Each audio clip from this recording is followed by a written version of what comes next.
Well,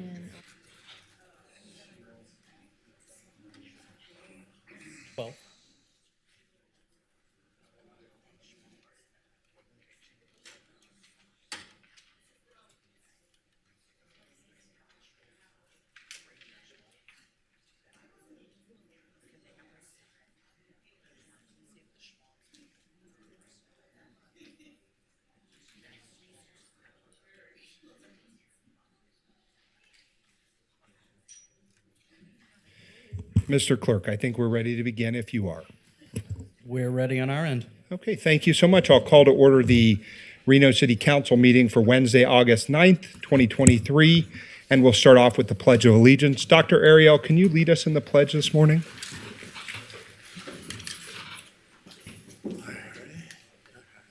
I pledge allegiance to the flag of the United States of America and to the republic for which it stands, one nation, under God, indivisible, with liberty and justice for all. Thank you, Dr. Ariel. I understand we also have some Boy Scouts in the house, so we may have them come and say hi to us a little bit later, but they're not here just yet. Mr. Clerk, let's start with the roll call. Thank you. Calling roll for the August 9th, 2023 meeting of the Reno City Council. Council Member Breckus. Here. Dewar. Here. Martinez. Here. Ebert. Here. Taylor. Here. Vice Mayor Reese. Here. Mayor Sheevy is absent at this time. Vice Mayor, you have a quorum of the Reno City Council. Thank you so much. Let's move on to public comment, item A3.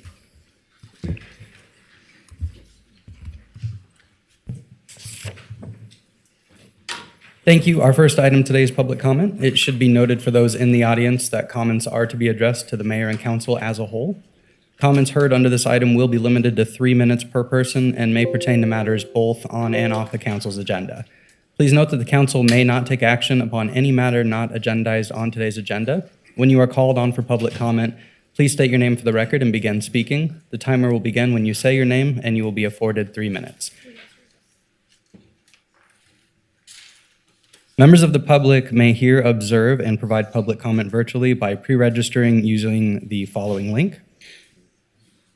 And that link is us06web.zoom.us/webinar/register/W in like Nancy _Henry 0 O L like Larry X P C G S like Sam 6 Y, L, J, D like dog, P like Peter, I, X like X-ray, B like Bravo, 8, 4, RG.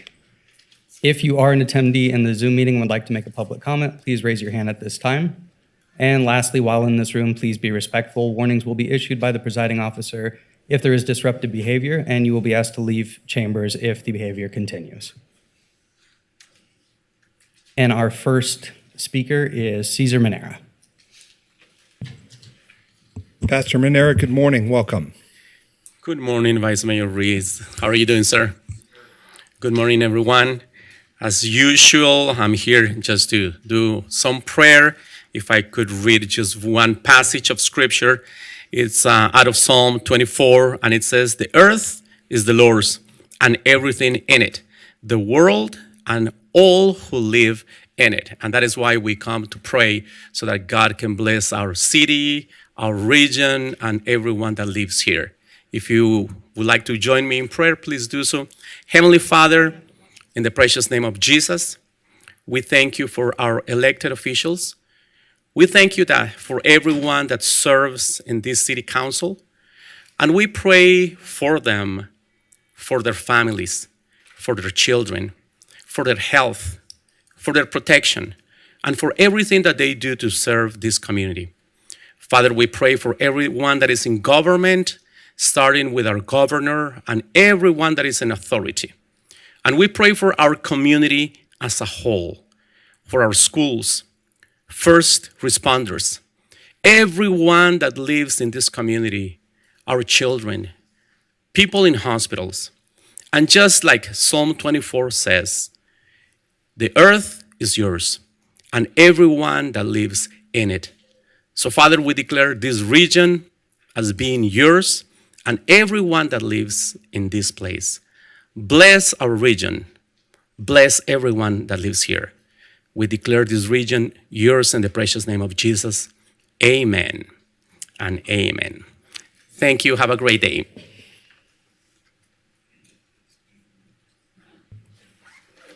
Thank you. Our next public commenter is Ron Trevor, followed by Tom Green.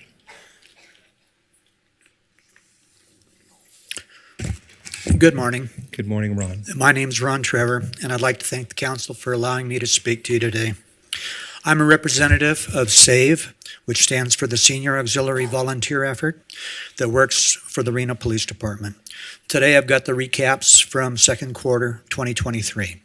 SAVE currently has 66 active volunteers, and during the second quarter, there was a total of 4,269 hours volunteered by members of SAVE. This represents a savings of $121,600 to the city of Reno. Some of the key areas that we've covered are as follows. Citizen contacts, we had 4,954.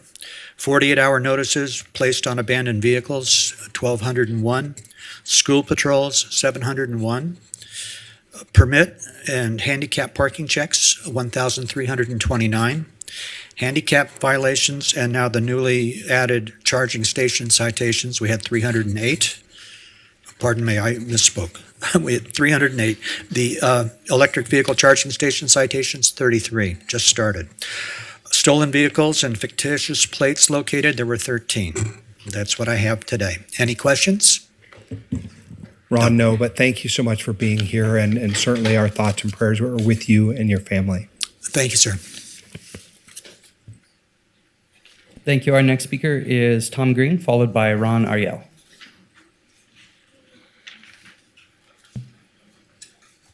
Good morning, Tom Green for the record, and I have a video that I'd like to be played.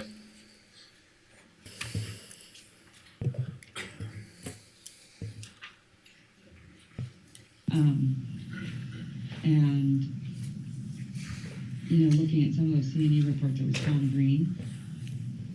That one, there's nothing to do with Tom Green's private investigation firm. Yeah. He is Well, they used him in other instances. on this guy, he is his own one-man show. Mhm. I don't even know if he knows Tom. I'm sure he does know Tom. I mean, we are actually all... Is he from Reno? Is he in Yeah. Reno? Mm-hmm. We were all in undercover units at the same time. Yeah. So there's a possibility that our paths have all crossed. I didn't recognize this guy, and You didn't? I worked in the same... I worked for CSU. And Did he work for Reno? No, he worked for TriNet in Carson.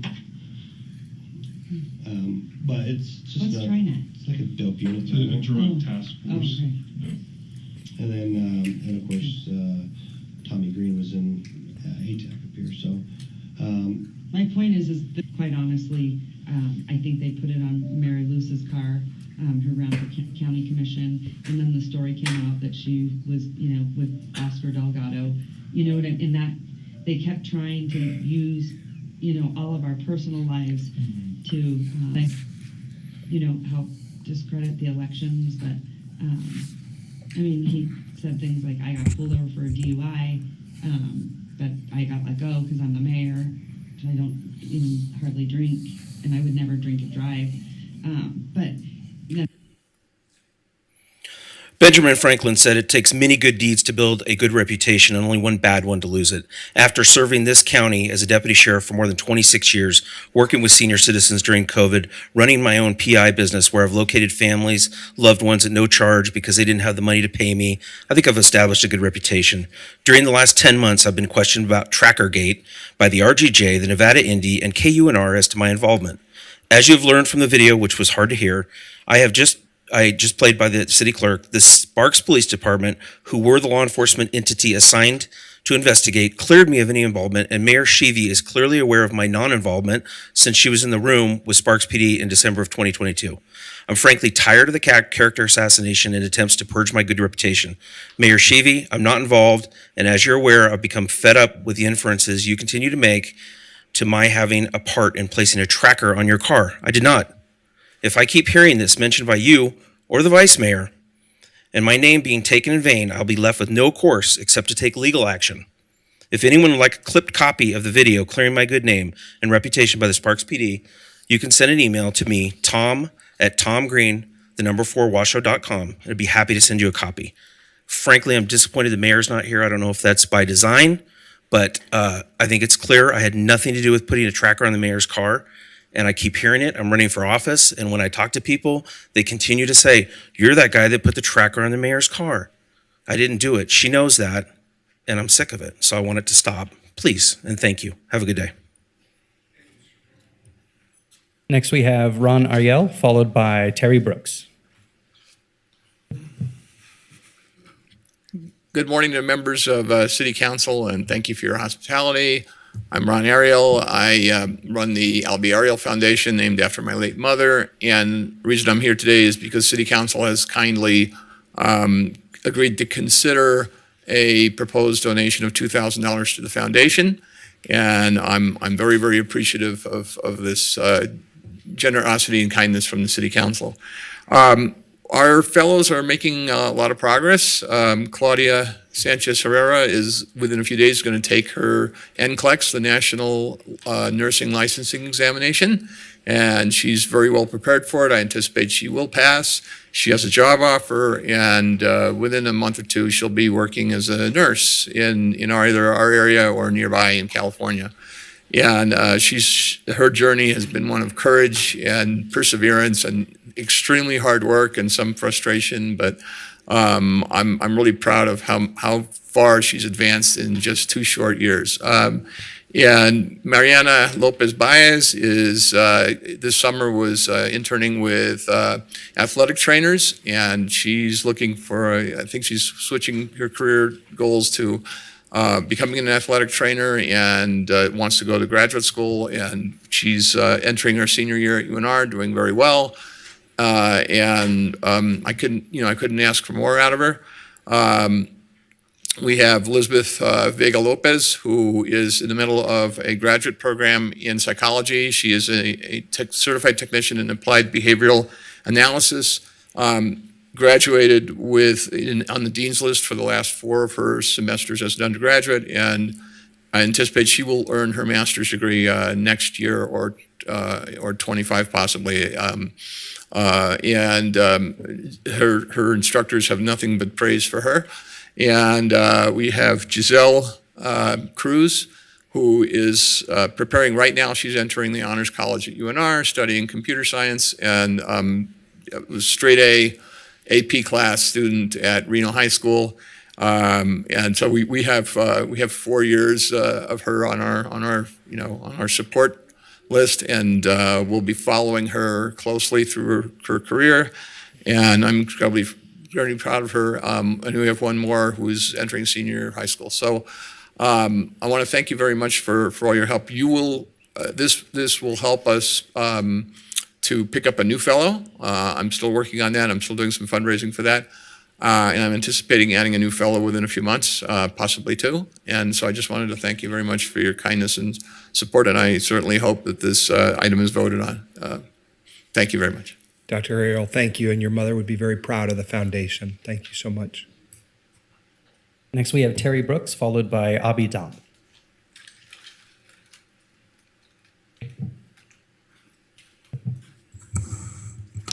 Good morning. It's me, Terry Brooks, again. And today I'd like to render on the act of discrimination when it comes to health and gender. Women have had to go through a lot of discrimination, especially when it comes to the fields of occupation. And when so many jobs have been less available to women, that means that access to health care is less available to women. Men are more likely to suffer from accidents, while women are actually less likely to suffer from accidents. But when women are more likely to suffer from abuse, while men are less likely to suffer from abuse. Women are more likely to suffer from sexual abuse, while men are less likely to suffer from sexual abuse. And since childbirth is only experienced by women, even more health care is really needed by women. And women usually spend more time taking care of their children, while men usually spend less time taking care of their children. And having children can be quite the burden to bear, so it is usually women who need even more health care. So all in all, when it comes to health care, women usually receive less, even though they usually need more. They usually receive less. And because women need more but wind up receiving less, that winds up putting women through even more stress. And when such mothers go through a lot of stress, it can put their children in situations of such stress. Situations such as these still continue to grow. Healthcare has improved a lot, but we still have a ways to go. I would like to thank you all for listening to me today and for putting up with even more of such uncomfortable things that I say. Thank you. Abby Damp, followed by Lawrence Miller.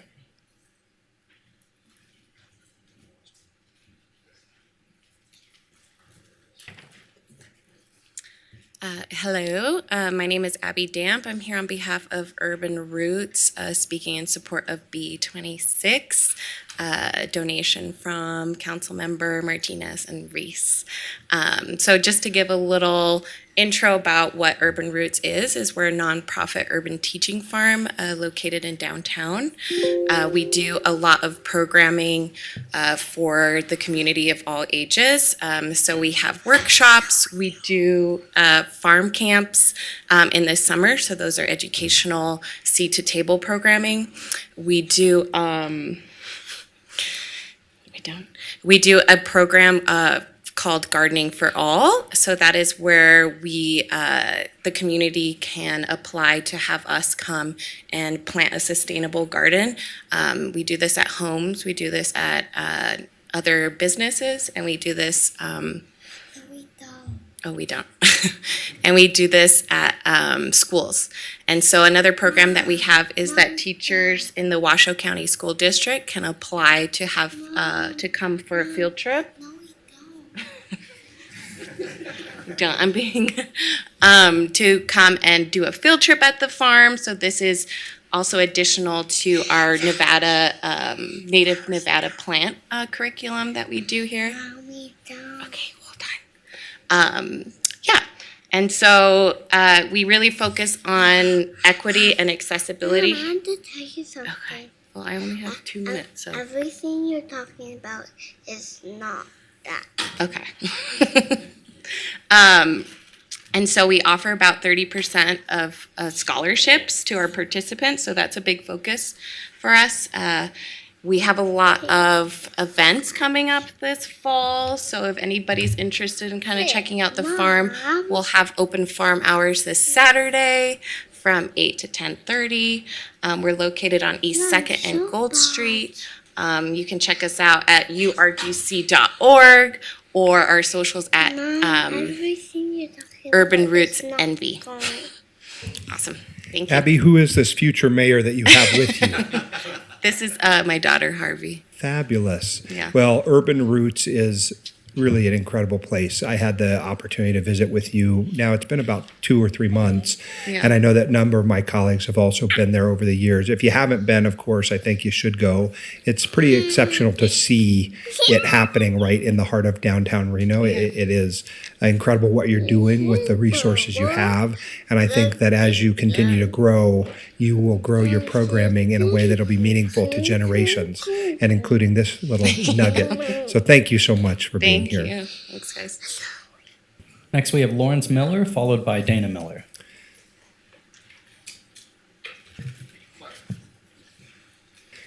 Lawrence, Dana, welcome. Thank you. Is this overhead? Awesome. I will probably. Just set it there and the clerk's office will adjust it. They've got to be able to take a picture of it. This way. Oh, maybe I should go this way, huh? Apologize for that. Okay.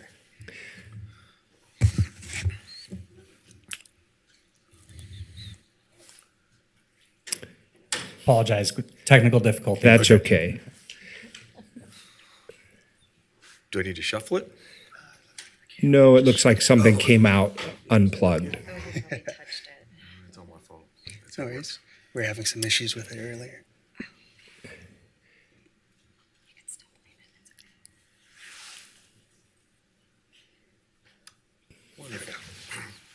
All right, hello, my name is Lawrence McNutt with Team SOS. We are a technology company based out of Reno, and we focus on public service and we focus on small business security and optimization of business process flow.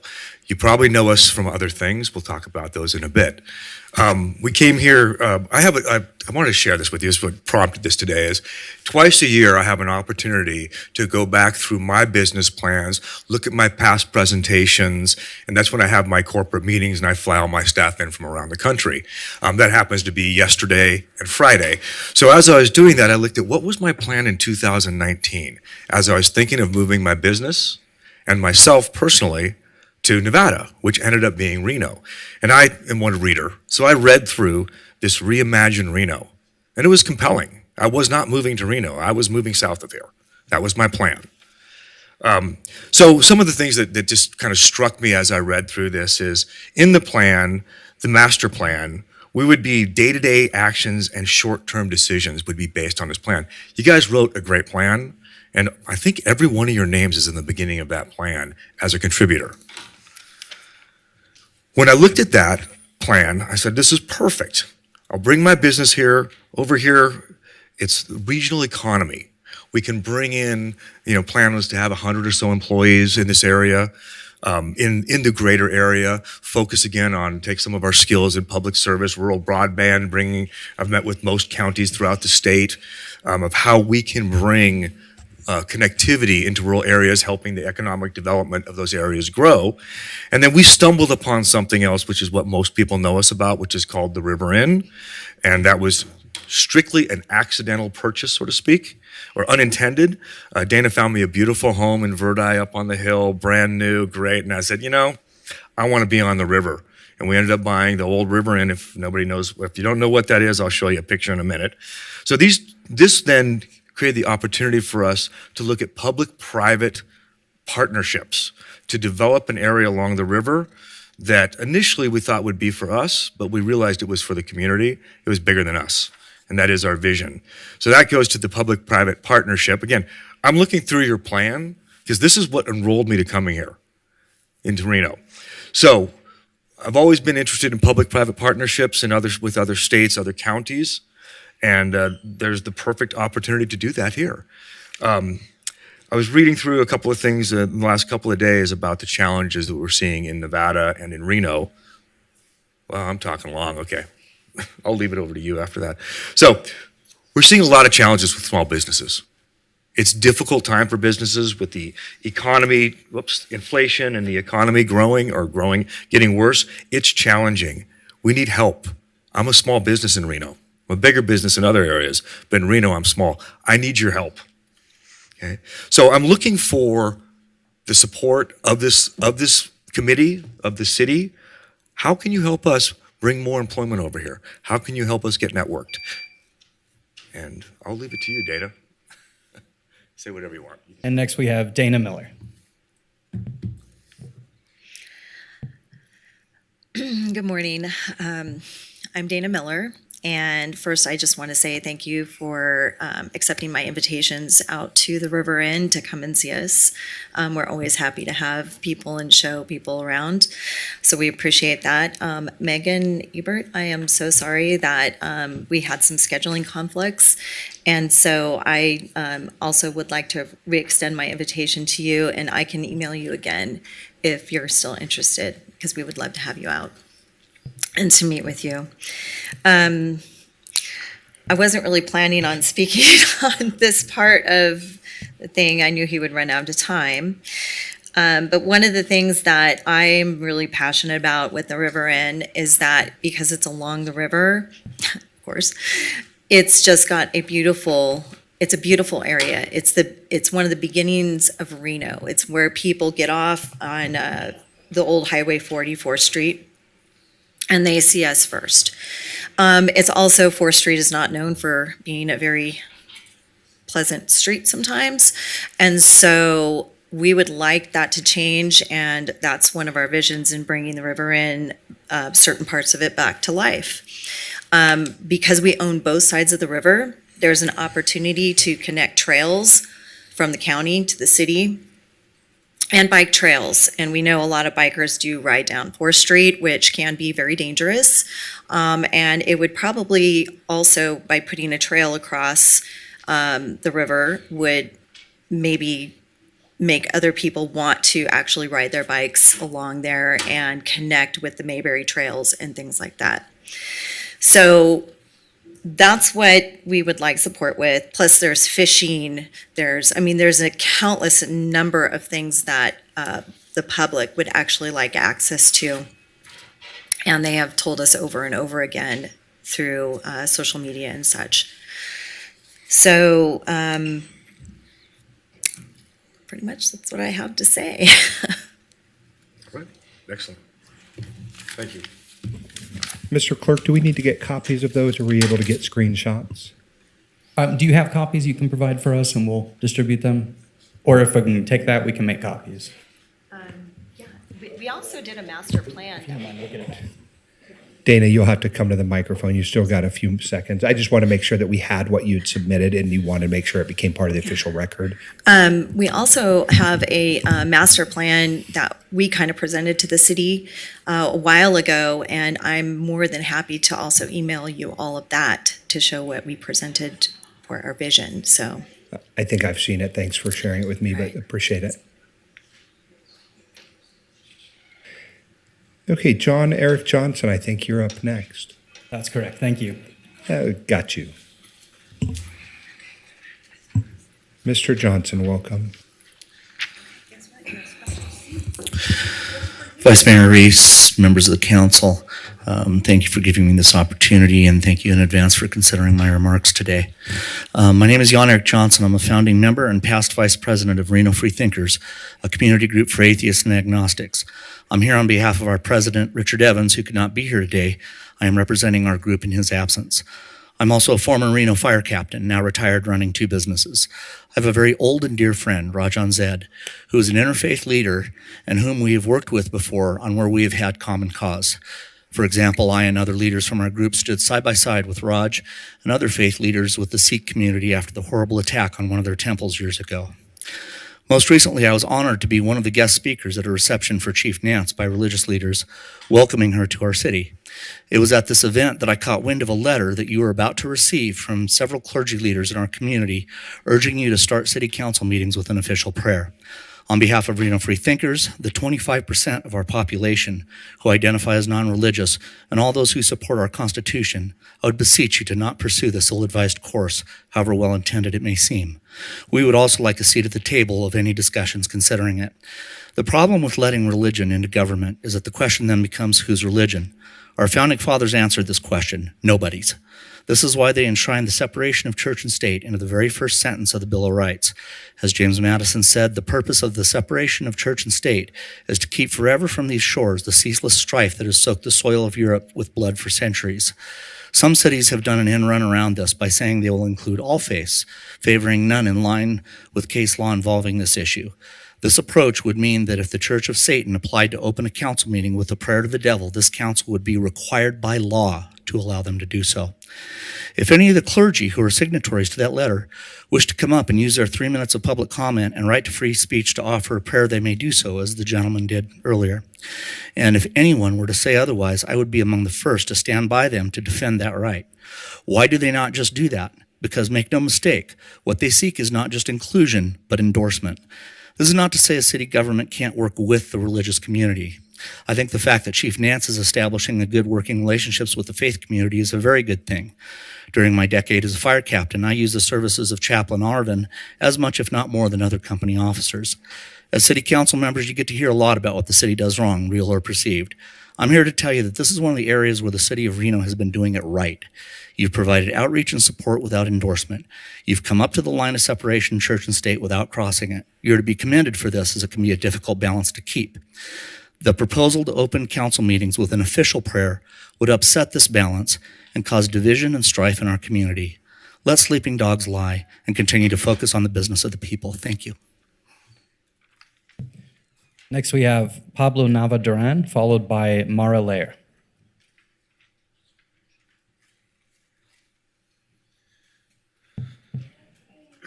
Hello.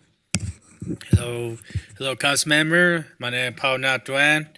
I'm here for the redistricting meeting. So I have a question for you. It's what happened if you apply for a neighborhood advisory community, like for example Ward 3, and then someone moved to Ward 6. That means like they had to reapply for their new ward after 2024 election.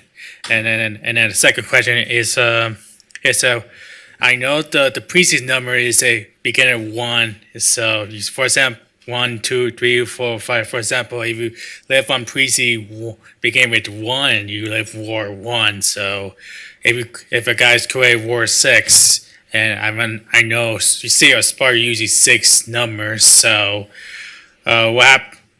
So we go take the 6 from Sparks and move over here to create 6 Ward. And see if Spark will have to change the number to 7 or 8.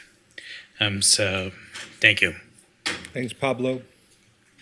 Next, we have Mara Lair, followed by Rose Beeler with the Scout Troop. Mara, sorry we butchered the last name. I think we just couldn't read it over there, but welcome. Hi, I'm Mara Langer, for the record, and I am here today to say thank you. I would like to thank all of you for this opportunity to speak, but also to thank Councilmember Reese and Councilmember Dewar for putting our Milk and Honey program, Jewish Nevada's Milk and Honey program, in Section B24 to receive funds for this year's event. For those of you who don't know, Milk and Honey is a community-wide event that Jewish Nevada puts on.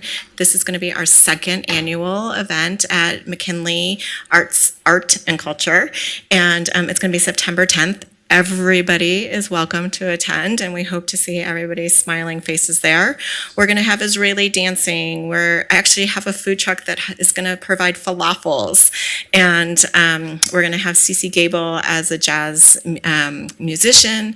We're going to have lots of opportunities for kids' activities and different ways to engage with each other as a community and to learn about Jewish culture and heritage. So I just wanted to take an opportunity to say thank you to each and every one of you, and especially to Councilmember Dewar and to Councilmember Reese. Thank you. And Mara, what time is the event start on the 10th? Oh, thank you. It's September 10th from 12 to 3 p.m.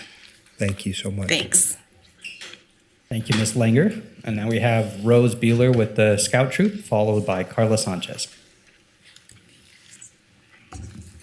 Hello, I am Lucy Beeler, here representing Troop 7322, which both boys and girls can attend. Lucy, tell them where you go to school. I go to school at Roland Melton. Roland Mountain. So they're visiting us today at City Hall. We've had quite a tour, and they asked me a few questions about how big my office was and if I always had donuts in my office.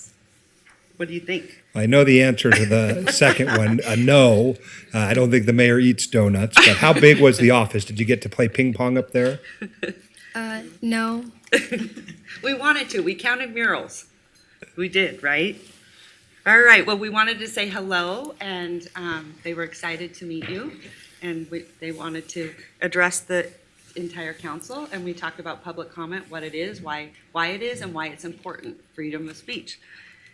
Right? All right. Well, as the mayor is fond of saying, it's future mayors, right? We already made them these are our mayors, future. And right? Roland Melton, what a great school. Our kids attended Roland Melton too, and Scout's a great program. Thank you for being here. Madam Mayor, thanks for being such a gracious host. Can we get a picture with all of them? Yes, let's do it really quick. Let's do it. You got to come Okay. up around here and we'll take a picture. Mr. Colpin will help us out.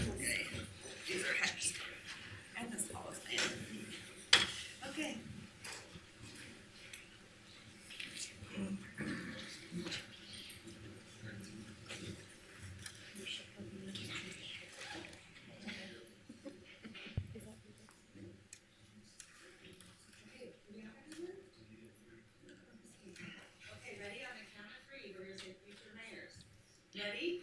1, 2, 3. Future Mayor. One more, hold on. 1, 2, 3. Thank you. Future governors. Aviator? You said aviator. I tried to actually see if they wanted to be the police chief. Well, Lucy, you said you wanted to do it. Okay, perfect. We got them all signed up. All right, you guys have a great day, and thank you so much for being here with us. We had a great night. Thank you. Thank you. Next, we have Carla Sanchez, followed by Bill Shrimp.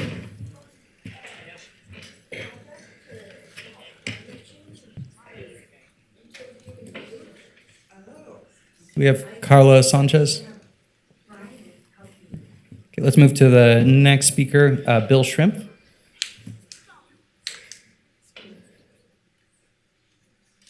Mr. Shrimp, welcome. Good morning. Hello, good morning. Thank you. So, good morning, everybody. Thank you for being here.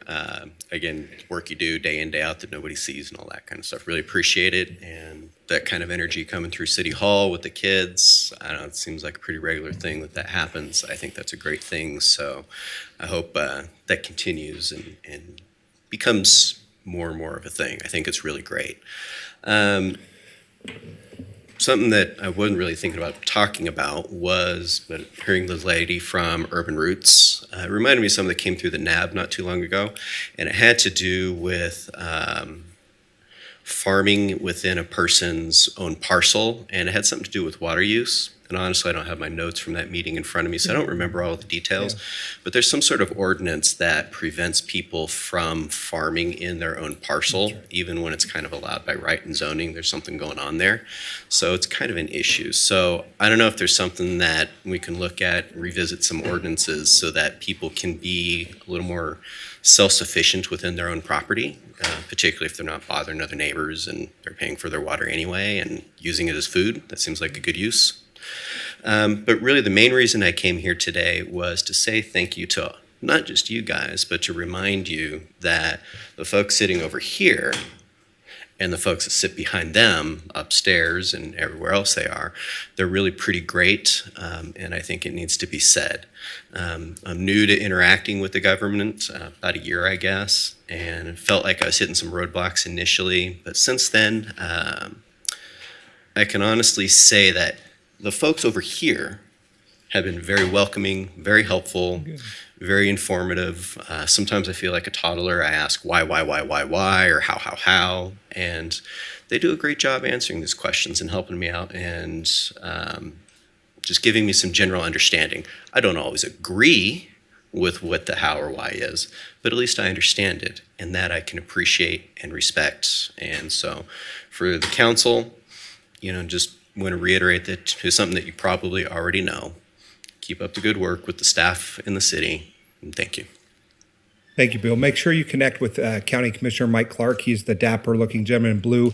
He may have an answer for you about the urban gardening issue, roosters, that kind of thing, so make sure you follow up with him.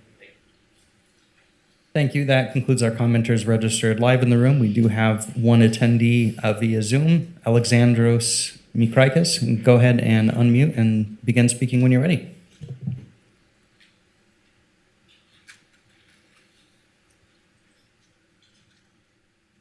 Can you hear me? Yes, we can. Okay, great. Thank you so much. Good evening, council members and mayor. My name is Alexandros Mikraikis, and I'm here representing Delta Plant Systems. We're a biotechnology lab located in Canoga Park. Our vendor number with LA County is 212392. Our lab's work is centered around water conservation and eliminating irrigation and fertilizer runoff. We are currently working with the Parks and Recreation departments of the City of Glendale as well as the City of Redwood. In those cities combined, Delta Plan is installed in around 30,700 square feet of grass and several trees. With our technology, we were able to reduce irrigation by 50% while maintaining the green mass and eliminate all associated irrigation fertilizer runoffs in those locations. Delta Plan is a hydrogel soil additive that is diluted in water and topically sprayed. It is a one-time application that remains active in the soil for 5 years and does not need reapplication. We are also 100% non-toxic and biodegradable. There's a lot of science and information behind our work, so we would like to be connected with the appropriate contract for the city so that we may schedule a meeting with them along with the city Parks and Recreation team to see how we can collaborate together to keep cities' public spaces green while conserving water, which is essential in California's and Nevada's current climate. At Delta Plan, we choose to protect our environment with every step we take. Thank you for your time and consideration. Together, we can make a positive impact on our planet for generations to come. Thank you so much. Thank you, Mr. Vice Mayor. That concludes our in-person public comment. For the record, we did receive 7 comments, which were general in nature or not directly associated with an agenda item prior to 4 p.m. on August 8th. These comments were written correspondence received via our reno.gov online public comment form or by email to our office. Copies of these comments have been distributed to the Reno City Council and are available to the public on the reno.gov meeting portal. They represented 2 in favor, 2 in opposition, and 3 concerned. In addition, we had 2 voicemails, transcripts of which have been provided to city councils, which represented 2 concerned comments. And that concludes our opening public comment. Okay, Mr. Clerk, I'm going to buy you a little moment of time to see if this is a public commenter coming in now by pointing out, as I'm told, today is National Rebecca Day. Rebecca Venus, National Day to celebrate the Rebeccas in our lives. As I understand it, Rebecca, it comes from the Arabic and Hebrew word meaning to connect firmly. And I certainly think that Rebecca, as our comms team director and doing all the work that you do, you are knitting our community together. So congratulations to you and happy Rebecca Day. Certainly an important one. Sorry to put you on the spot there. Let's see, Mr. Clerk, do we have additional public comment at this time? We do. We appreciate the extra time. We have Carla Sanchez ready. Thank you so much. Welcome. Make the Road is a great organization. We're always happy to have you in chambers. Hi. Pull that down and talk in. Yeah, there. Keep going. It moves all the way around. You don't have to strain to get in there. Thank you. Thank you. Hello, my name is Carla Sanchez, and I'm an organizer with Make the Road Nevada. I wanted to go ahead and say that I'm in strong support of MAP A because it keeps our communities together and ensures our representation. Make sure that our voices are heard and valued. I also wanted to let everybody here know that we do have an immigration forum this Sunday at our office at 11 a.m. And we're going to have a senator there, and we're also going to have some lawyers to talk about know your rights for immigration and our community. So we would like to invite everybody here. That's going to be at 11 a.m. at 690 East Plum Lane. Thank you. Thanks so much for pointing that out. Senator Flores, I think, had sent it to me as well, so it'd be great to have you there. And we do have one more final comment from Omar Nemoga. Great, thank you so much. Omar, welcome. Thank you. Muy buenos días. Mi nombre es Omar Nemoga. Soy colombiano, soy empresario y estoy recién llegado a Reno. Soy miembro de Make the Road Nevada. Soy la persona encargada de ayudar a nuestra comunidad en temas migratorios y el día de hoy vine a expresar mi apoyo al mapa A que nos permite en los distritos aquí en la ciudad de Reno mantenernos unidos y pues continuar creciendo como una fuerza que somos los latinos. Gracias. Could you help me? I am translating for Omar. He says, hello, my name is Omar. I am the immigration organizer with Make the Road Nevada. I just recently moved here to Reno, and I wanted to show my support for MAP A that ensures that our communities stay together. Thank you. That's all. Thank you. Thank you, and that concludes our public comment. Okay, Madam Mayor, the agenda is yours. All right, thank you so much. Okay, at this time, I'm going to send it to our city manager. Do you have any updates to this agenda? I do. We need to postpone item B16, which is the TPA contract. We'll bring that back at the next meeting. We've got a little diligence that popped over last weekend, and we want to run it down so that we are best able to answer any questions that might come up. Okay, that was item, I'm sorry, could you repeat what you said? I didn't hear you. B16. And why? Because we have a little diligence that popped up over the weekend, and we want to run it down so that we're best able to have a complete conversation at the next meeting. Okay, so the staff report will be updated? If the staff report needs to be updated, it will. Okay, but will the contract be updated? It's not a contract issue. It's a different type of diligence. Okay, it says approval of a contract with UMR Healthcare. I'm on B16, right? That's right. So I thought there was I thought I read it. All right, well, we won't hear that item today, and we'll bring it back. Yeah. And you'll update the staff report. If need be. Perfect. Thanks. Thanks so much. Okay. At this time, any further updates, Mr. City Manager? Nothing? No, Madam Mayor. Okay, thank you so much. Okay, at this time, I'm going to ask for approval of the agenda. I have a motion. I have a second. All those in favor say aye. Aye. All those opposed? Motion carries unanimously. Okay, moving right along. Thank you. And up next, we have A5, approval of the minutes. All right, I have a motion. Do I have a second? I have a second. All those in favor say aye. Aye. All those opposed? Motion carries unanimously.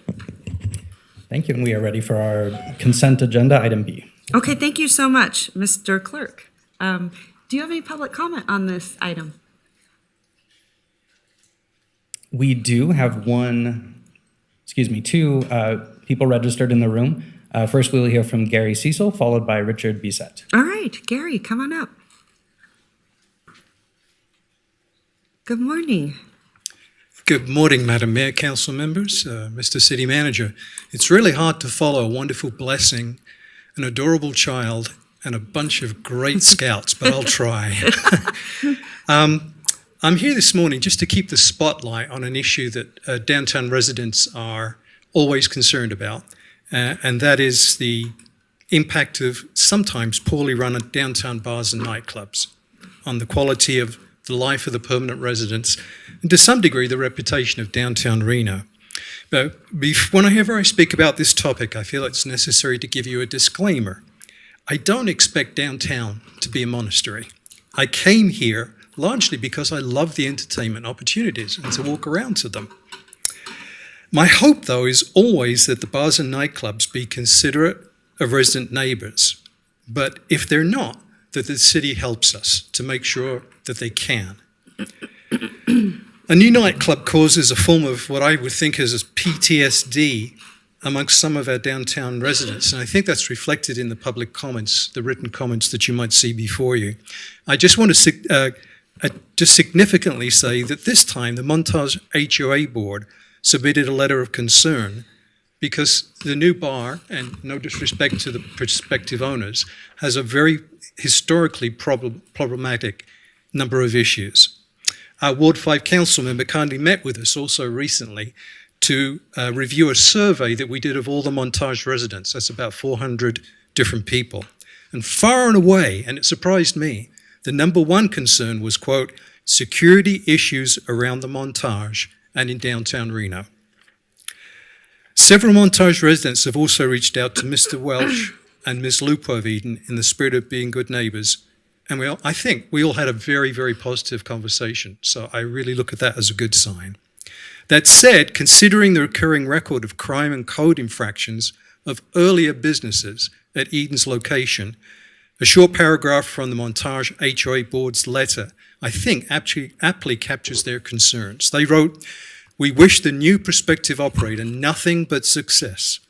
What we want to ensure through writing this letter is that he not only wants to be a good neighbor, but that the city of Reno takes all possible measures to ensure he actually behaves like a good neighbor."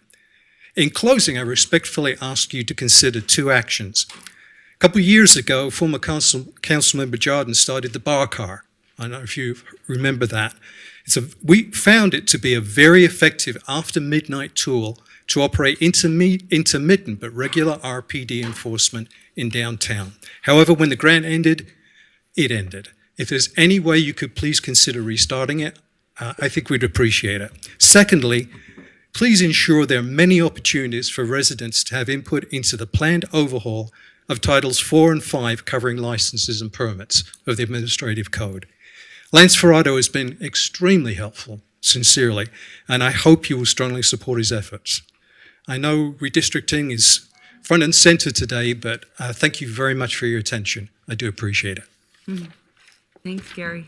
And our final speaker on this item is Richard Bissett. We have Richard Bissett in the room. Okay, that concludes our in-person comments. For the record, we received 6 comments, which were directly associated with the agenda item prior to 4 p.m. on August 8th. These comments were written correspondence received via our Reno.gov online public comment form or by email to our office, and copies of these comments have been distributed to the Reno City Council and are available to the public on the Reno.gov meeting portal. They represented 3 in favor, 2 in opposition, and 1 concern from the following individuals: Brandy Smith, Ron Ariel, Kristen DeMella, Kevin Gordon, Eric LaRude, and Robin Palmer. And that concludes our public comment on this item. All right, thank you so much, appreciate it. Okay, at this time, I'm gonna ask council members to pull items off the agenda. I'm gonna start with you, Councilwoman Ebert.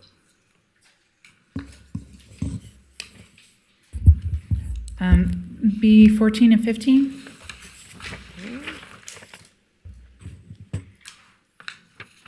Councilwoman Dewar. I have none. Vice Mayor Reese. No, ma'am. All right, Councilwoman Taylor. B3, please. Councilman Martinez. B19 and 20? Sorry, that was 19 and 20? Yes, sir. Thank you.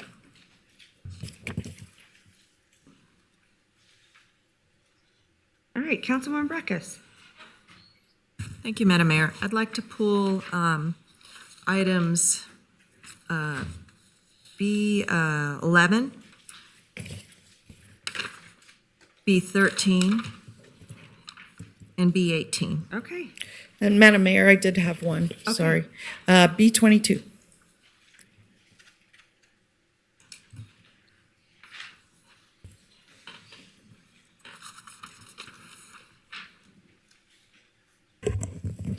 Madam Mayor, my apologies. What was item B18 pulled by Ms. Breckus? Yes, it was. Okay, thank you so much. Okay, so let me just run through these. B14, B15, Councilwoman Ebert. B3, Councilwoman Taylor. B19 and 20 is Councilman Martinez. B11, B13, B18, Councilwoman Breckus, and B22, Councilwoman Dewar. Did I leave anything out? Move to approve. All right, thank Second. you. I have a motion and a second. All those in favor say aye. Aye. Aye. All those opposed? Motion carries unanimously. Okay, we're going to start off with item B3, Councilwoman Taylor. Thank you, Madam Mayor. Hi, Lance. Good morning. Based on the public comment that we just heard and some of the stuff that we received earlier, I am wondering if you could tell us a little bit about this application and what we have done from a city perspective to provide some assurance to the residents and the neighbors of what we're doing as a city to make sure that they are safe and that we're going to be do our due diligence in making sure that this business complies. Sure. Good morning, Council. Madam Mayor, Council members, Lance Ferrato for the record. The basis of this application hinges on a special use permit. This special use permit was issued in 2014. It's gone with the parcel since then. There's been a couple owners that have gone through. Basically, what that entails are requirements to noise mitigation. There are security measures, no trespassing signs, making sure that the area is clean outside the business, that there are cameras around the property and internally. Also, that there are lighting measures taken in the alleyway and in the parking lot, and then some other code enforcement standards that would be applicable to something like this. But we've had the discussions with the applicant. They are in compliance, to the best of my knowledge, with all of these items at this time. The expert on the special use permit would be code enforcement. Obviously, today, code enforcement and PD are here to answer questions if you have them, as well as the applicant. But those are the items that are in place that are going to be used as guide rails to keep this under control. So did the applicants pass their background checks? Yes, ma'am, they did. Okay, thank you. And then the other question I had is just because we've heard of some of the other things that have happened at the site with previous owners, is that a reason to deny this application can we deny an application based on other people's actions that were there before? I would say no. That's more of a legal question, but I think it's hard to hold the previous tenants to any sort of expectation of the new tenants. Again, that's probably more of a legal question, though. Thank you. And then I guess my next question is either for, I think I see DC Miller and code enforcement. This business has not been in operation for at least 5 or 6 months. There's been no business activity, correct? That's correct. There's been no business activity since approximately late October, early November. And there still has been calls for service in the area based on some of the other activities? Yes, ma'am. I don't have specifics, but I'm sure PD could get into that if you'd like to know some more. Okay, and then I would just say, so for full disclosure, I've been working very closely with the owners and your team and code enforcement and the residents. And we also met with neighboring businesses to go over the security plans and address their concerns. So appreciate everybody's time and work on this. Mr. Cecil talked about some of the things that can be done in Title 4 and 5. Is there anything that you're aware of that we might be looking at in the future? Thank you for asking that. That's it's going to be a combination between Title 18 standards and Title 4 and 5. But obviously, we have the ability in the privileged license section to make some more guardrails, some more conditions on items like this. So it's going to be something that we think through, that we hear from the public, that we hear from you, that we hear from internal staff, code enforcement, PD, and try to wrap it all up together. And there will be opportunities for public input. Many opportunities. Okay. One of the comments that we heard, and I'll wrap this up, was the opportunity to measure, and I'm going to get this wrong, not just the sound in decibels, but the beating, the beep, beep, beep, beep. So I would ask that if we take a look at that when the time is appropriate, it would be much appreciated. Thank you, Absolutely. Madam Mayor. All right, thank you so much. I do have a question. I think this is really important because I'm very familiar with that block because of the previous issues that we've had.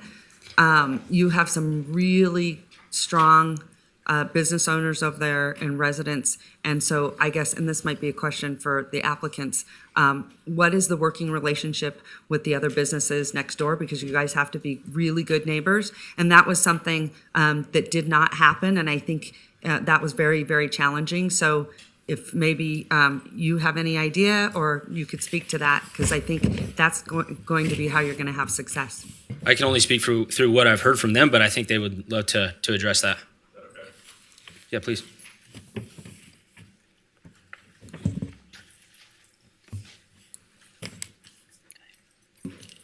Hi guys, how are you guys doing? So Jessica and myself have spent quite a bit of time going around to the neighboring businesses to try to create those same relationships that we're talking about. Kathleen also helped us kind of mend a little bit of a broken relationship between us and the members of the bar that we share the block with. They had a lot of concerns about what we were going to do in terms of safety just because of the previous interactions that they had, not just with the previous business, but the business also before that.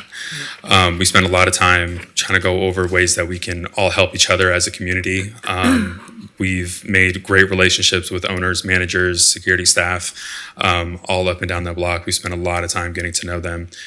So they know our faces, we know their faces, and we know what has worked for them as they've been in operation, and what also hasn't, and how we can come together and unite to battle some of those things to make the whole area safer, to make the businesses thrive, and to make sure that we're constantly achieving all of our goals. Okay.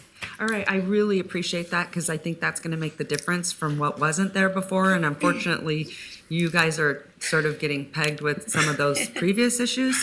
Absolutely. And so we look forward to you being a good neighbor and to the other neighbors in that area. That's really important. But it's always exciting to see new venues and entertainment come to the city. So we wish you a lot of luck. But also, it's really, really important that we're all working together to keep also the residents down there safe and not only respectful. So. 1,000%. We've made ourselves readily available to any and anyone that wants to weigh in on any of the decisions that we're doing, just so that they can have the same peace of mind. They can understand what we're doing, why we're doing it, and how we're doing it, so that everybody feels safe and feels like they're being heard. Yeah. All right. Thank you so much. And for our records, would you mind stating your names and titles? Yeah, my name is Wolfgang Welch. I'm co-owner of Eden.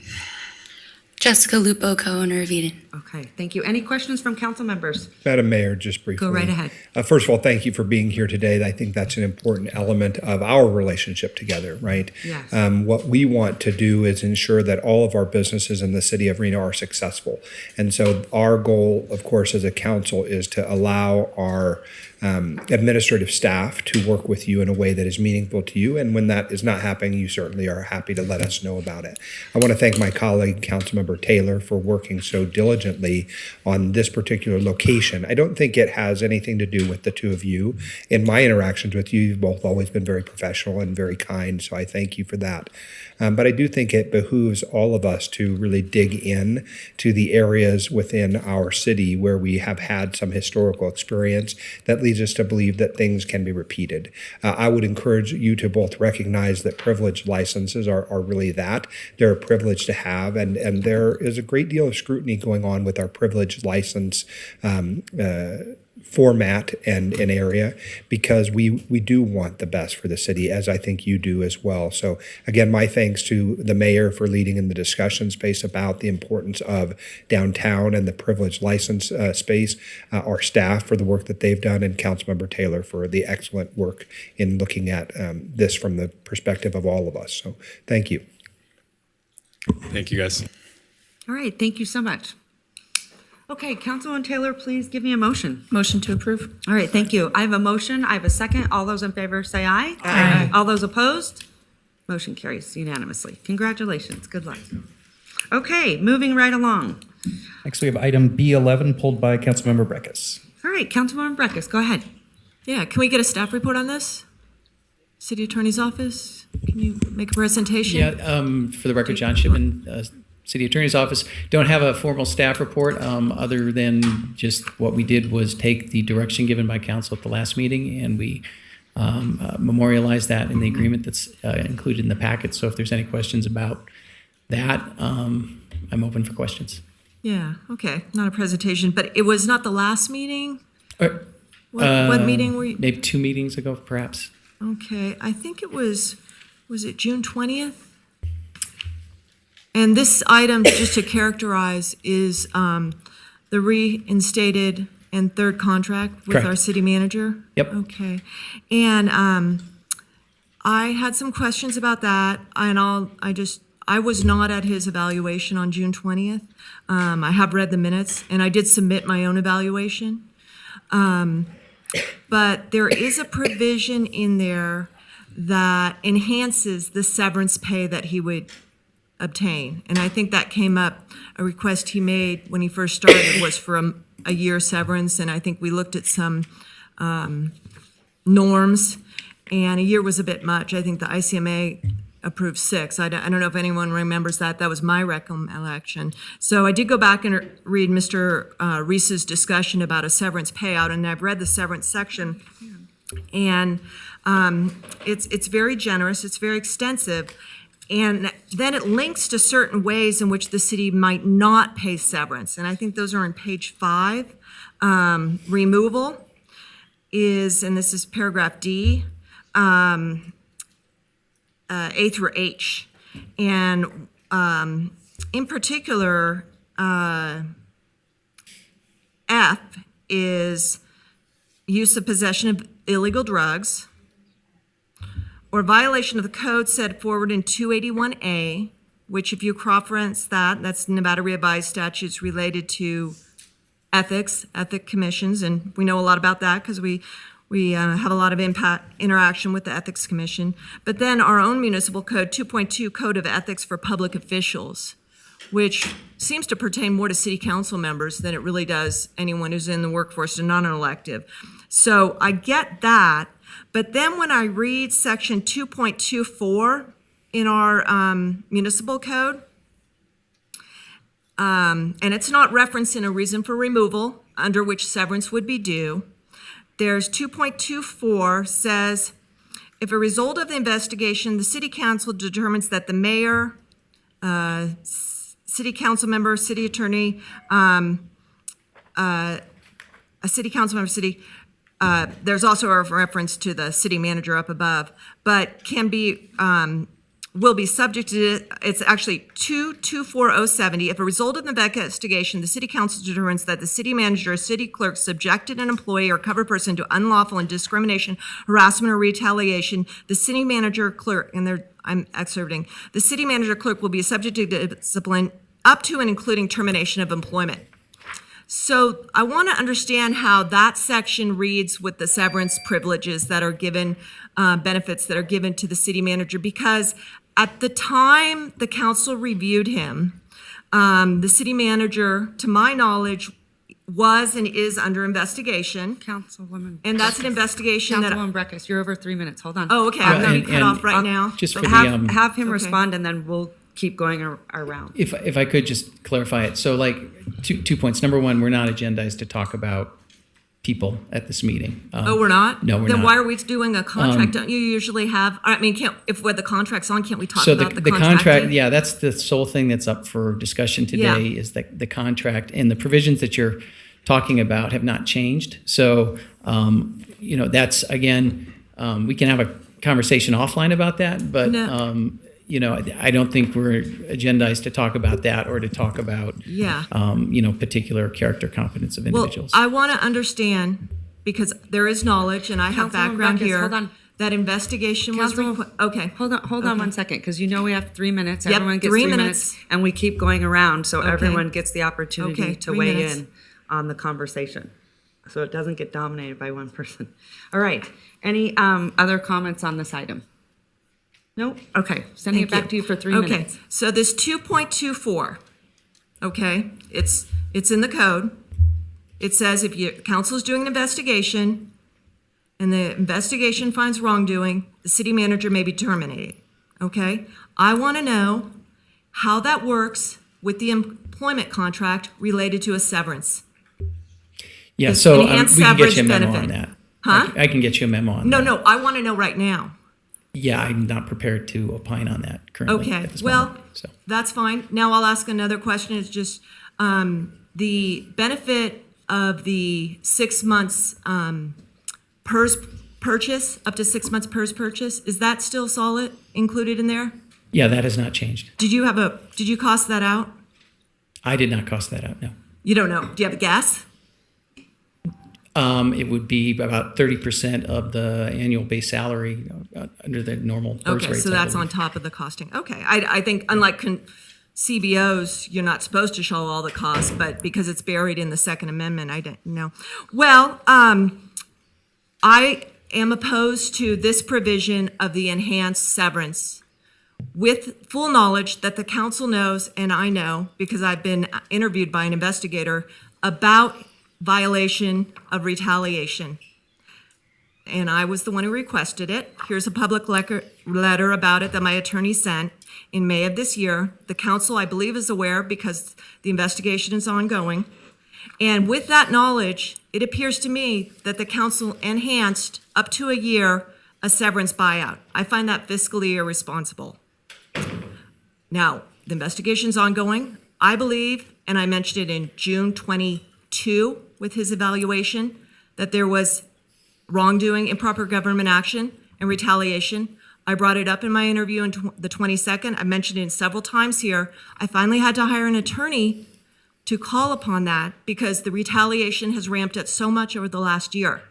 An investigation is undergoing, and at the same time investigation is undergoing for improper government actions, the city manager by this council is getting an increased benefit of 1 year's salary for severance payment. I just want that to be a public note because there's another side of the story, I believe, to what's going on with that severance. And the city attorney will not answer whether or not that 2.24 that discusses termination by the council, how that relates to this severance package. So, No, and Thank again, Madam Mayor, just to clarify the record, I'm happy to answer that question. I just am not prepared to do it at this point in time. So if we can come back and get you a memo. maybe on we that. should hold off on this then. Well, the only thing is, I think these would have been really good questions had Councilwoman Breckus been in his review, and then I would think you would have been able to provide those. This is the first I'm hearing of these, so maybe City Attorney's Office can get whatever she needs, and then we'll come back, because it sounds like we're not prepared, or your office isn't prepared today. Okay, Madam Mayor. yes, go right ahead, Councilman Reese, Vice Thank Mayor, you, go ahead. Madam Mayor.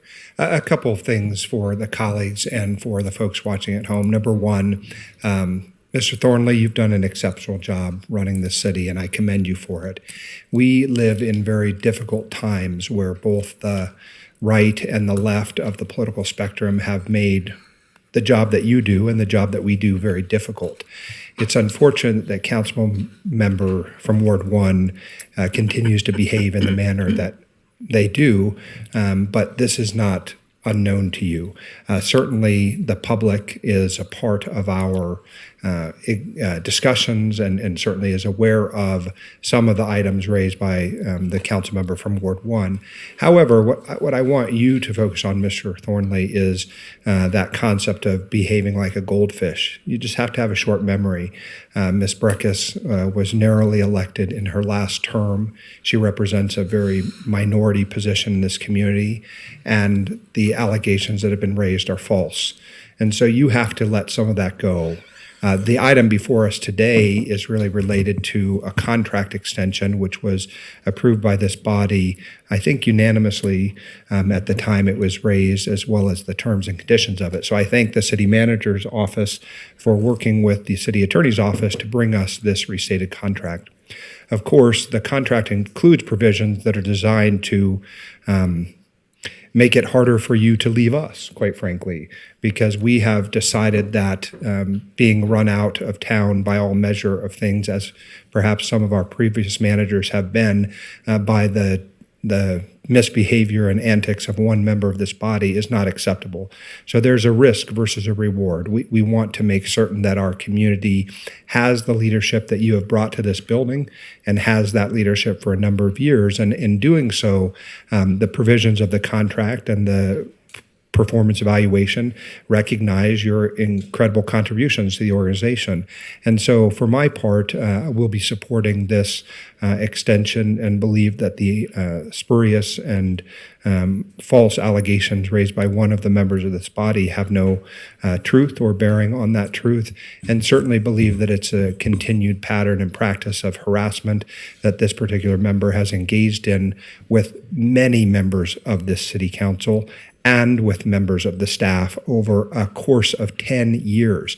And that tyranny will soon end, thankfully. But in the meantime, we have to focus on the work that this body will do and does do each day to improve the community and the lives of this community. And in doing so, I think this contract reflects our concern that A, you've done a great job, and B, we would like you to stay here for a long time. So I thank you, Mr. Manager, from the truly from an intellectual perspective at the bottom of my heart. It is a difficult thing to have to do this in public. Nevada law requires it, and so here we are. So thank you for the work that you do. Thank you for continuing to be a positive force in transforming this community and our organization. And of course, we'll be supportive. Okay, thank you so much. Councilwoman Dewar, go ahead. Yeah, thank you. I too just wanted to register my support for our manager. I was very supportive of him during the review. Everyone has room for improvement, me included, he included, but the issue is we're always trying to do better and bring our community together and lead with kindness and intelligence. And so those things I have seen demonstrated, and I'm very supportive of the contract that we approved. So just wanted to go on the record. Thank you so much. Anyone else? Councilwoman Ebert, go ahead. I'm just blown away by the comments about people's election results.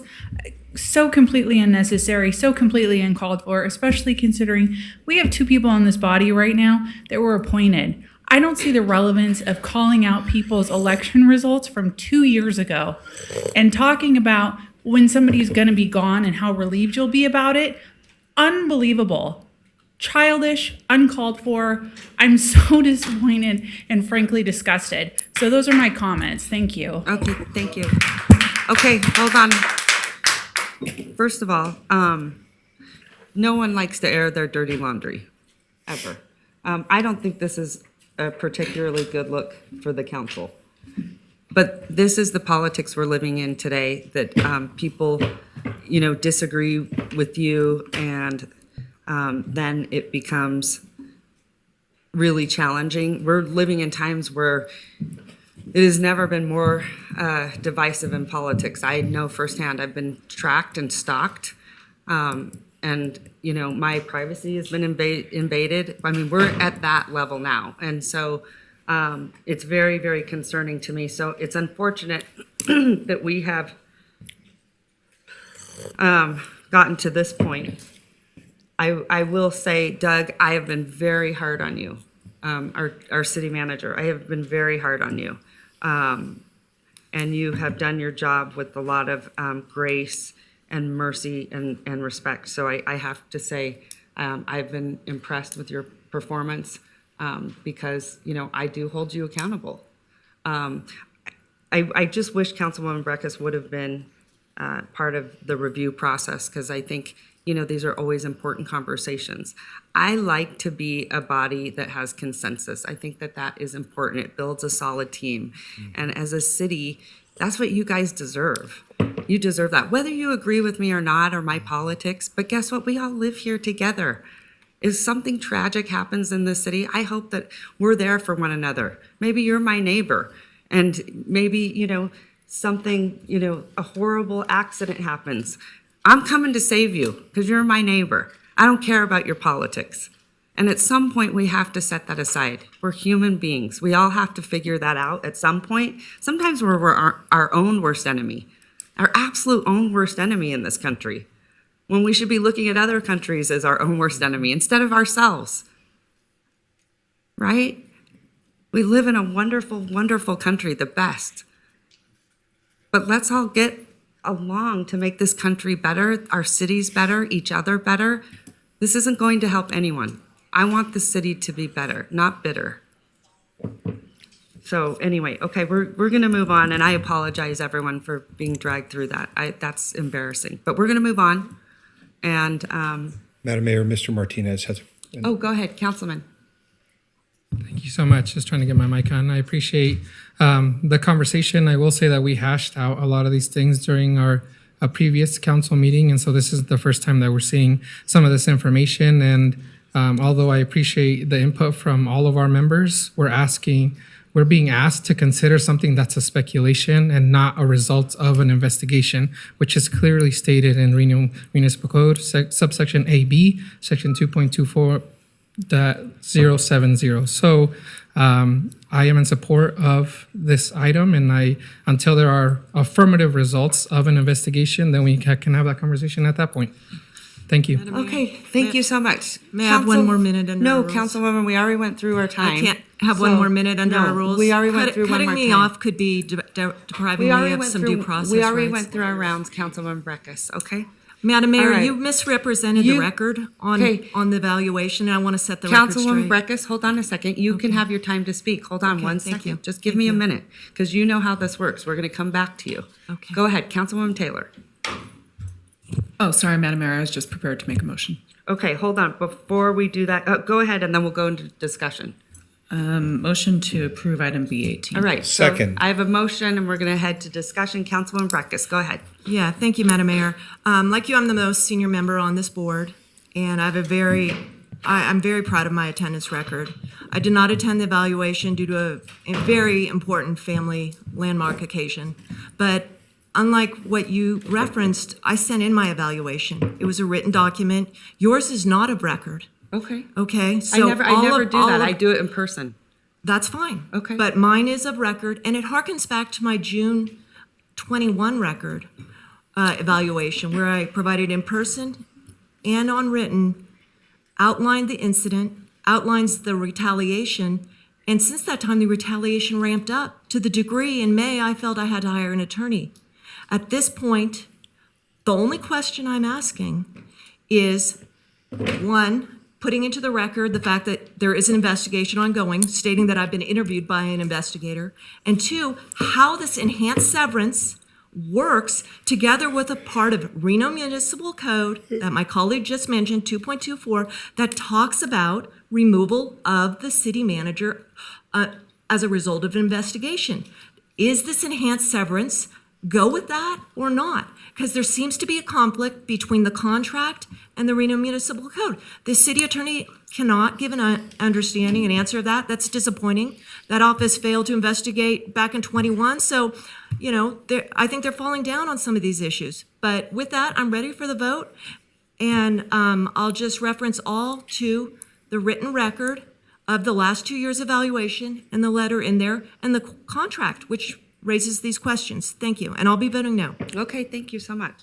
All right, so I have a motion and a second. Any further discussion? All those in favor say aye. Aye. All those opposed? Opposed. Motion carries. All right, moving on. Thank you. Moving on to item B13, also pulled by Councilmember Breckus. Madam Mayor, before we get into B13 with Mr. Pewitt, it would be my recommendation that we open 13, 14, and 15 in conjunction with one another. They're effectively the same item. They are slightly different groups, but for context, rather than doing it 3 times, I think it's appropriate to just open them all together. 13, 14, and 15. Yep. Okay, thank you so much.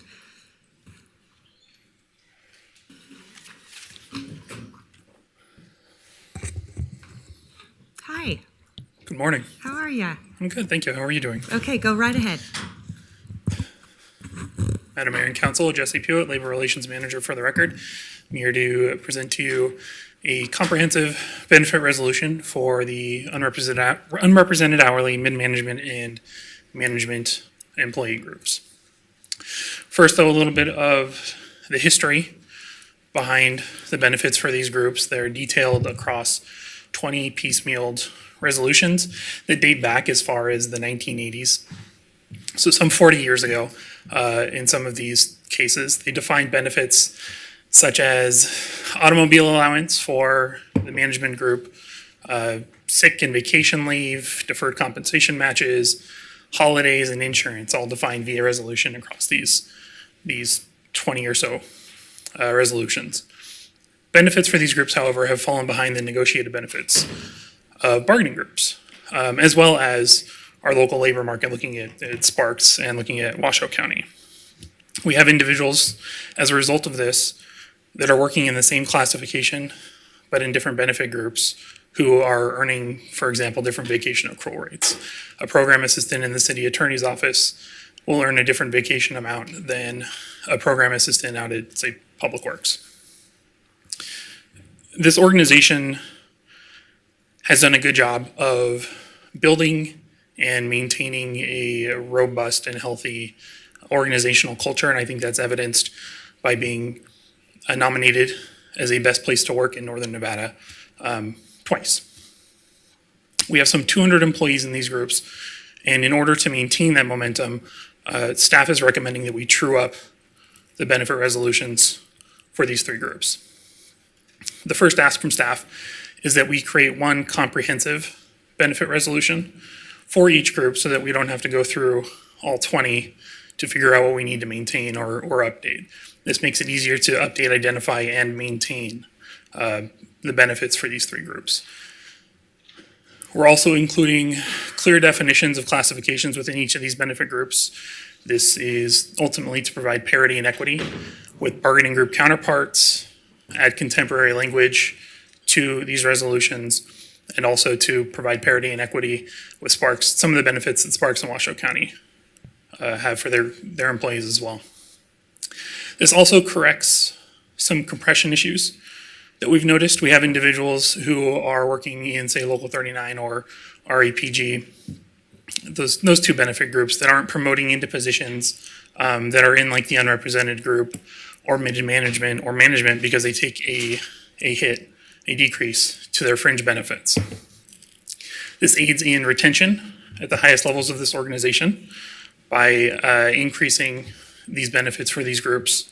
Some of the highlights are increasing accrual rates and cash out opportunities, holidays, tuition reimbursement, education incentives, and longevity to match that is found in the bargaining groups and in Sparks and Washoe County. The total cost for all 3 items is $1.11 million, and that's been considered for in the budget that this group had previously adopted earlier this year. On this final slide, I just have some recommended motions for each items, and I would be happy to take any questions. Okay, I think Ms. Breckus, you pulled item 13, so I'm going to start with you. Yeah, I am having a challenge talking about broad brush benefits. We just, exception the city manager, we're buying 6 months of PERS. When we did the bargaining groups for the police last time, and I supported that, but if I had known what I knew then, I probably would have. They were provided, they were moved into the 457 plan. But that, historically, if you go back into those bargainings, was always something that they weren't going to get because they got something else. So in bit by bit, there's padding on. And the padding on, I think, most recently showed itself with us throwing out the window some of our financing and budgeting principles related to OPEB when we did not fund as we had planned when we started out with budget. So I'm getting nervous about that. And that's why I feel I need more information about where we're at, who's in each group. And obviously we've got a big workout on the groups because we've run into some civil service problems with the charter. But you didn't provide the list of all the positions and what's filled and unfilled for each of these, did you? No, but I can give you a quick rundown of the types of positions that are in these groups. Okay, well, because we cut off so much time here, I don't want to go there. My other bigger question that I do want to hear response is, I recall letting out a contract and budgeting for an overall compensation study we were going to do. That was called, what was the company that we were using? We're using Public Sector Personnel Consultants. What are they called? Public Sector Personnel Consultants, PSPC. Okay, and how much was that contract? I don't have that number off the top of my head. It was pretty involved, though. It's looking at Yeah. everything. Mhm, Do you it have is. those results back yet? You have the raw data back, and we're sending something out to employees today to discuss or to inform them of where they stand in the market with comparison to their base salary and their total compensation. Yeah. So we do have the raw data back. Yeah, that's what I have been, and I think this came forward before one of these, said we need to bring in the experts and bring it in forward, and look at it more minutely, particularly because last time we went out and did a class and compensation study, the manager, and I didn't even think it was this manager, threw it out, and that was the other company, just said we didn't like the data. And there is risk to the organization budgetary wise if we don't work from a place of knowledge as we get into this budgetary situation where we're basically not doing other things that we said we were going to do, like pay for some of our, park money aside for our retirement benefits. So I am struggled with this decision. Now, why the HR department is bringing this forward in advance of the study you're doing? Because you mentioned the market, place, and that's what I thought it did. Yeah, well, and a lot of this is based on internal equity as well. These groups have these benefit resolutions that have not been updated in some cases since the 80s. So their benefits are falling far behind what their bargain for counterparts are receiving. So the intent is to bring them up to parity with those bargaining groups. On the benefits, because Correct. we've been moving up the base salaries. Yeah, with cost of living adjustments. Yeah. Well, I think we also moved the scales. Yes. Okay, Ms. Marcus, I'll Mr. come back Pewitt, to you. if- Oh, I'm Mr. sorry Manager. for interrupting you, No Mr. Vice problem. Mayor, but Mr. Pewitt, could you describe for the council, please, the challenges that we're seeing in terms of advancing people through the various career trajectories that we offer here at the city and why this is a practical change? You alluded to it just a moment ago with respect to the internal equity and parity, but I think some more specific examples might provide better context for these items. Sure, and I think I probably touched on it too briefly during my presentation. However, we have employees that are in, say, Local 39 who are not promoting into taking positions that would otherwise be a promotion into, for example, the unrepresented hourly or the mid-management groups, because they're taking a hit to their fringe benefits, whether it's vacation accruals or a cash out or something to that effect, or somebody from our APG in those groups that have longevity that aren't promoting into these positions because, again, they're taking a hit to their benefits and losing out on that fringe benefit compensation. And so is it correct to say that in some cases, the net result of that condition is that irrespective of base pay between the positions, the fringe benefits and the benefits package make their total compensation less, and so that we're having trouble moving people into management positions because of that situation? That is correct, yeah, and that is an internal and an external problem as well. We're talking about attracting and retaining talent. Those are really the kinds of things we have to hone in on. Thank you. Okay, let me come now to Councilmember Ebert. Did you have items for discussion here? Yeah, and I might have missed part of this. I apologize. You said some of these benefits haven't been updated since the 80s? Correct. Okay, so is this something we're gonna keep tabs on and update, as part of our budget and when we're updating other employees going forward so that this doesn't happen? That's the ideal. The resolution process in and of itself makes this delayed. But the ideal situation is every year we bring something forward that trues up these benefits for these folks. Okay, so that's gonna be part of the process going forward? Yes. Okay. That was, I think, my main question. Thank you. Mr. Pugh, first of all, thank you so much for the presentation. Excellent work, I think. I wanted to ask primarily about the work that has been done with these various groups to bring them along to the discussion. Meaning, I make an assumption that we have gone out and had conversations with folks in the affected groupings, or maybe they've raised those issues with us. So could you first speak to that? Sure. So we've worked with departments and with individuals in some cases in these groups to kind of get a pulse on how employees are feeling. And this is a direct response to some of the not only requests but concerns that we've received from folks in these groups. Well, I think as Councilmember Ebert wisely points out, not having the policy updated since the 80s doesn't make a lot of sense, right? Well, we want to have our policies that are consistent and are reviewed with some regularity so that when they need to be tweaked for whatever reason that they are. So I view most of this as being related to that. Let me also ask, when we have the class and comp study completed, is there a possibility that any of these particular groups would have to have adjustments related to that? Meaning we are free to vary these from time to time, and I suppose we could come back to them at that time if that was necessary. Yeah, that's entirely possible. We're still working with management and our labor partners and the labor groups for what that will look like.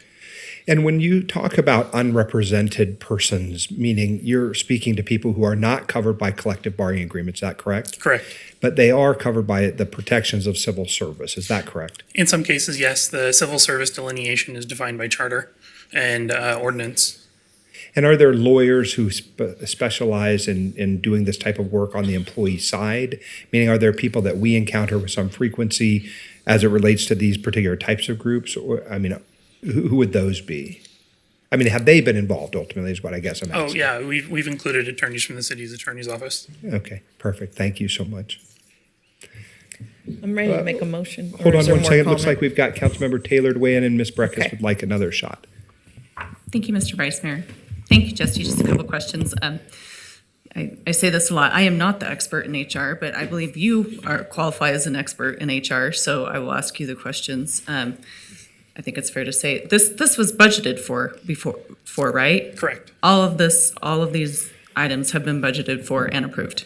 Correct. Yeah. So these items were included in the budget that this body approved earlier this year. Okay. And then my next question is maybe more of a statement, but through the staff reports and the information that I read and that you presented, this creates equity, stability, and also sort of lends itself to retention within the organization. Would you say that's a fair statement? Correct. Yes. Okay. So I'm going to be very supportive of this. Thank you for your hard work. Ms. Breckus. Yeah, I mean, while I appreciate that it was budgeted this FY, there was also in the staff report compounding issues going forward, and those seem unaccounted for, and that's where, we have to mix with our other obligations, and we pulled off of one of our obligations this budget, so we're working with a compromised budget in my view. You said since the 80s. What is the benefit that the 80s has been static? Because the biggest benefit, I would presume, is the employee health care, and they're not stuck in the 80s healthcare plan. They move into the iterations of the healthcare plan. That's right? correct. And in that case with the healthcare, I believe that resolution has been around since the 80s, but that language has remained stagnant and hasn't been updated to be contemporary to fit the city's needs or reflect the city's current health plans as it relates to current law or regulations or anything of that nature. and this really gets into item D2 that we're going to do a little bit later. You said that we're seeing people in the bargaining groups not want to move up into these groups because of the benefit package. But, I mean, what evidence do you have on that? I mean, we're about to discuss shoving some of those people who did exactly that back down into different groups because, you know, the number overextended what's allowed in the charter. And so I'm seeing a different thing. I'm seeing that there's a politicalization of these two classifications, and it's putting people at risk and uncertainty on their job security. As you know, now, and everyone look in the envelope I saw yesterday, or the elevator. There's a civil service meeting to go on voluntary demotions and transfers. You know, that's a scary time for the workforce, and that's applied to these people in these groups who took that leap, and they're getting shoved down because of management issues, not necessarily, you know, other issues. So the question to summarize is, what evidence do you have that people are saying, I'm not going to go into the unclassified, I'm happy in local 39 or wherever? I mean, do you do surveys, or? It's largely anecdotal in nature, but we've heard from employees that they aren't interested in moving up. Mr. Pugh, actually, if I could, so I think Mr. Pugh has described the anecdotal evidence with respect to what we're seeing in terms of people promoting through the various career trajectories that the city offers. I do think it's fair to say that the positions we're talking about right now are more at risk than our civil service positions. They are not entitled to the same protections, and so there are certain benefits that the vast majority of our workforce has that these groups do not enjoy. I think you have, in fact, hit the nail on the head with respect to these positions are more tenuous than our civil service positions, and that feature or that condition, I think, particularly over the last few years, has been exacerbated by the political climate that we've been talking about at length in this meeting in particular. Well, that's yeah, okay. And so, you know, the updates and the cleanups that Mr. Pugh has described are, in my view, entirely appropriate to make sure that we have that internal parity, that internal equity within this organization. It is something that we've focused on a great deal over the last 3 years to make sure these things are right-sized and we're a competitive employer in the marketplace. And I think the talent of the team that we've assembled reflects that. But then why did we do a class and comp study to have that outside look? We do a class and comp study. Where is we that? did a Why class don't and we comp study so that we could be better prepared to enter into labor negotiations here in the next few months. That information is being shared with individual employees with respect to their individual positions today via email. They are going to be directed to the website with respect to the raw data and the entirety of the organization, and they'll be able to see all the positions and where they shake out, both with respect to base wages and total compensation. Mr. Thornley, thank you for the explanation. I'm going to come now to Councilmember Dewar. Yeah, thank you. I am so glad you brought this to us because I think it's incredibly important that if your position is not in a represented group, which has collective bargaining, you should not be left behind. And as you move through the organization and take on increasing management responsibilities, such as the mid-management and management employees, you should not be penalized for doing that. You know, you shouldn't have to suffer. The job is challenging already, that you're taking a step up to do. You shouldn't also have to sort of bear some negative challenges with doing that. So I'm very glad we're evening things up. Like Ms. Ebert, I want to make sure we stay up. And throughout my tenure here, I thought we were trying to stay up. I thought each year we actually were. I know you talked about the awkwardness of a resolution, but I know I've been here several times where we have adjusted the benefits for these three classes in the last 9 years. So it's not that they do go back to the 80s. Maybe the language does, but substantively, they're not in a 1980s medical plan, et cetera. You know, so I'm sure that the language needs to be updated, but the substance, I think, is pretty relevant up to the last time we approved the resolution, right? And do you know when that was?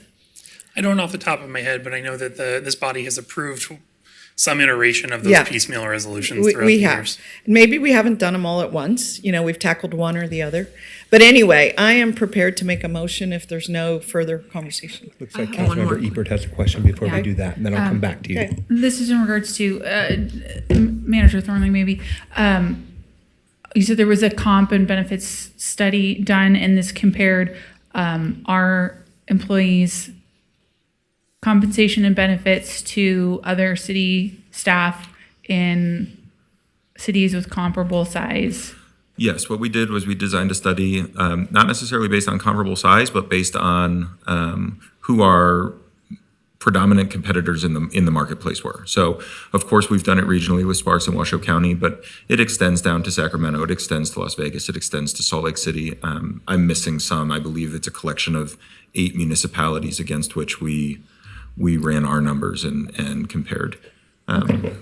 Okay, and is this something that we'll do annually as part of this kind of true up as well, of the comp and benefits? I don't know that we'll do it annually. It's certainly relevant information as we negotiate with our labor groups. And of course, every labor contract is going to be open here in the next few months. Okay. It had not been done or done well recently. And so it was at least time to get a baseline understanding of where we stood in the marketplace. And I believe we've achieved that. That information is being communicated today. There's been a considerable amount of outreach with our labor partners and with employees on an individualized basis. It's a lot to take in. I expect that there will continue to be more questions. But we're moving through that. And in general, I think that we're doing okay in that space. Okay. I think Councilmember Ebert as well. I've heard that the county has recently done a similar kind of thing, as well as the city of Sparks. So my experience has been that we have not done one in at least the 5 years that I've been on the council. It doesn't happen every year, but it is good to do it with some more frequency than maybe we have done it in the past. Yeah. Okay, Councilmember Dewar, I'm going to Yeah. come back to you for a motion. Yeah, I'm prepared to make a Wait, motion. may I ask one more question? Okay. I really do want to see the benefits of that. I'm having a hard time going here. And maybe, because the issues I've mentioned about that have risen to the level of investigating the city manager, I'm not getting the briefings when, I get maybe a paragraph. And so this is a really in-depth thing. And there's not a red line to the current benefits that I see. There's not a listing of the people. But I want to ask about paying the Medicare until 65 or older, because there's been changes. Does this enhance that benefit? No, this is a similar benefit. This is the same benefit that was in the previous resolution for that. Okay, that so item. what is an enhanced benefit in here?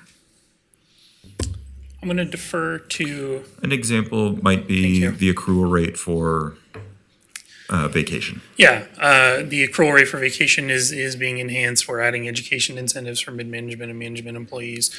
Longevity, Longevity is a Longevity is big coming item in. So for the three. longevity, in my understanding, was always something that wasn't going to come into these groups because they got deferred comp. Do they have deferred comp? They do. Okay. And many of our bargaining groups also Okay. have deferred So comp we're and upping longevity. those, but the payment for and that comes with the ticket. It comes with the ticket. They can't fix a park or pay for the OPEB principles. But let me ask about the Medicare. So the Medicare, how does that operate for this group now? I'm going to defer to Angela Davis, our benefits manager Yeah. in human resources, to answer that question. Ms. Davis, welcome and good morning. Oh, sorry, I'm full. We see that. You are. Good morning. For the record, my name is Angela Davis, and I serve as your benefits manager. I guess I'm a little confused on your question regarding Medicare payments. We Yeah. don't pay Medicare for We our don't. folks. No. Well, no, I'm sorry. Once they've left service, do we pay amount for them up to when they become Medicare eligible? Depending on when they were hired, there are retirement subsidies for some folks. Those are outlined in those resolutions.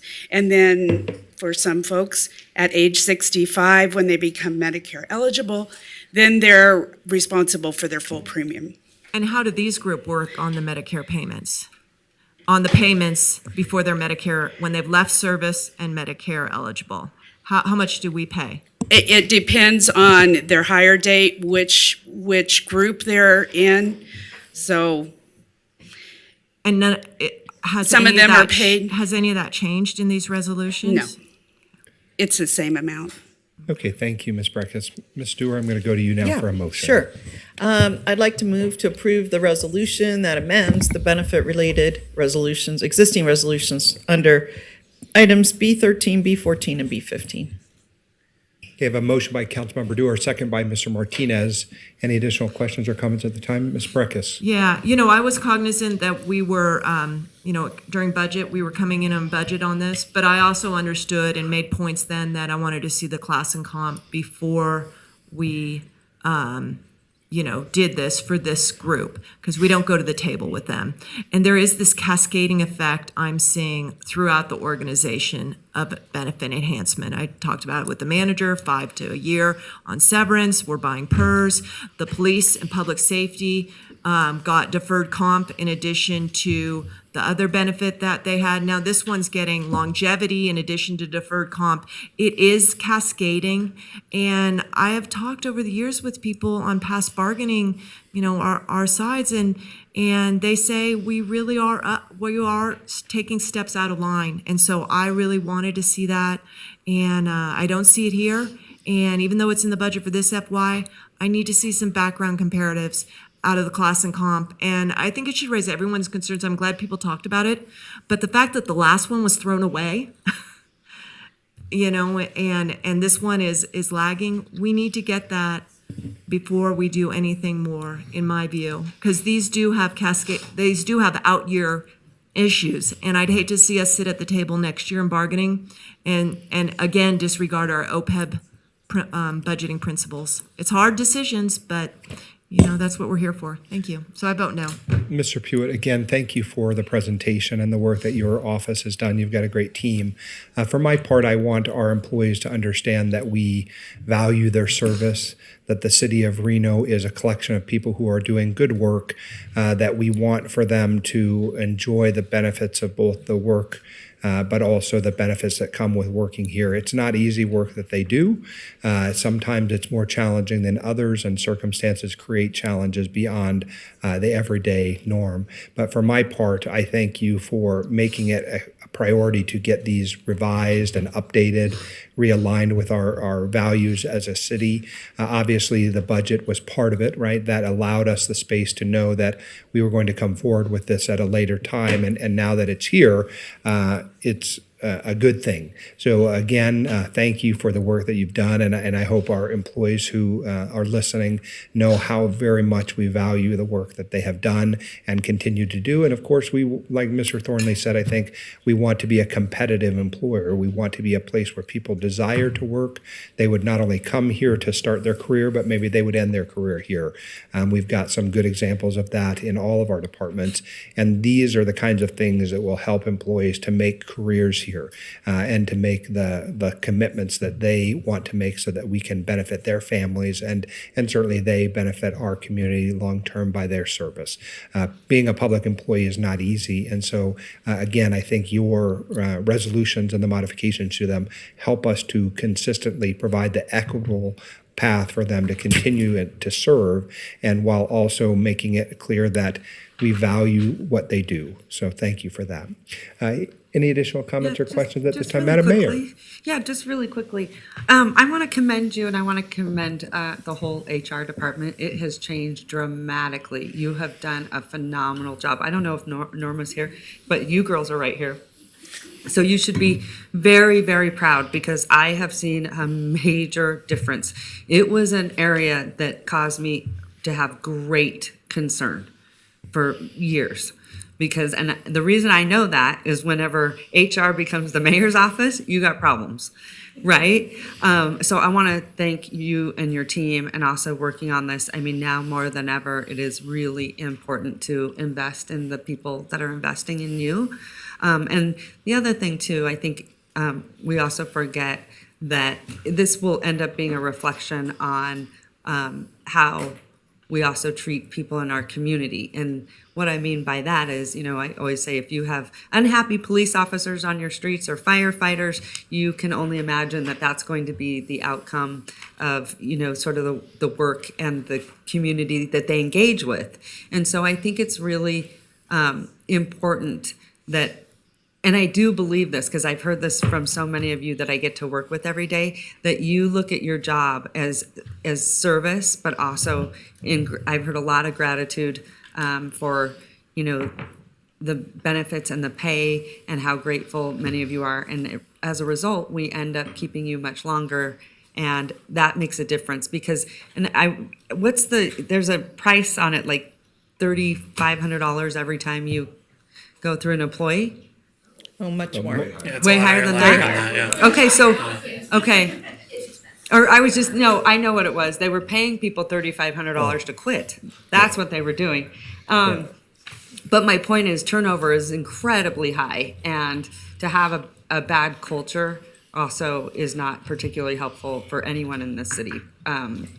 So I want to say thank you so much. I think you guys have done a phenomenal job, and I'm so grateful. So I don't think we've been able to tell you how much we appreciate what you've accomplished in HR. I have seen a massive, massive difference. And it hasn't been overnight. It's taken time. And so I appreciate your hard work. So thank you. And Madam Mayor, there's a reason, if I may be recognized. Go ahead, please. There's a reason that I wanted to make this motion.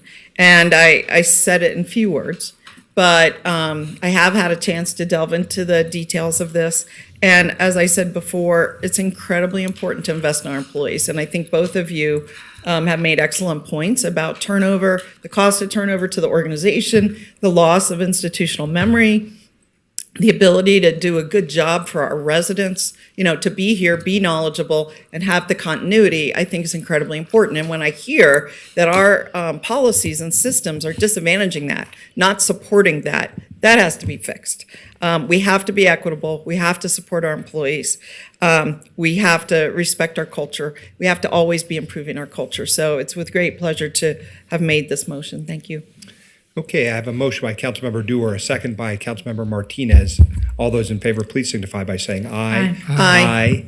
Any opposed? Opposed. Motion carries. Thank you. Our next item is B18, pulled by Councilmember Breckus. Okay, go ahead, Councilwoman Breckus. Yeah, I'd just like a presentation on. I think was there B17 that I wanted to. Oh, 17 goes first? Nobody pulled 17. That was not pulled. Oh, I'm sorry. 18, sorry. Did you want to pull 17, Councilwoman? No. No, okay. Could I have the overhead, please? It was mislabeled on my agenda.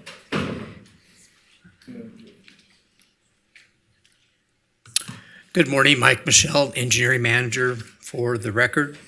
What we're here this morning to talk about is two agreements for the installation of a storm drain pipe under Union Pacific Railroad associated with Comstock Cottages Phase 2 development.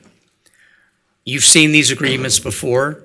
In January of 2021, you approved similar type agreements for the installation of a sanitary sewer line under Union Pacific. We see the storm drain in orange, and what you previously approved in green is the sanitary sewer. To orientate ourselves, this is the intersection of North Virginia and Tallis. North Virginia and McCarran is down here. And as you drive up North Virginia off to the right, you will see the existing University Ridge development. What is being built today is Mountain View Estates. Perhaps you see that. It's the same developer who's developing Mountain View and Comstock Cottages. You'll see the railroad between North Virginia and the University Ridge subdivision. Comstock Cottage Phase 2 is outlined here. They're required to put in the sanitary sewer. We're involved with this project because Union Pacific will only deal with a public entity, that being us. So that's what we're here to talk about today, approval of these two agreements. I recommend that you approve them. I'm happy to answer any questions. Thank you so much. I'm going to start actually with Councilwoman Ebert. I believe this is your ward. Go ahead. And then we'll go to Councilwoman Breckus. I don't have questions at this time. I know that this is part of something that needs to happen for this development, but I don't have questions for this item at this time. Okay, thank you so much. I thought you pulled it, no? No. No, oh. Councilwoman Breckus. Go ahead, Councilwoman Breckus. Sorry. Yeah, so I saw in the staff report that this is needed for a subdivision, Correct. and the subdivision came in for an extension, It did in June of this, a couple months ago. and that was administratively approved. It was an administrative 2-year time extension that was Okay. approved. So, but what is the lapse of getting this job done? Of doing this work? I'm sorry, could you repeat that? What is the timing? There's something in here about a year, if they don't do something in a year. Well, they, in order to have a final map, they have to have this design done. Design for a final map, okay. It has to be designed and there has to be security posted for it. Security posted. So it'll be bonded for. Okay. And are they in for final map? They are. They are. Correct. Okay. Yep. So they're in for final map and you're getting a bond for this work. We will. Yeah. And the nature of that, the bond covers what? It will cover the public portion of the installation of this storm drain. So everything that will be installed under the railroad right-of-way, which is 100 feet in width, will be bonded for. Okay, so if they get their final map and they disappear, because we're at that point in the development cycle where projects are disappearing. The first sign is they're coming in for extensions, and this one's already come in for an extension. We will have a bond that we can call in to fulfill the obligations in these agreements. Correct. Is that add value to us to do this, or is it only needed for the project? Well, this particular improvement is needed to accommodate the development. And this development is obligated to put in this storm drain. Now, if let's say they go away and there is nothing built, then there's no need to put in this storm drain. And we don't have any obligations to perform to the railroad or anything. We will have obligations to Union Pacific pursuant to the pipeline crossing agreement subject of this council action. So even if the project doesn't go, we're still on the hook to do this to Union Pacific, to have this done. No. If this project, again, if this project doesn't happen, there's no need to put in this Okay. crossing and there's Okay. the agreement is of And no Union Pacific effect. can't come back to us and say, you defaulted. The improvement would have to be installed in order for them to quote unquote come back. Okay. The reason I ask these questions is because when you get to a certain point like this, when projects are faltering, bonds sometimes are not of the caliber you need, and then the city's on the hook. And I'm trying to understand the protections that we have to perform if we have a contract with Union Pacific. In my thinking, when that administrative extension was granted, that would have been the time to put some due requirement onus onto them to not make us in this complicated relationship with Union Pacific. And that's why I was a little concerned that we're extending it out when they're not performing already. This isn't just a run-of-the-mill subdivision. This is a run-of-the-mill subdivision that involves a lot of work with the Union Pacific on behalf of us. And that is of concern. And the final map, is it for all the units in the phase, or is it? The final map would be all the units within the Phase 2 project, which is Okay. 196. And where's phase 1 at? It's under construction?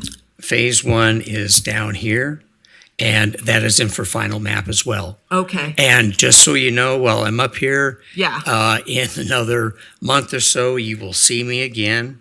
Yeah, I remember that one. Because down here, Yeah, we will have another pipeline agreement. just a pipeline, yeah. No, we will also have a at-grade surface crossing agreement Yeah. and reimbursement agreement. Yeah. And that will be for improvements to the actual railroad crossing itself. Yeah, at that Comstock. at-grade railroad crossings are a big concern to mine, so, and I think I did support it at the time because. Councilwoman Breckes, you have 1 minute left. Oh, You're gonna okay. Well, I'll wait. exhaust your I'll 6 wait minutes. till we get to the at-grade You- railroad crossing item in a couple months, because that's a very big one. You certainly don't want to be hanging out with that, if a project does not go. So, thank you. All right, any further questions? Go ahead, Councilwoman Eber. So I just want to clarify, this project is already approved, correct? I mean, The- the Comstock, The tentative map is approved, okay. yes. And we've already issued one extension because we're waiting for the Union Pacific to complete their project. The 2-year time extension was granted primarily because it is taking longer than anticipated to get the final map. There are complications with Union Pacific. Okay, so it's not the fault of the developer or the plans or anything. I would not characterize it that way. No, okay, so this is something that we would need to do for the development to finish, correct? We have to do this for the Okay. development to move forward. Okay, so that was all my questions, thank you. All right, any other questions? Councilwoman Breckes, Yeah, go ahead. I don't have it up on my computer. Let me just, it was B18, and can you bring up the motion? The suggested motion? I guess it's just motion to approve the agreements. There are 2 agreements in this one agenda item. Okay. Okay, so is that your motion? Yes. Councilwoman, okay, thanks so much. All right, I have a motion from Councilwoman Breckes, a second, I believe, from Vice Mayor Reese. All those in favor say aye. Aye. All those opposed? Motion carries unanimously. Thank you so much, good job. Madam Mayor, next item is B19, and due to its similarities, I recommend opening B19 and 20 together. Yes, we are opening B19 and B20 for the record. Thank you. Okay, take it away. All right, have a quick presentation. Just giving them a sec. All right. Madam Mayor, members of the board, Mr. City Manager, my name is Roy Flores, and I'm a senior civil engineer with the Utility Services Department.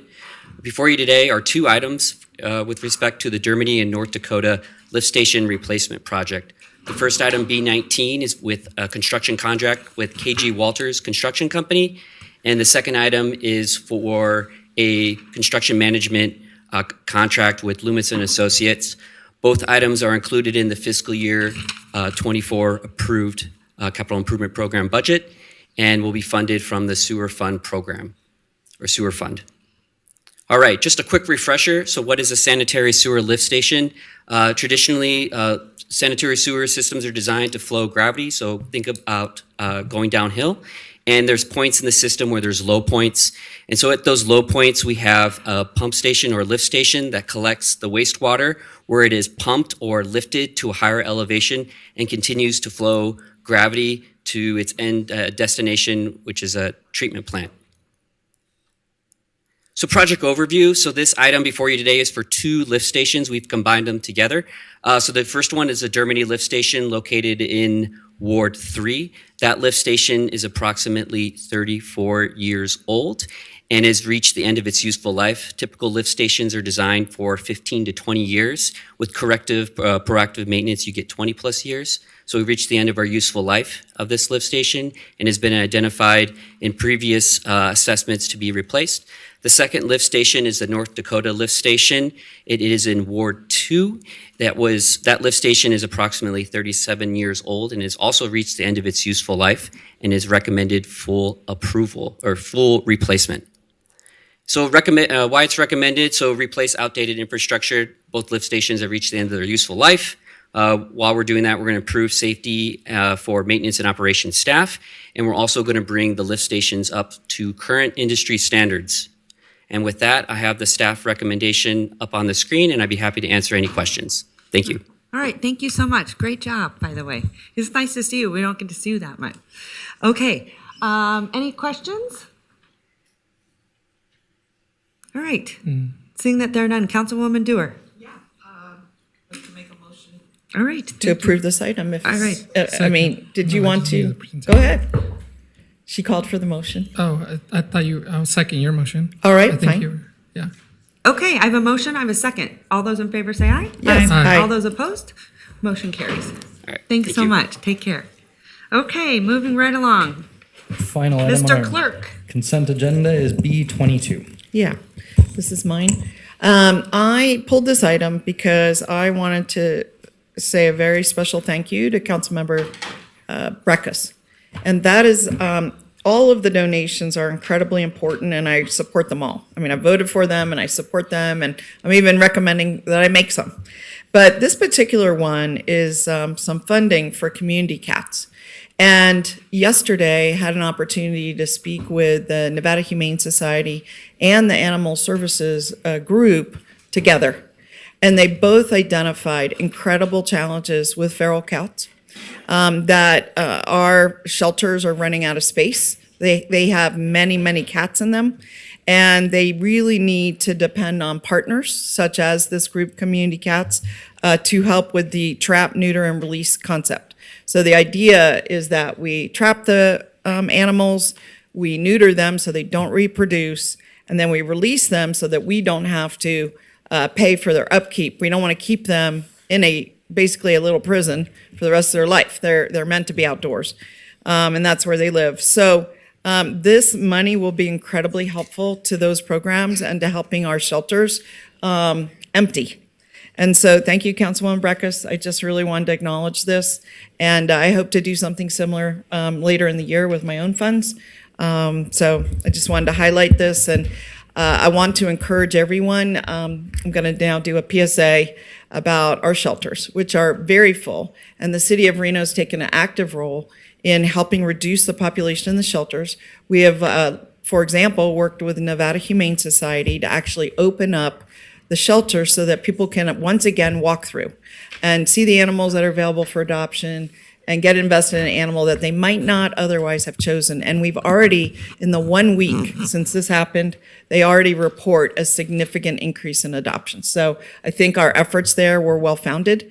They've also done some other things, improved the front desk staff, reduce the onerous application process to adopt an animal, still requiring that these are good people that are wanting to adopt animals, but not in an onerous way. So again, thank you, Councilmember Breckus, for doing this. It's very important to our animal community. So thank you. Yeah, I'll just All tag right. on, if I may, Madam Yeah. Mayor. Yeah, I was going to just ask you, Councilwoman Breckus, I think you had this on a previous agenda before, didn't you?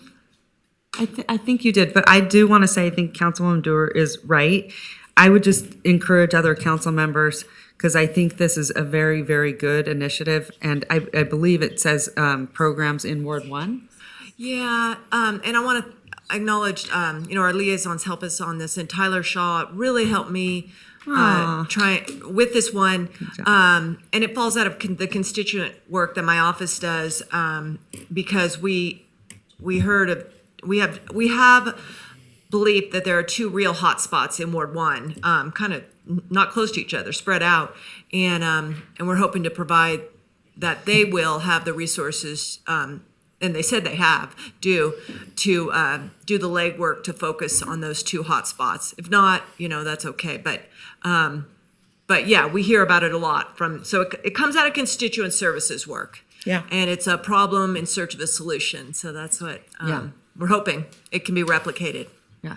Well, and so I just want to put this on the radar for other council members. And the reason being is you can see properties sometimes that are very problematic because of this situation.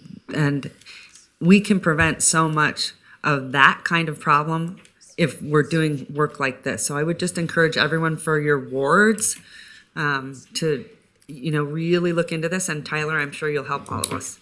All right. Okay. Thank you so much. Madam Mayor, I am not familiar with the Community Cats group, but Mr. Shaw is also my liaison, and so I would also like to be able to support them and Ms. Breckis's good work. So hopefully we can make that get to a future agenda. I think I have $1,000 in discretionary funds that I'd also allocate to the same program. So. And I love that. Is Rita? We used to call her Rita Katz. Is she still part of that? No, I know it's a small organization, but they do big work. But I remember because my sister was a big supporter. So, Good afternoon, Mayor and Council. Tyler Shaw, Community Liaison for the record. Thank you for pulling this item because now we get to talk about cats. And do you think Tyler is a cat person? For the record, I am a cat person. But Community Cats is a great organization that's been operating in the community since the 90s. They're a registered 501c3 nonprofit, and I've been working with their executive director, Tracy Dean, and she's been spectacular. And with Councilmember Breckis's donation, we're going to be able to do 2 trap, neuter, and release programs in Ward 1. And with Vice Mayor Reese's donation, I'll work with people to identify some different spots where we can do some more work. Yeah, let us know, please. We want to help you, and this is why I love you, because you're a cat guy. All right, thank you so much. I have a couple questions. Oh, go for ahead. Tyler. I'd like to know how many cats you have. I have 2. And You also, only have 2. what are the I only names? have 2. Goose and Moose. Goose and Oh, I love it. Well, thank you, Tyler. Really appreciate it. And these are initiatives that a lot of people don't think of, and it's really good to have them on the radar because they really are important. Because otherwise, it can get very challenging and out of hand, and then you have residents that don't know what to do. This is a really good proactive approach. So you let my office know. We want to help. Okay, thanks so much. Can I get a motion? Councilman Breckis. Move to approve the resolution. Second. All right, I have a motion and a second.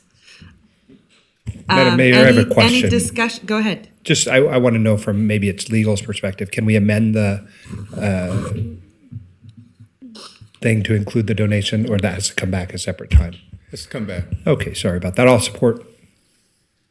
Okay, so I have a motion and a second. All those in favor say aye. Aye. All those opposed? And thank you so much. Motion passes unanimously. See, no one was catty. All right, I had to say it. Considering today's council meeting.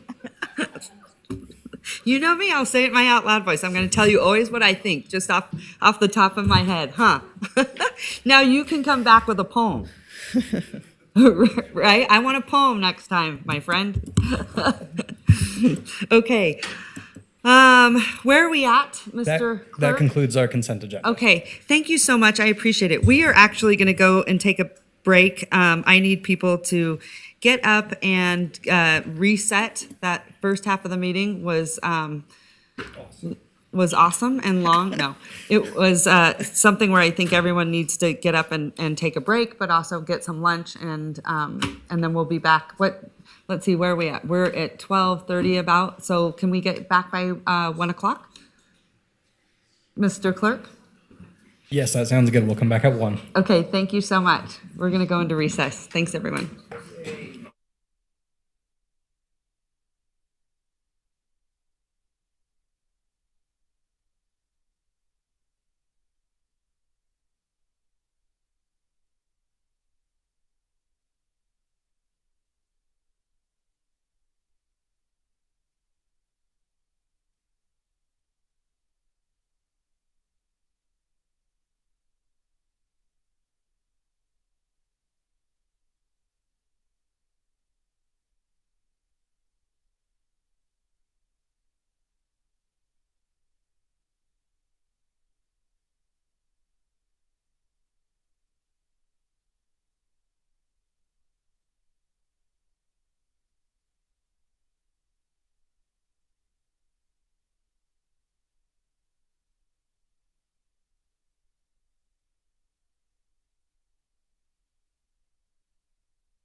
Oh, sure.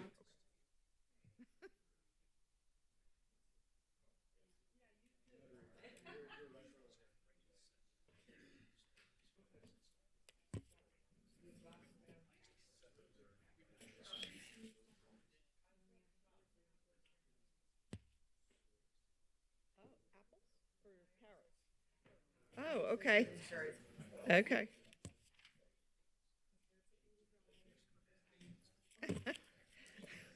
Let's go.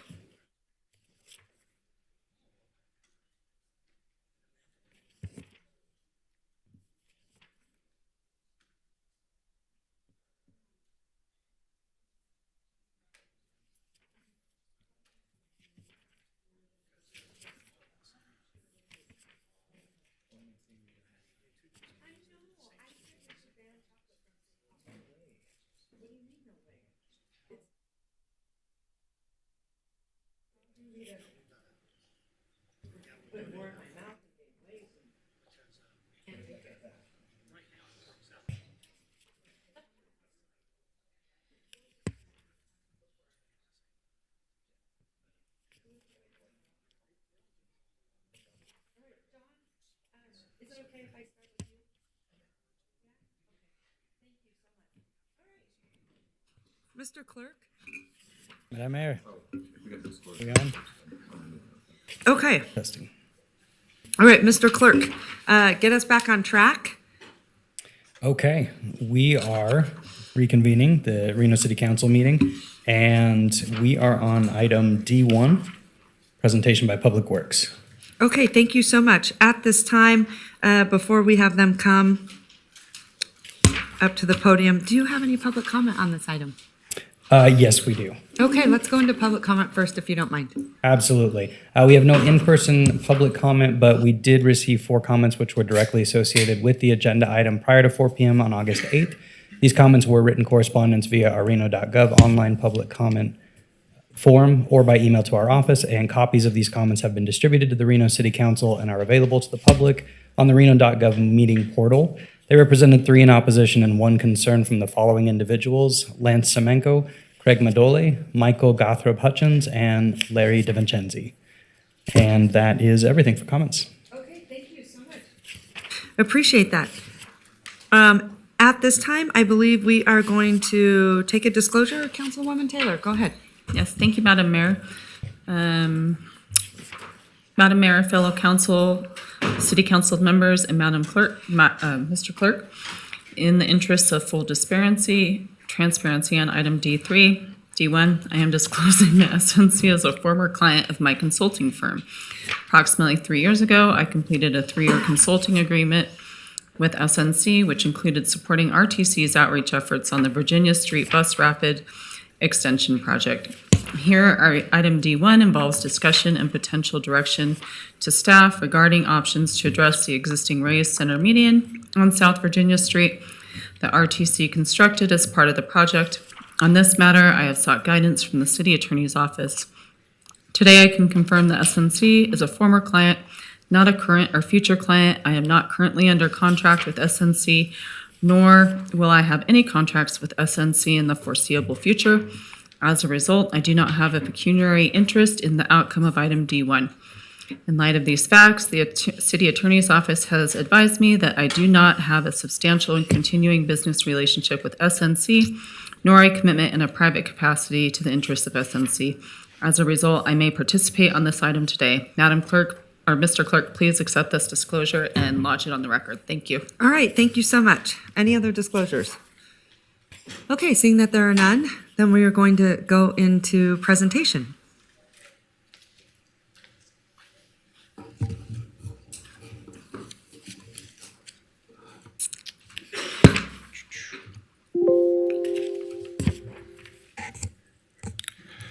Good afternoon, Madam Mayor and council members. Khalil Wilson, Assistant Director of Public Works. I'm here to talk to you about Midtown medians. Since the completion of the RTC Midtown project, the city has heard some complaints from some business owners that the medians restrict left turns and propose a solution to remove the medians. I'm here to ask council today if Public Works employees should reprioritize time and resources in order to work on work from other projects in the community to evaluate alternatives in the Midtown corridor to attempt to address the expressed concerns. RTC completed the Midtown project in 2021 using federal grant funds of $40 million. The goals of the Midtown project were to lower speeds, to increase safety, create a more workable environment, maintain parking, and provide high-frequency, reliable transit. A post-construction study was performed by UNR after the completion and confirmed that the goals were achieved. With lowering the speed limits from 30 miles an hour to 25, the study showed that the majority of vehicles were traveling at or below the lowered speed limit. Crashes, head-on and left-turn crashes were reduced by 85%. The narrowed roadway provided a shorter distance for pedestrians to safely cross Virginia Street. The wider sidewalks invite greater pedestrian mobility activity.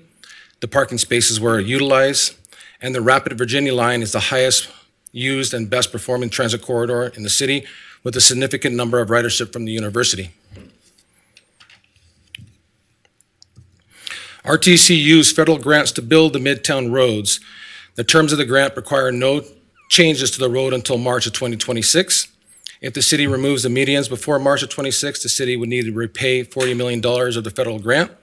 In addition, the city would need to pay for engineering design fees and costs associated with replace the sidewalk and roadways. These costs are not budgeted within the current CIP. There would also be an indirect cost associated with the business in the Midtown district to close the street for construction, which would take approximately 18 to 24 months.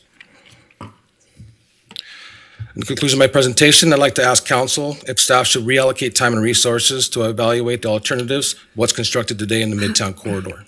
Thank you, and I can answer any questions you may All have. right, Khalil, thank you so much. Can you repeat the last, I think maybe last two sentences of your presentation? What did you say about completing something in 24 months? Can you? So there would be an indirect cost to the business owners in Midtown in order for us to complete the construction of the work.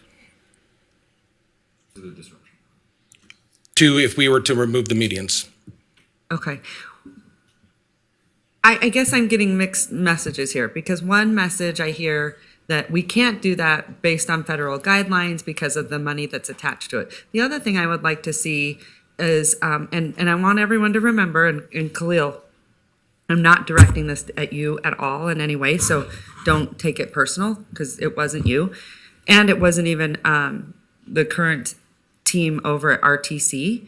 Everyone has left. But there is some confusion because we're told that it's attached to federal dollars, and I'd like to see an accounting of all those dollars. And then I'm told there is a surplus of these dollars. Where are they? Where are they going? You're not RTC, so Khalil, I'm probably addressing the wrong person. I will, send an email. I'm on their board as well.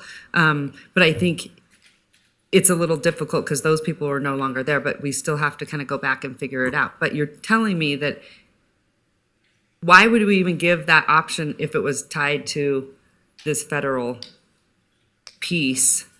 That wouldn't make any sense to me, because one minute I'm hearing we can't because of that, and now we're hearing that there's a cost if we did. So I just feel like there's a lot of misinformation, and I have to tell you, I have major stress when I see those emergency vehicles go down and back. And I've heard from fire and police that it creates a hardship for them and the businesses. And I hate to say this, I'm not talking to you, Khalil, so I'm just looking straight. So that's okay. Forgive me. But I will tell you this, and I was very vocal about this project beforehand. It was so funny because they had a lot of focus groups with businesses, but they didn't listen to a damn thing that those businesses wanted. Those businesses wanted diagonal parking. We went through this. And I just, here we are today, and they said, oh, don't worry, Mayor, we can take out that median, because I figured that median was problematic. And I'll tell you, I think you presented some good statistics, but I have some concern when we see the same four businesses where cars are going right into them, and then literally if you have an emergency, you can't get past them. The businesses, were never on board with this design, ever. And RTC did it anyway. And so that is what's so frustrating to me, They really weren't. Those businesses were never listened to. And it was the same reason. Matter of fact, a lot of us on this council went, hey, and RTC has a long history of just doing what they want, when they want, how they want. Thank goodness it's turned over and we've got new board members and new leadership. And so I look forward to that. But let me tell you, that's exactly what happened. And basically they placated all the business members and this council, quite honestly. So I'm just going to say my piece. But there's confusion of really what is this tied to? And I'm going to ask, if we have a representative of RTC here, I don't think we do, but I want to know the accountability of all of that money. So thank you. Madam Mayor. Okay, I'm at my 3 minutes. I'm going to send it to Councilwoman Dewar. Go ahead. Yeah, thank you so much. And I'm so grateful that you put this agenda item on because I lived this dream. I lived the dream. I heard the businesses, as you said, not be supportive. I had to fight tooth and nail, a council member at the ground level to get trees lining the sidewalk, to get art, to have art considered in the waste baskets and the seating, never mind some standalone art piece. I raised concerns about the divider, what are you calling it, the berm? Median. Yeah. At that time. And they said because it concerns, they would not embed it in the street. They would more like lay it over the street and it could be removed as we got more experience with the road. So I have a few questions. One, I didn't hear, maybe you did address the roundabout because did you address it and I just missed it? No, I did not. Oh, okay. Well, the roundabout's been a great deal of concern and the reason it gets so much use is because it's so difficult to turn. There's so few openings that people end up having to drive the entire length, south and north, to get to where they're going.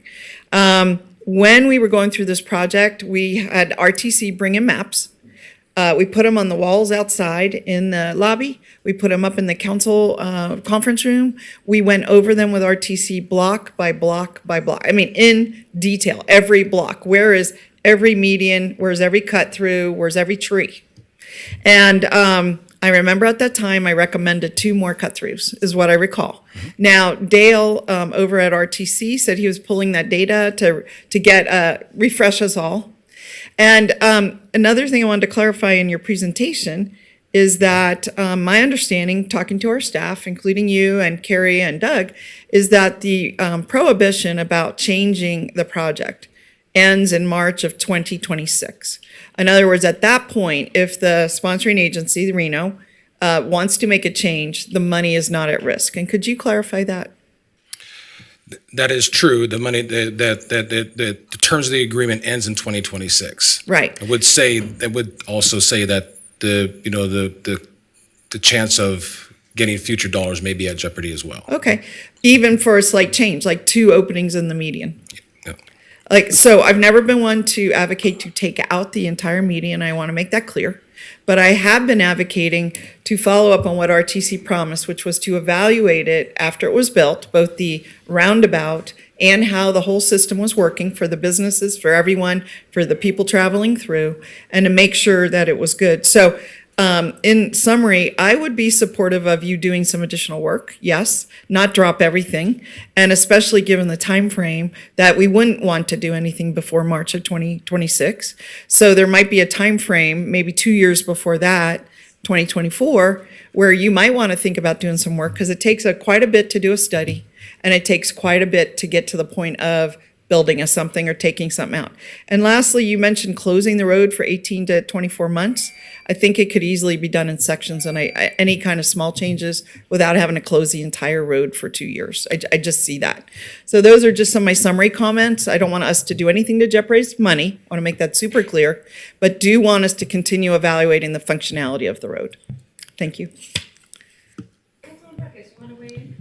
I do. Go ahead. So the context of this is that this item is on the agenda at the request of, who populated this agenda item? The mayor? I put this on the agenda item, or on the agenda. Remember, we had some businesses that came, and so we had talked about it, and I have always felt strongly about it. Always, that's not a secret. I've been very vocal about it. But the Midtown business owners came in public comment, I think you'll remember, and that's how we ended up here. Okay.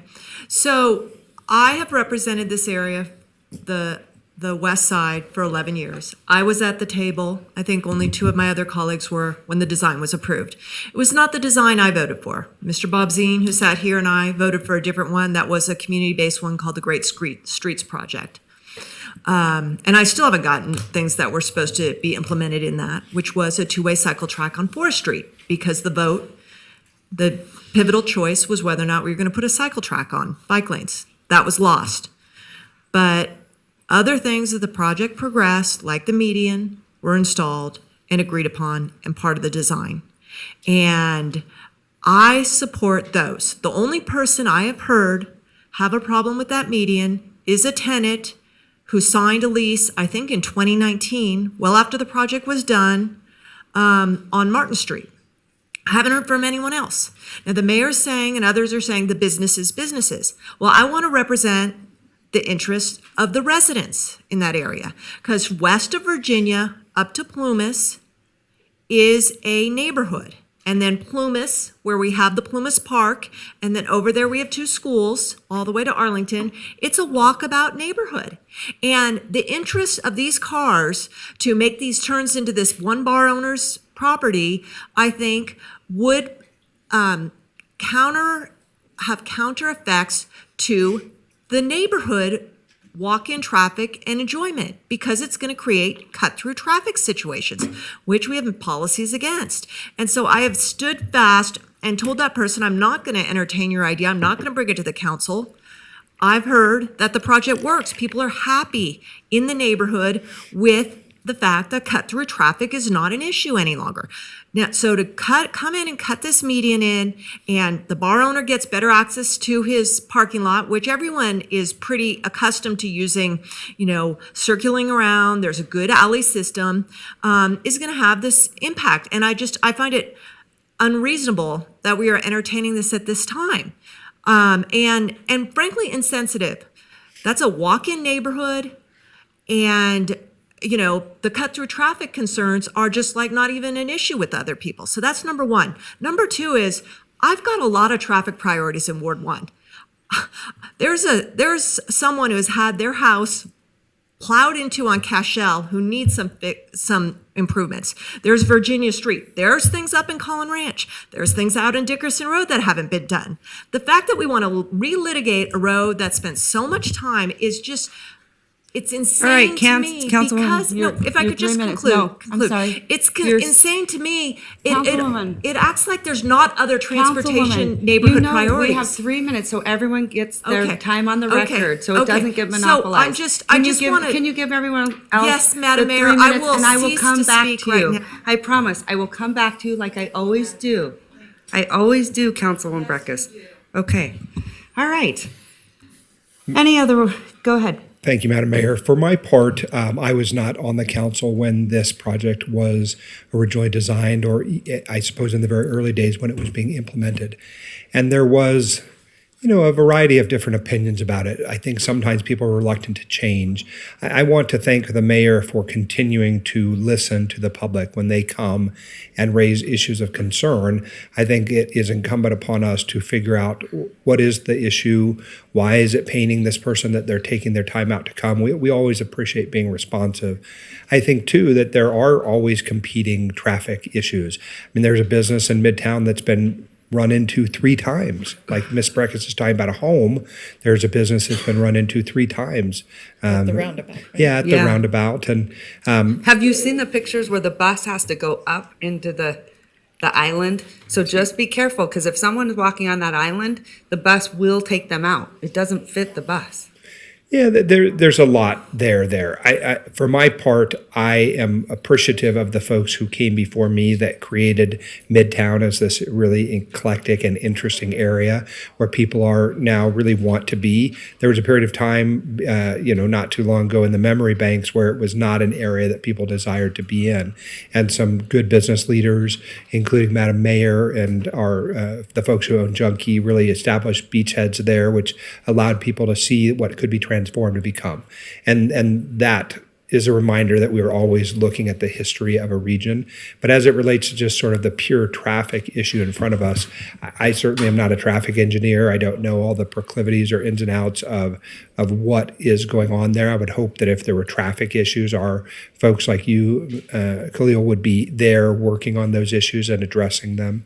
I am concerned, like Councilmember Dewar said, about whether or not we would be putting in jeopardy federal funds, and whether we would be putting in, as you've said, in jeopardy potentially future funds, including the unspent dollars that have not been spent.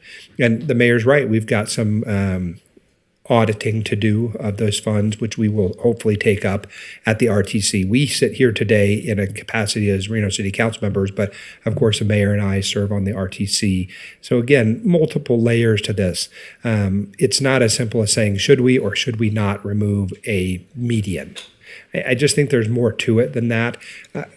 Your proposed next steps are ones that I'm not sure I'm interested today, but I'm interested to hear my colleagues. They often will help me to crystallize my thoughts on it. And I think that's kind of the importance of an iterative process, that we can hear the various competing concerns. One member can talk about their neighborhood concerns. Another can talk about safety and whether or not public access and emergency vehicles are being limited. And all of those things help us to reach a conclusion. I'm not sure today, as I say here, that I could be supportive of directing staff to allocate time to it. But I think that perhaps in the future we'll be able to do that. So I'm interested in listening to my colleagues and happy to be a part of the discussion. All right, go ahead, Councilwoman Taylor. Thank you, Madam Mayor. Thanks, Khalil. I have a question. In the recommendation, it's asking us to allocate time to study more. So in the information that I received, I think we all did, there is a study attached to it by the RTC that was performed after the improvements or the design and the construction was complete, right? That's correct. And in the study, I mean, there's 75 pages, and it goes over safety, crashes, vehicles, pedestrians, Is that the one from cycles. Yeah, it's from UNR. Okay. In the memo from RTC, it basically sums it up and says, specifically, the medians have reduced the number of severe angle crashes, potential crashes. The roundabout mitigates effects and supports vehicle throughput. So parking appears to be adequate. All of the things that we would maybe ask you to go look at, what is not in this study that we would be asking you to go study if it's already been studied? Well, essentially, more openings in the median. But does this study take into consideration of that? You want me to take a try? Yeah, go ahead.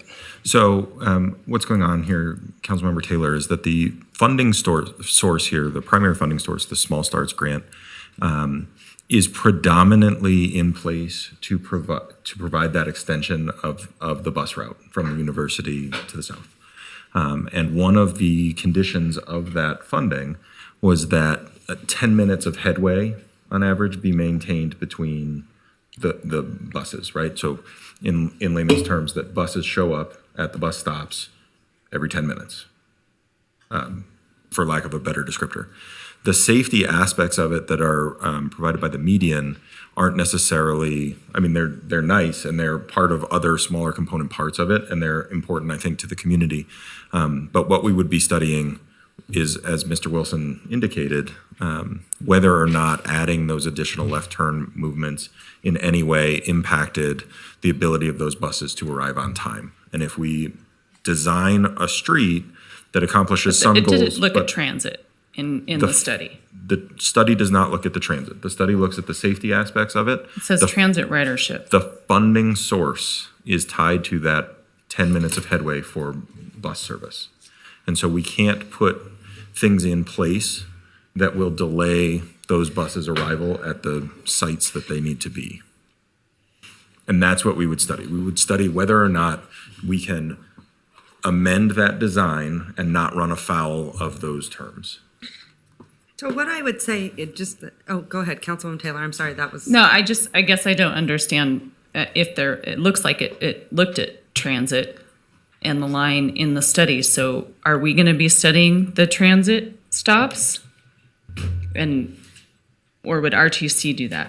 What are we asking as far as, what are we asking you to study? More left turns, which, Essentially, yes. All right, your Okay, 3 minutes thanks. is up, Councilwoman Taylor. Do you want to answer that? Did you? I mean, I think in an ideal world, we would work in conjunction with RTC if we were going to spend time doing this. Our question to you today is, we don't have a project in front of you that our engineers can evaluate. We can't give you a good answer on, whether or not changing the design of Virginia Street in this space will affirmatively run us afoul of the funding conditions.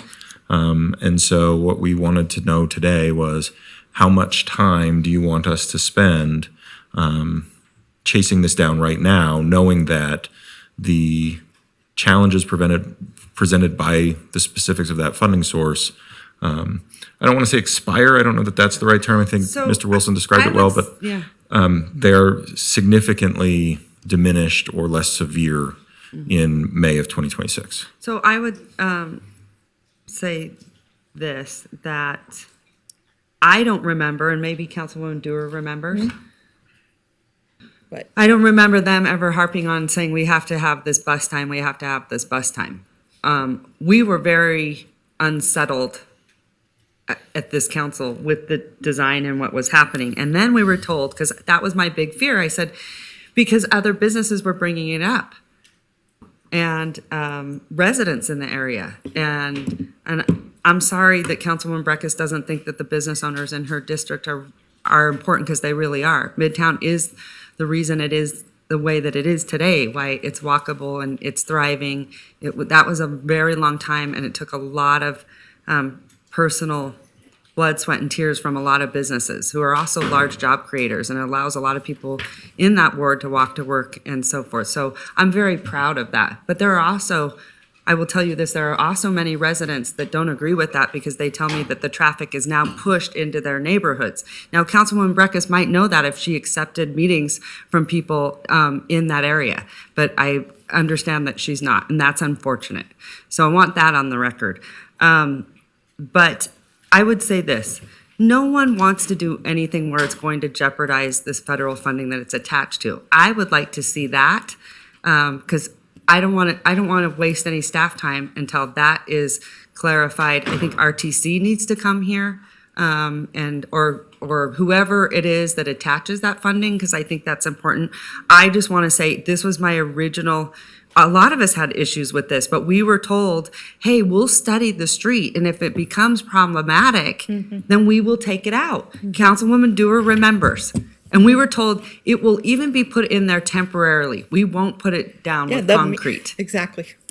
And so for Councilwoman Breckus to say how disingenuous this is, or offensive, I don't remember the word that she used, I find it offensive that we just allow streets to stay, problematic. That's what's, instead of we just move on and start doing other streets, that's not acceptable. But this council was lied to. I want to make that very clear. That's exactly what happened. So just for the record, again, Khalil, you've been so great.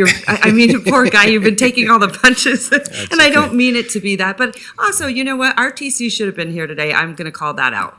I figured they would send a representative. So we'll send an email. My 3 minutes are up, but thank you for being such a good sport, Khalil. Yes. All right. Go ahead, Councilwoman Dewar, and then we'll go to Councilwoman Breckus. Yeah. I wanted to talk about streets generally for a minute, to your last point, Madam Mayor, and I was going to make this point anyway. Let's take a different place in Midtown, like South Reno. It's not that you just build the street and then you're done. Since I've been on council, we've revised many streets in South Reno that were built 10, 20 years ago, even 5 years ago. We found out, oh my gosh, we have to do something, add a lane, add a turn lane, change the timing of the lighting, all of those things. I think that's a sign of good management, is to make iterative decision-making based on changing conditions. So the course of action I would recommend in terms of your proposed next steps is to maybe not do anything in the next 1 year, except find out about this federal funds limitation. That shouldn't take a lot. But I would recommend that we bring it back in a year from now, August 2024, which would still give time a year and a half prior to the supposed expiration of the federal contract.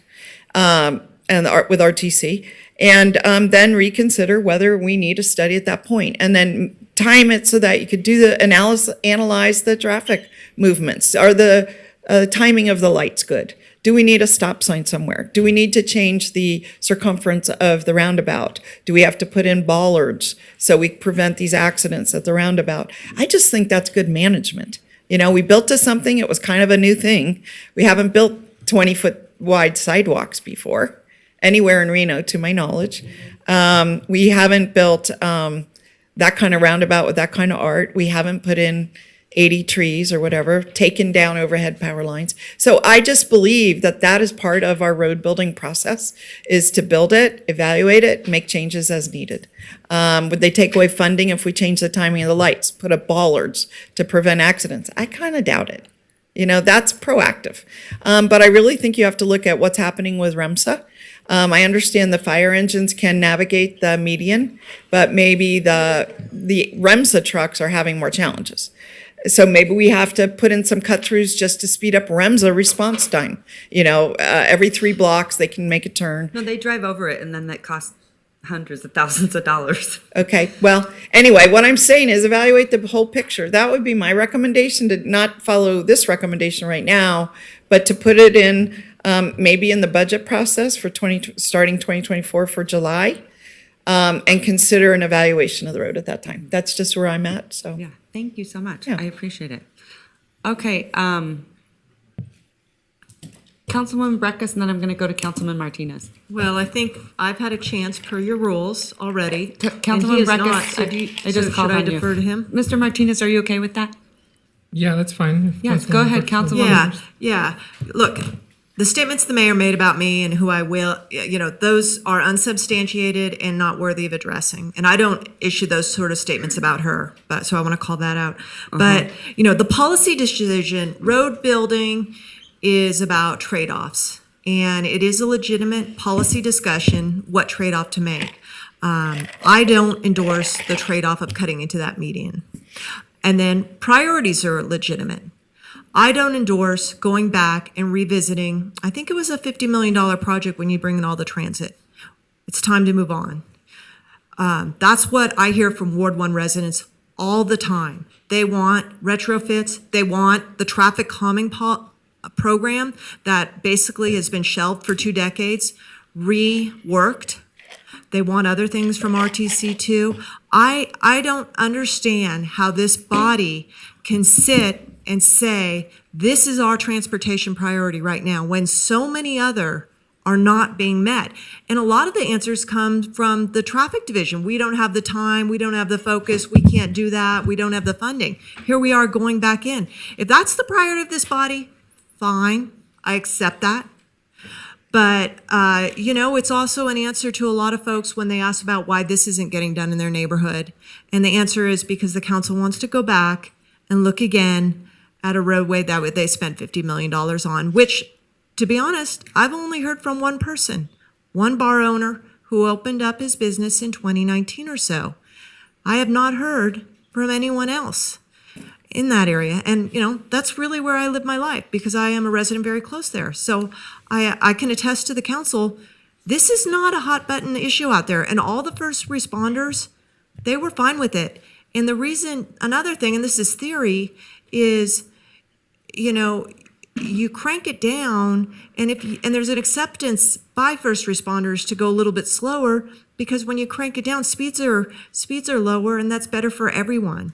And so, you know, police and fire and everyone had their chance to say, and I don't think the configuration is deficient on those ends. So, I think this is really about one isolated bar owner wanting a median cut into. Thank you. Go ahead, Councilman Martinez.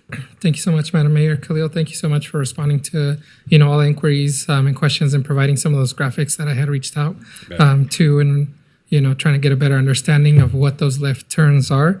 And just for confirmation, if you're traveling southbound, you're able to turn on Stewart and Cheney, correct? Yes. And then if you're going northbound, you're able to take a left turn on Taylor, St. Lawrence, and California Avenues. That's correct. Okay, I just wanted to make sure that I was reading the graphic that you sent me.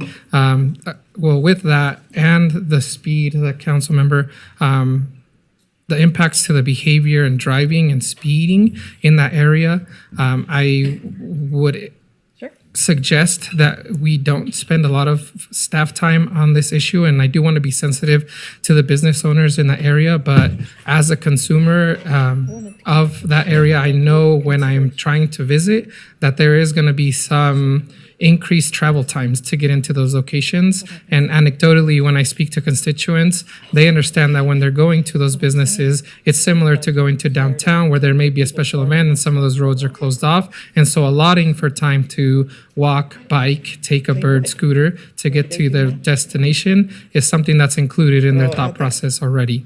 And so I just wanted to share those thoughts today. Okay, any, go ahead. I'm prepared to make a Councilwoman motion. Dewar. Yeah. No, sorry, Oh. Councilwoman Ebert. Yeah. I have a question, and I'm sorry if I missed this. I read in the staff report the number of accidents from 2013 to 2017. There was quite a bit. It was 329 crashes, and there's different types. There's one fatal crash, 147 injury crashes, 181 property damages, blah, blah, blah. Sorry, I don't mean to be disrespectful, but I'm not going to go through all the different kinds. I don't see anything in here, though, about what type of accidents or the number of accidents since the median was put in. Do we have any numbers on that? I will transfer that over to my traffic engineer to let you know. Good afternoon, Kurt Dietrich for the record, traffic engineer. So when that study was commissioned, it was actually commissioned right after the completion of the project. So unfortunately, there wasn't a lot of after data to really compare. So what staff did is they compared 2 years of data prior to construction and then post, and we found the reduction.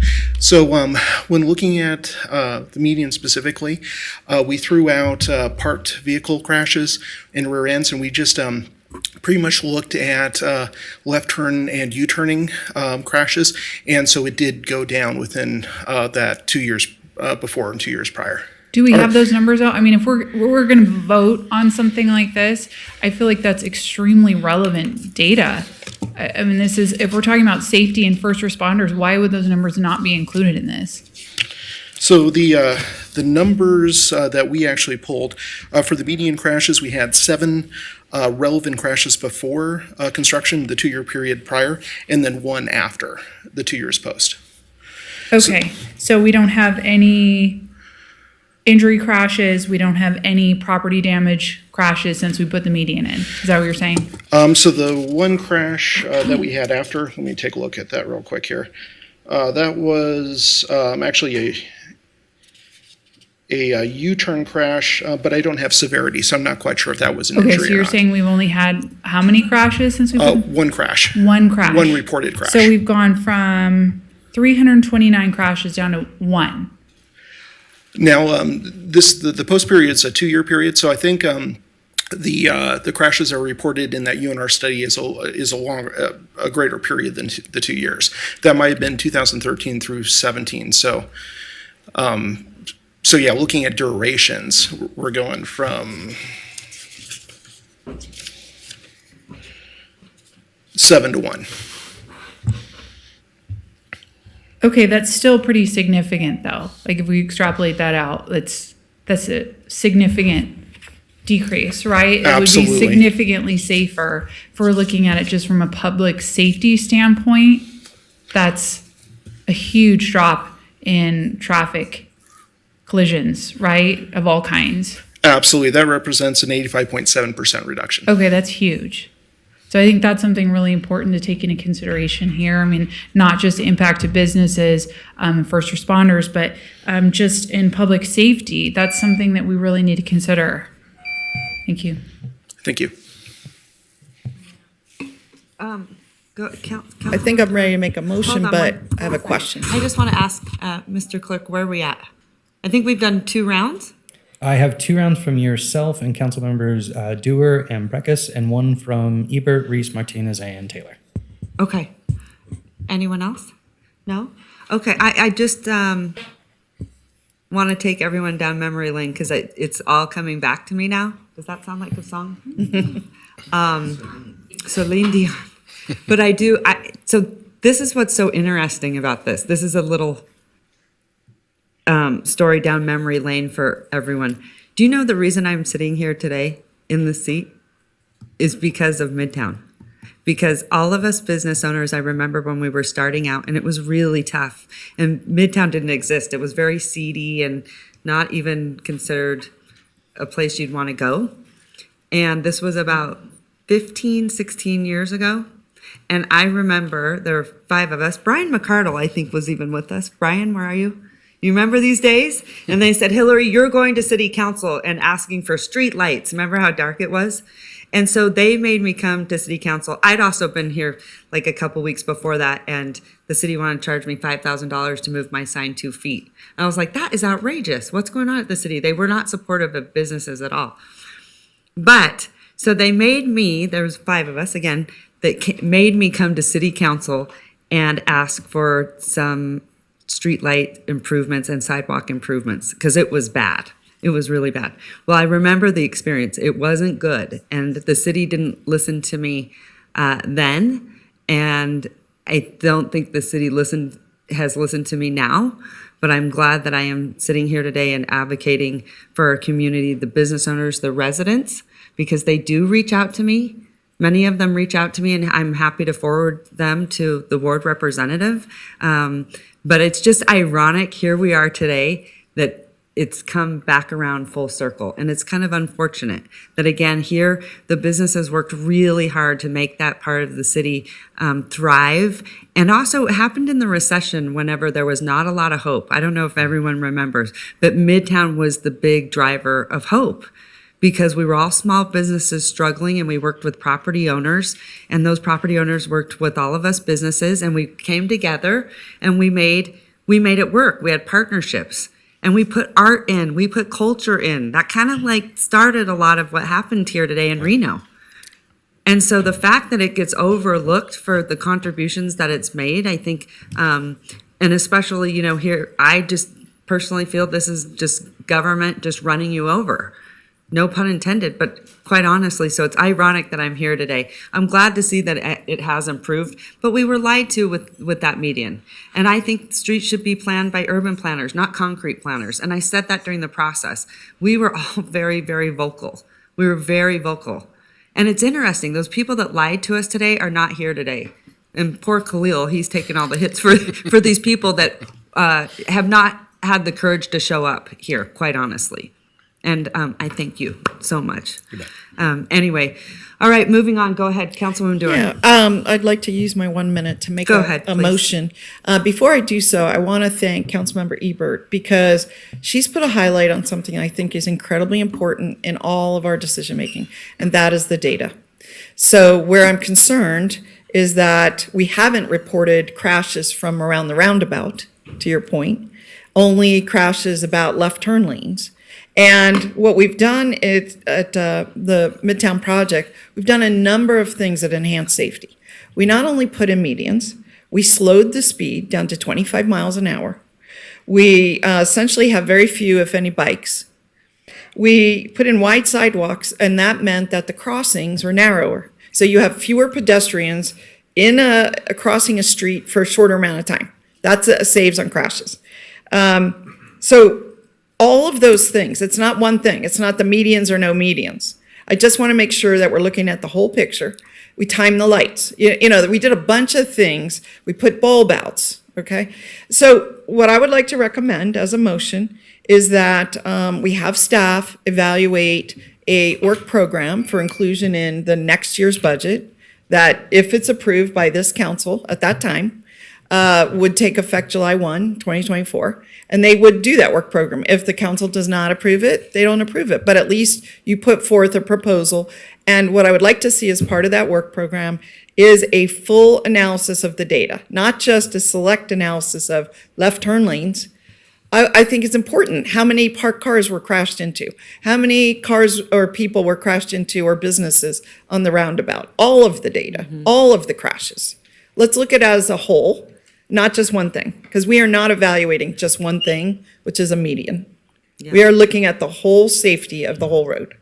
And we are just looking at fine tuning. and I'm going to make my point from before. Nothing we build stays static. We're always, I'm working with Khalil, I'm putting a sidewalk in on Plumas, and Urban hasn't had a sidewalk there since it was built, 100 years. Okay, so there's always a moment to improve. And I just think we've had a 5-year time frame, if not more. It's time to do a study, see how it's working, a very effective study, that we can all see the data, all the data, not just some of the data, and make a reasoned decision at that time if the council wants to move forward or not. So that would be my motion, is to bring back a work program as part of the 24, 25, I guess it is, budget. All right. Is that okay? Okay, I have a motion from Councilwoman Dewar. Do I have a second for discussion? Just so I'm understanding, so this is to kind of put this off until we have more data? Is that This the is motion? to incorporate it into next year's budget.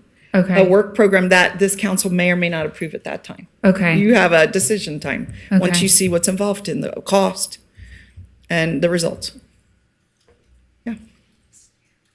Okay. Okay. No? I'll second. then. Okay, so I have a motion and a second for discussion. The other thing I should clarify here, because I know that, I have been probably incredibly vocal about this.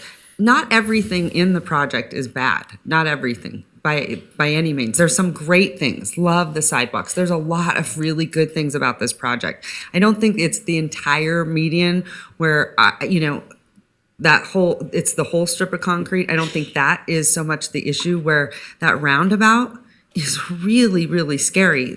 Poor Bad Apple Vintage, I think it's been 4 times now, Chase?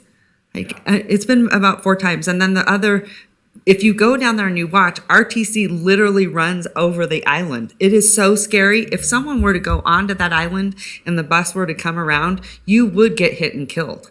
You absolutely would get taken out. Yeah. Yeah. So I think, to Councilwoman Dewar's point, we need to be looking at that in the study of the data. Yeah. I'm good with that. And listen, I am all about safety. This isn't about aesthetics in any way, because guess what? We can paint those. We can put art all over them. And that's actually a very cool thing to do if people are saying it's aesthetics. That's not the issue. Not the issue at all. It caused me great concern to watch our emergency vehicles go down and back. As a matter of fact, this is just my observation when I see it. People jam through there to get to the other side faster, right? They're speeding just to get to the other side faster. And then the other thing I'll say, to be honest with you, there were concessions made for certain people on that street. So if it was really about the median, then why'd you make concessions? It just, none of this adds up or makes any sense. Councilwoman Dewar remembers, I'm not buying any of this, none of it. But, and it is all about safety first and foremost. And those sidewalks needed to happen. And I'm so glad to see all the people that get out every weekend and during the days and weeks to enjoy that part of town. But small business is the heart of your city. Without those small businesses, you don't have jobs. You have no jobs. How do you live in a city with no jobs? Very hard to. So I just want to say I am a huge advocate of the district still, and especially all those small business owners. Kudos to them. Thank you for making our city better. Anyway, okay. So I have a motion and a second. Go ahead, Councilwoman Breckus. Yeah, I'm not going to support this. It's a resource and focus issue of our strapped, traffic engineering division. And I really wish, another issue had raised up to the level of council consideration, and that was the report that this body asked for by NDOT at the Harvard and Plum Lane intersection, where a Worcester student was run over and killed when she was going to school one morning. I have that study. It's the oldest item in my inbox. How come there hasn't been interest in that? Because she's not here to talk to us about her issues, like this bar owner? I mean, why isn't that a priority? Why it's not? It's not a priority, and that's my problem, is what the priorities have been. Well, then, Councilwoman Breckus, bring it forward. We'll entertain anything you want. That's how this works here. No, Madam Mayor, it doesn't, because I've been excluded from putting items on the agenda for a couple years now. And so I just want to let you know, that this priority is not the priority that I see coming out of Ward 1. I see tackling that issue where Worcester student was run over going to school, and there's some very hard challenges that came up in that NDOT report. We have the data, we have the information. That hasn't come forward, okay? And we've got, I could sit here for an hour and go about 5 or 6 other problem areas. Kitski, okay, West 4th Street. This is not the priority in my mind. And it really is symbolic of why we are not doing well out on the roads with our public. So I won't support this motion for this focus. Thank you. Well, first of all, I don't think that is a fair assessment, one over the other. I think they're all important. Any road should be looked at for safety. And the one I'm most proud of, for 12 years, the city tried to get it. Tons of different lawmakers, was the one up on Bonanza. There were 12 deaths over 15 years. And, we got what was almost impossible up there to get that street light in to save those lives. And there hasn't been one accident since. Those are the kinds of things that we should look at. I always advocate for that. Matter of fact, that was my initiative. Anything you think is problematic, bring it forward. That's our job. All right. I have a motion and a second. All those in favor say aye. Aye. All those opposed? No. Nay. Motion carries. All right. Thank you, Madam Mayor. We are moving to item D2, direction for ordinance amending RMC Title II for appointed positions.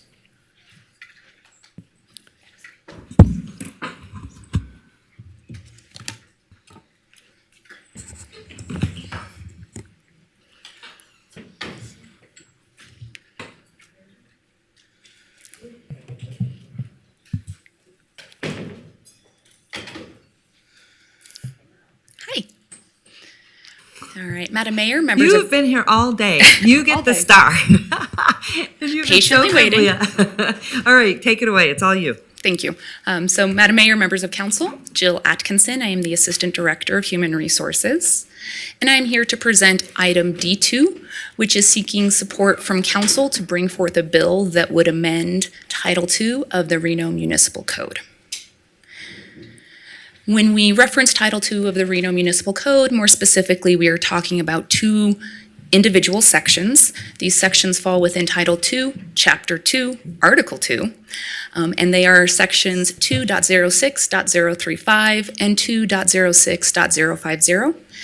The first section is the designation of the appointed employees within the organization, and that designation occurs by listing those employees' classifications by title within that section of code. The secondary section is the section of code that contains the outline of the minimum qualifications for both the appointed employees, who are listed in the prior section, as well as the appointed officers of the organization. This action is in conformity with the Reno City Charter, Section 1.090. And the last time both of these sections were updated, they were updated separately, the first time in October of 2018 and the second time in April of 2020. At the time of those updates were intended to realign those sections of code with the current organizational structure in place at that time. The recommended updates that staff has outlined in the staff report would be the material changes we believe are necessary to bring those sections of code back into alignment with the organizational structure as it exists today. And unfortunately, as you saw with some of our benefit resolutions, capturing things like this in ordinance is just one of the unique things about how this organization is structured and operates. And so the ordinance does not evolve as the organization evolves, which necessitates us bringing forward these amendments after the fact. I think it is important to highlight specific things that this action does not do because of how intertwined all of these things can appear to be. So first and foremost, this action would not change any provision within charter. Very specifically, any provision in charter that details the formula used to calculate the number of positions for appointed employees available within the organization, or any of the delegation of authority within that section of charter. It does not expand the authority of the city manager, nor does it increase the number of positions that are within the budget that this body previously approved. Essentially, this is an administrative maintenance function within the organization. The recommended changes staff has outlined within the staff report serve a multitude of purposes that I will review at a high level, but essentially the revisions to Section 2.06.035, which is the appointed employee classification listing, seeks to modify, delete, and add the titles of appointed employee classifications, and then the secondary section would just be the cleanup of those minimum qualifications. When we're looking at classifications for appointed employees, as well as those minimum qualifications, the cleanup that would be brought forward, first is housekeeping. We are going to reconcile any of the discrepancies that exist between those two sections, because as I mentioned, they had been brought forward separately for amendments in prior years. We will also be looking to capture titling changes that have occurred as a result of operational evolution within the organization to reflect the current titling conventions for those positions. We will be looking to capture new classifications that have resulted as the organization has evolved and are necessary for the operations of the organization as it stands today. We will be looking to remove obsolete classifications, and by obsolete classifications, I'm referring to classifications that were previously utilized by the organization, but due to the evolutions in organizational structure, these standalone classifications do not offer continued utility to the organization, which is why they have become obsolete. And then lastly, we are looking to remove represented classifications from the appointed employee list. The inclusion of represented classifications within the appointed employee list creates conflict between the nature of an appointed employee, which is at will, and the represented status of those classifications. If action is taken to amend these sections of Reno Municipal Code and remove those classifications from the appointed employee list, those positions would fold back under the city's civil service system. And we have been working in close collaboration with our labor partners as well as civil service, who are both in support of this action moving forward.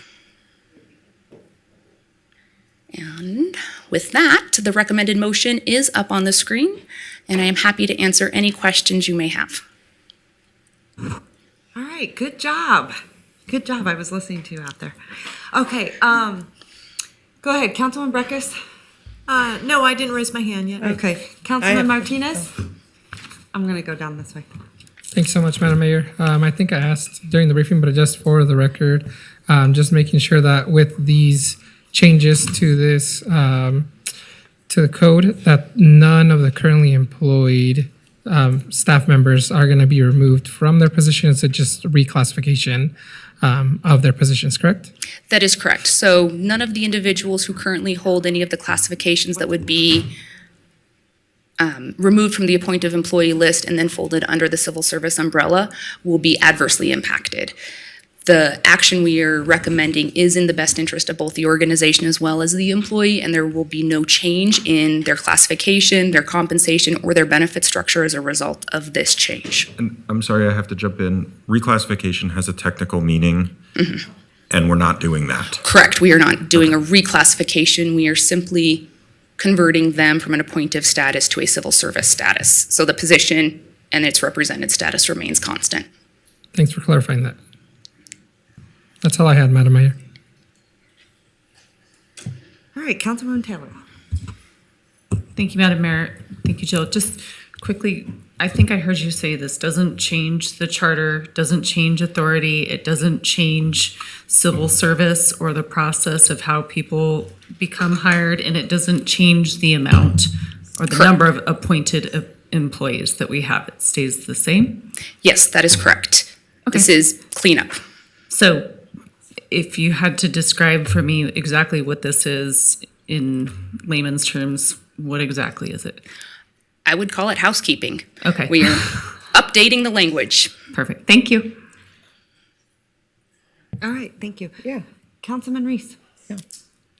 Thank you, Madam Mayor. Ms. Atkinson, thank you for the presentation. I think always a privilege to spend time talking with you about these important things. A couple of things I want to ask about, and maybe the first would be about the charter's requirement that a certain percentage of the overall organization's full-time employees are limiting or a limitation on the city manager's office to make direct appointments. Is that correct? Correct. So Reno City Charter contains a provision that identifies the number of slots that would be available. But again, that is not the only governing provision.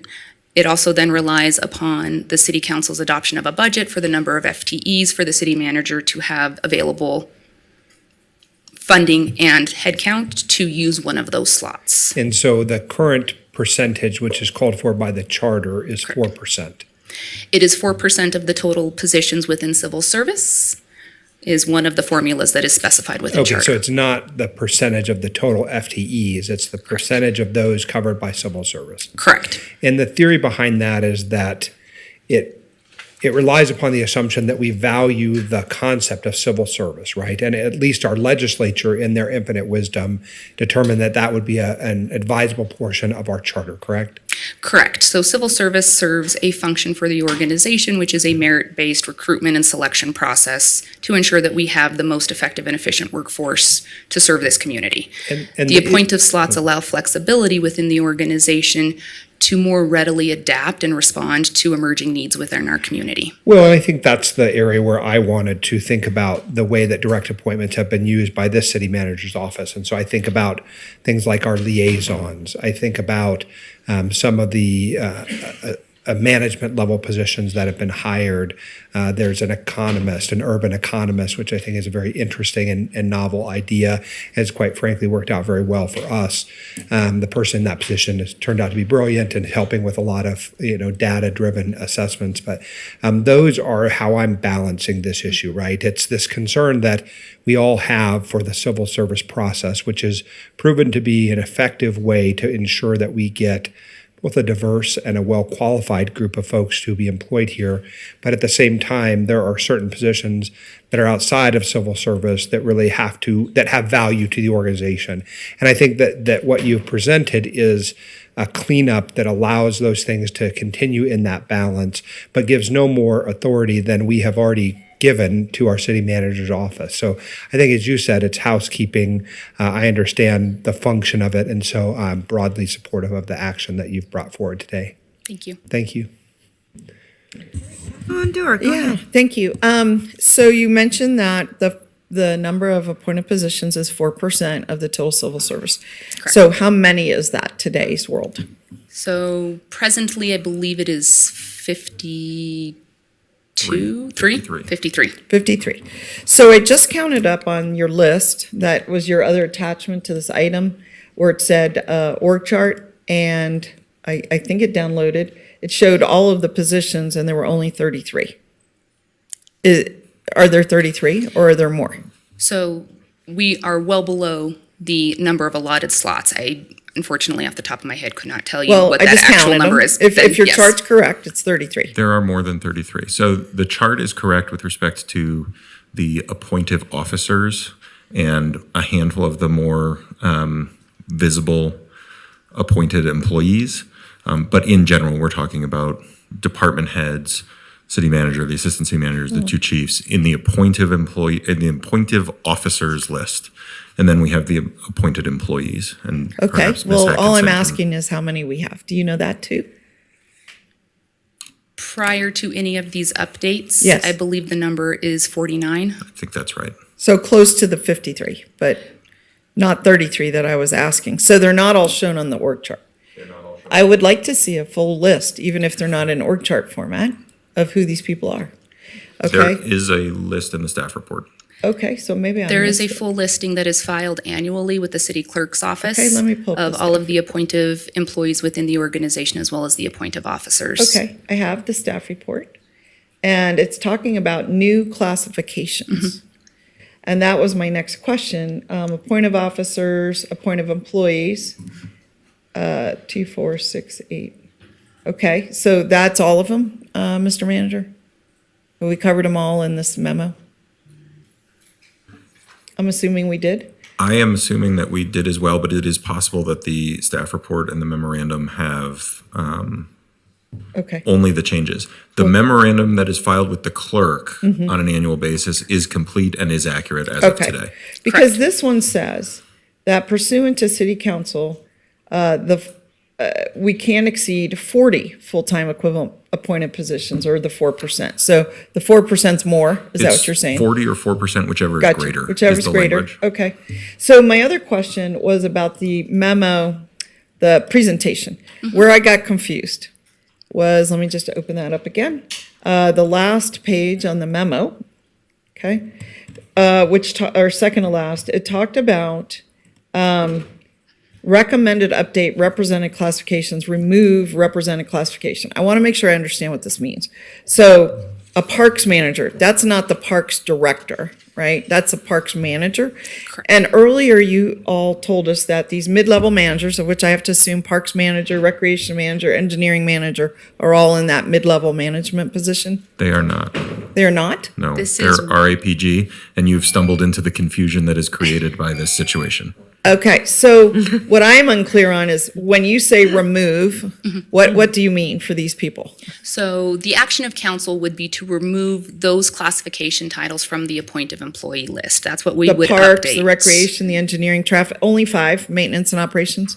Classification's correct. They would go to be represented. They would remain represented. They would remain represented, but they would go under civil service. So as I mentioned, we have been working in close collaboration with the impacted individuals as well as civil service to ensure that when those positions are removed from the appointive list, they can seamlessly and without a lot of consternation on the employee's part be converted under civil service. And Civil Service Commission has recently adopted a rule that outlines the process for the return to civil service right that these individuals have as specified in charter. Well, one more question, my time's up.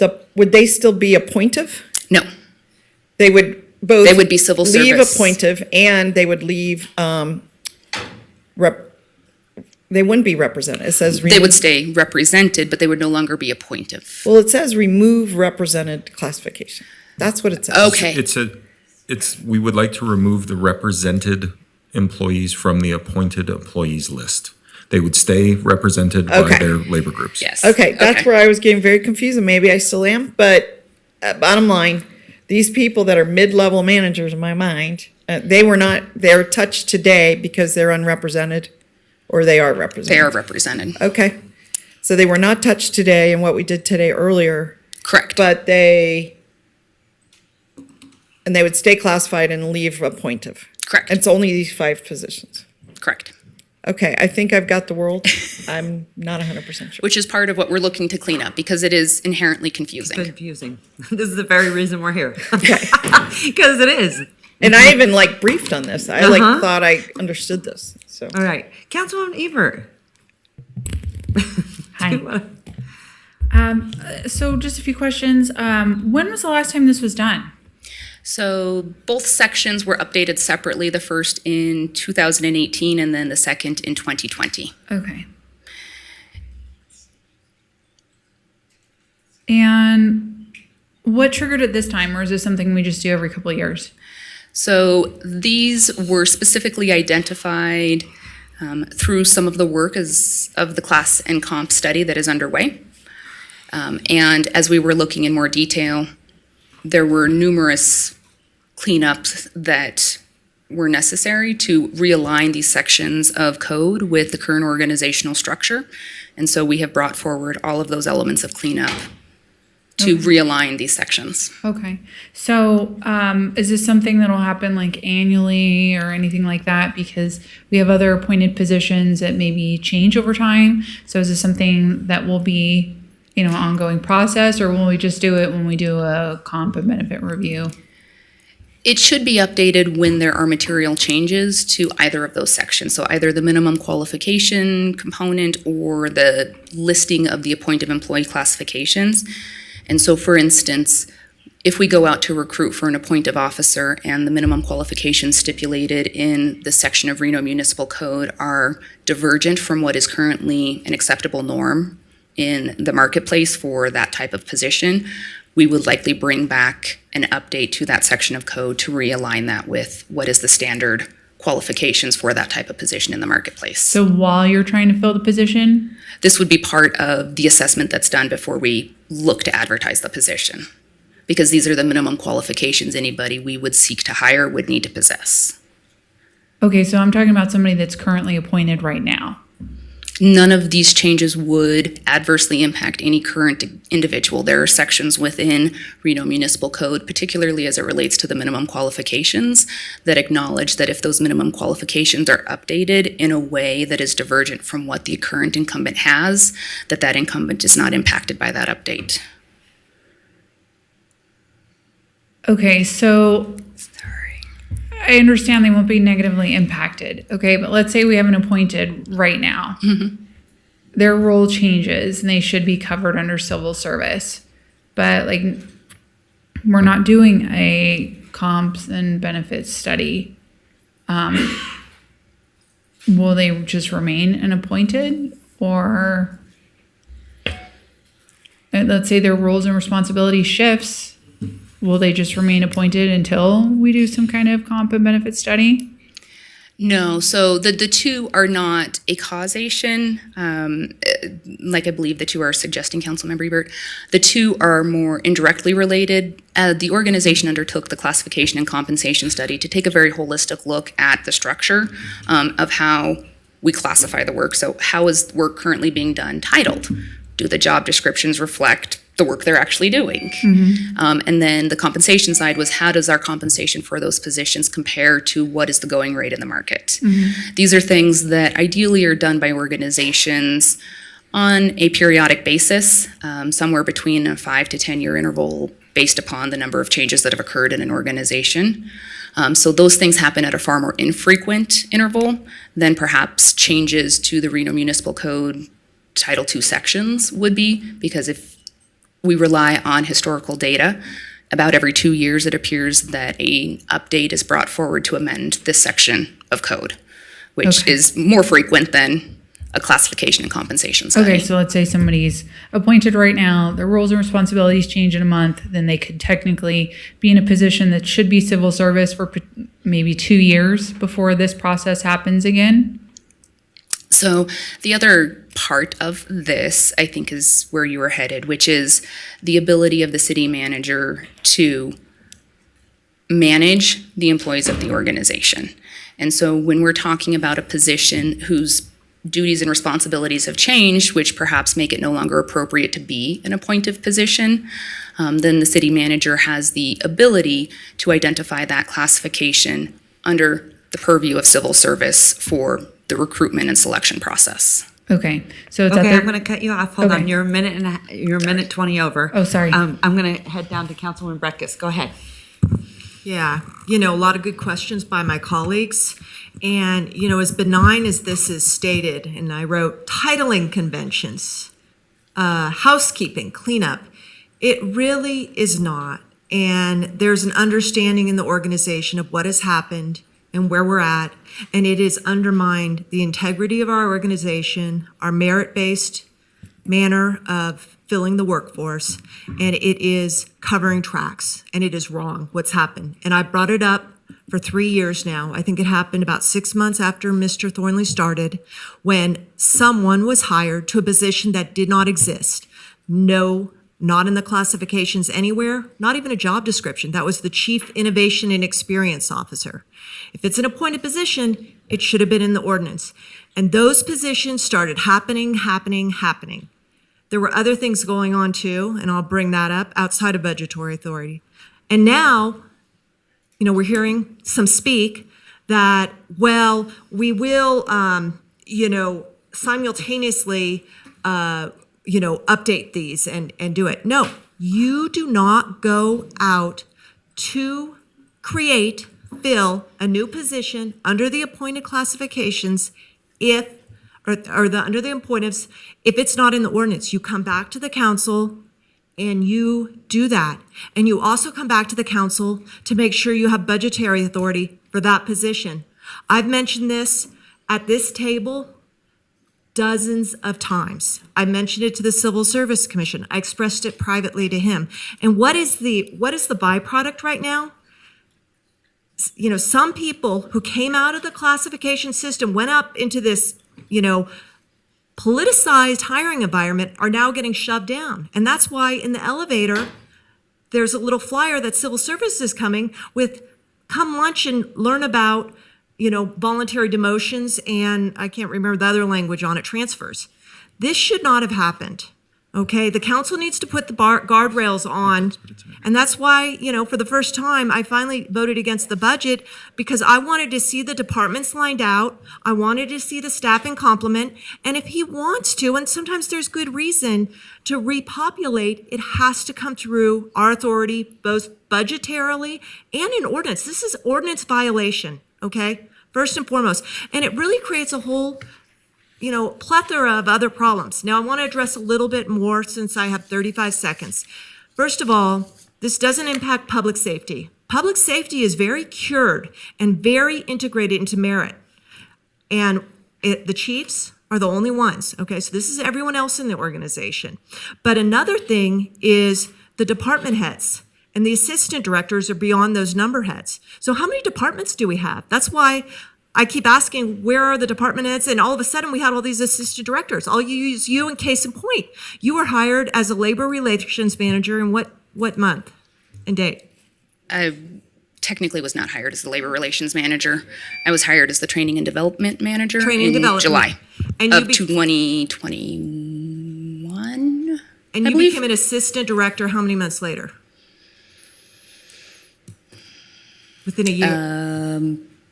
I believe 6 months later. 6 months later. How were you hired? Was it advertised? Was it internal promotion? I went through a competitive selection process. You went through a competitive selection process, but that wasn't in the budget. That wasn't filled. And there's other examples of assistant directors who are created. Thank you, Mayor. Over.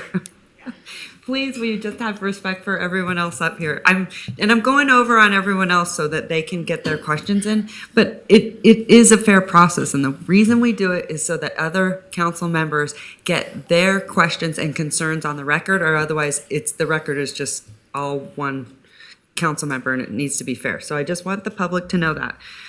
Councilman Reese. Madam Mayor, thank you so much. A couple of concerns. The first is really not to Ms. Atkinson, but to our legal counsel. We've had some recent issues with counsel related to conflicts of interest, and I'm concerned that the council member from Ward 1 has not disclosed that her lawyer that is currently involved in litigation against the city is also involved in this issue in the civil service context. And so I want to make sure that we're prepared to move forward today on this issue, because I'm concerned that what's happening is someone is using their position of authority to benefit a broader and implicated legal issue. So I just want to make sure that we have addressed that issue and we're prepared to move forward without the conflict waivers being entered into. I think on this particular item, we're free to go forward on this issue without a conflict waiver from council members. Okay, thank you so much. Ms. Atkinson, I wanted to ask really about sort of that last line of questioning that has to do with the way in which a person enters the organization. So you've described two different ways. One is through the traditional civil service concept route, which is there is a position posted, there's a job description, which includes minimum qualifications, it includes the pay ranges. That's one route, correct? Mm-hmm. That is correct. And then there is an entirely different route, and that is the appointive route, correct? Correct, but I do not believe they are as divergent as they have been portrayed. I agree with that, which was ultimately my question. You've sort of anticipated with it. No, that's okay. I think we're sort of trying to get to the same point. Help me understand why you do not believe that there's a divergence between those two things, meaning there's not some deep, dark cabal by the manager's office to take people out of obscurity and place them into positions of authority. I mean, help me understand where our idea aligns. So both civil service and appointive employees serve an important function for this organization. Both functions rely on a designation of minimum qualifications for the individual coming into that role. When it relates to civil service, those minimum qualifications are approved by the commission. As it relates to the appointed employees and officers of the organization, those minimum qualifications are captured in Title II of the Reno Municipal Code. And so when individuals are brought into roles that are identified as either appointed employees or appointed officers within the organization, they are still required to meet a meritorious principle of those minimum qualifications. And I think this is ultimately perhaps the way to identify why we have agreed here, although unknowingly doing so, is the example is the chief innovation and experience officer. There certainly are qualification standards that surround that job. And it couldn't be that Mr. Thornley could, install his, 9-year-old child, right? I mean, and this is where the rubber meets the road, right? We want to ensure that the people who come to us are qualified and skilled to do the work, and that it's not some kind of nefarious nepotism going on behind the scenes. And so you've balanced those competing concerns and basically said there are guardrails already in place. So in fairness, I just want to make sure that the public understands that the civil service is a difficult concept to comprehend if you have never worked inside of it. It certainly is not the case that anyone's being shoved down. I understood why the flyers were up in the elevators. Come have pizza, learn about these various aspects, because people come and ask you about that, right? With some frequency, either transfers or voluntary demotions out of one category into another. And you want to make sure that their rights are protected along the way. Absolutely. And civil service has started offering those training sessions to achieve just that. Yeah, Helping folks understand what pathways are available for them within the organization, even if that pathway may not always be linear and upward in nature. Understand. Thank you so much. Quick question. Is it looked like the community liaison, those are our liaisons, right? Correct. They're changing name to council relations specialist. Is that like a different thing? I mean, they're not changing their job, just the title? Correct, the titling. Okay. So part of the titling recommendations are both the evolution of how the work has been distributed within the organization, but also stems from some of the recommendations that have come out of the class and comp study as our consultant looks at what are these conventions in the larger marketplace. Okay. So anyway, you think these are all better titles, more reflective of what they do. I'm not really sure digital experience manager, what that person is, frankly, but I get what a person that manages our social media, I don't know what they're called. Okay, is that them? No, this would be the individual that manages the forward-facing web applications for the city, so like this Reno.gov website. Okay. All right, well, I basically understand it, so I appreciate it. I do think somewhere, Doug, there should be a complete list, and you said it's in the ordinance, right? So Annual, the annual listing that goes to the clerk right. is the place to look for Yeah, the complete good. list that is accurate that's as of the time of filing. Okay, good. But it might have changed since you filed it with the budget. It has not changed since we filed it this year. Gotcha. Okay, thanks. Mr. Clerk, can you put us back on track here? Because I was letting everyone go over. Absolutely. I have 2 rounds from council members Dewar, Vice Mayor Reese, and then 1 from Martinez, Taylor, Ebert, and Breckus. Okay, thank you so much. Councilwoman Breckus? Go ahead. Okay. And then I'll come to you.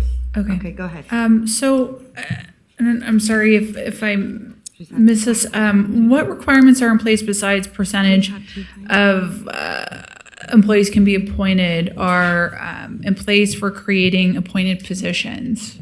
So there's a couple of provisions that govern that. You have, of course, Section 1.090 of Reno City Charter, and within that section, it does outline this action by council to identify the appointed employees by title within Reno Municipal Code. It also stipulates the necessity of an outline of the minimum qualifications for those classifications, as well as the appointed officers. There is a section within Reno Municipal Code in Title II, which actually precedes these 2 sections, which is an intent statement, and it is the acknowledgement that council is taking action to include the subsequent sections, whether or not those positions exist at the time of adoption. Okay. And who creates the job description? Is it HR, comp and benefits, or is it the city manager themselves, or is it a combination thereof? It is a collaborative effort, so certainly we would, in HR, would start with the framework that is customary for all of our job descriptions. We would then rely on feedback and collaboration with the person who will supervise that position to ensure the specificity of the job duties is indeed accurate. Okay. And then, do we get an updated list as city council members if there is a newly appointed, or is this something we only get annually? And is it just given to the clerk, or do we get a copy, like a memo or anything annually? You got a memo this year. We distributed it as it was filed with the city clerk. The requirement in the charter is that it be filed with the city clerk. At this level, when we make changes, you hear about it. Okay, so if somebody were appointed next week, we would get an update like, hey, they're appointed. Okay. And then I think that's it for right now. Breakfast.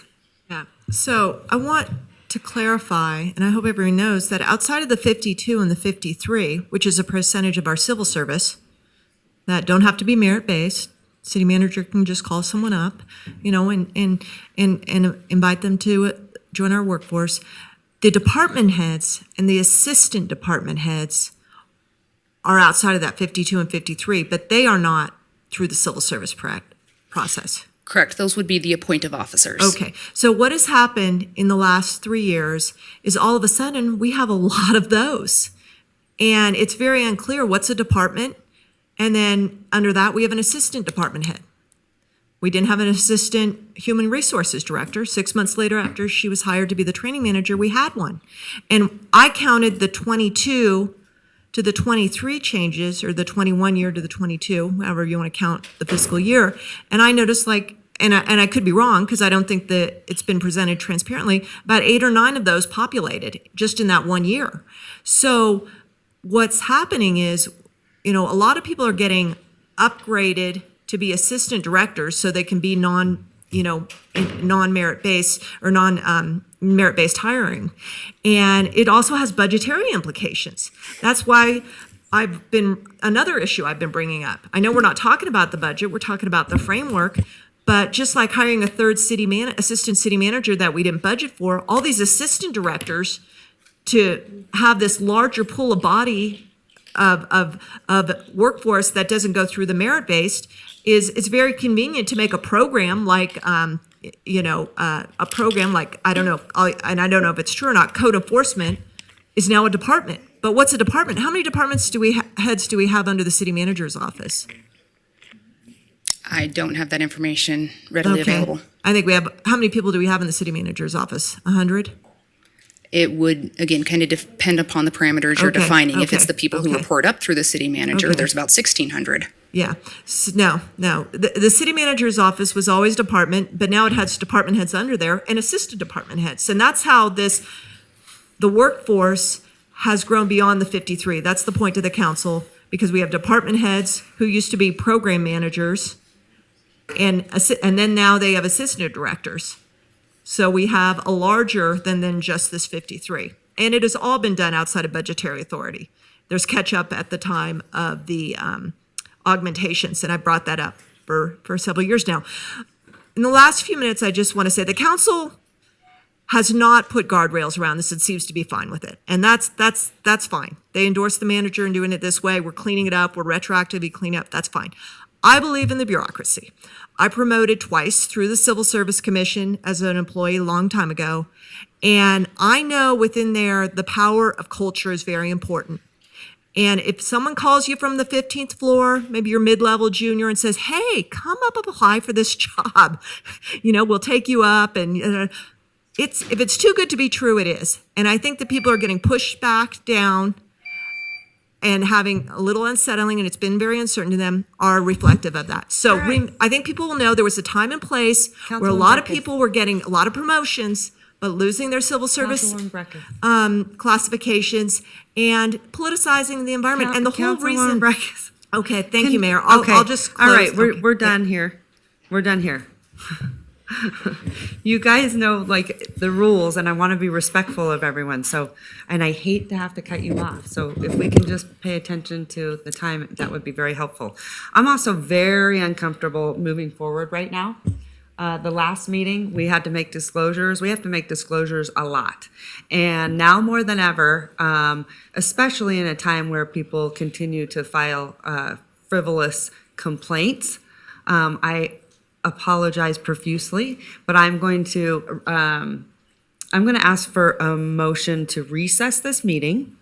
And I would like an attorney-client meeting immediately. Okay. Okay? Motion to recess the meeting? All right. I have a motion and a second. Discussion? All those in favor, say aye. Aye. All those opposed? Motion carries. All right. Thank you so much. And you're doing a great job, by the way. You're doing awesome. Thank you.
Yeah, speaking.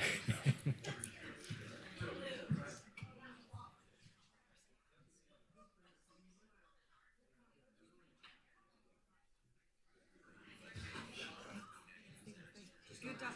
You're doing a great job today.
Oh, okay.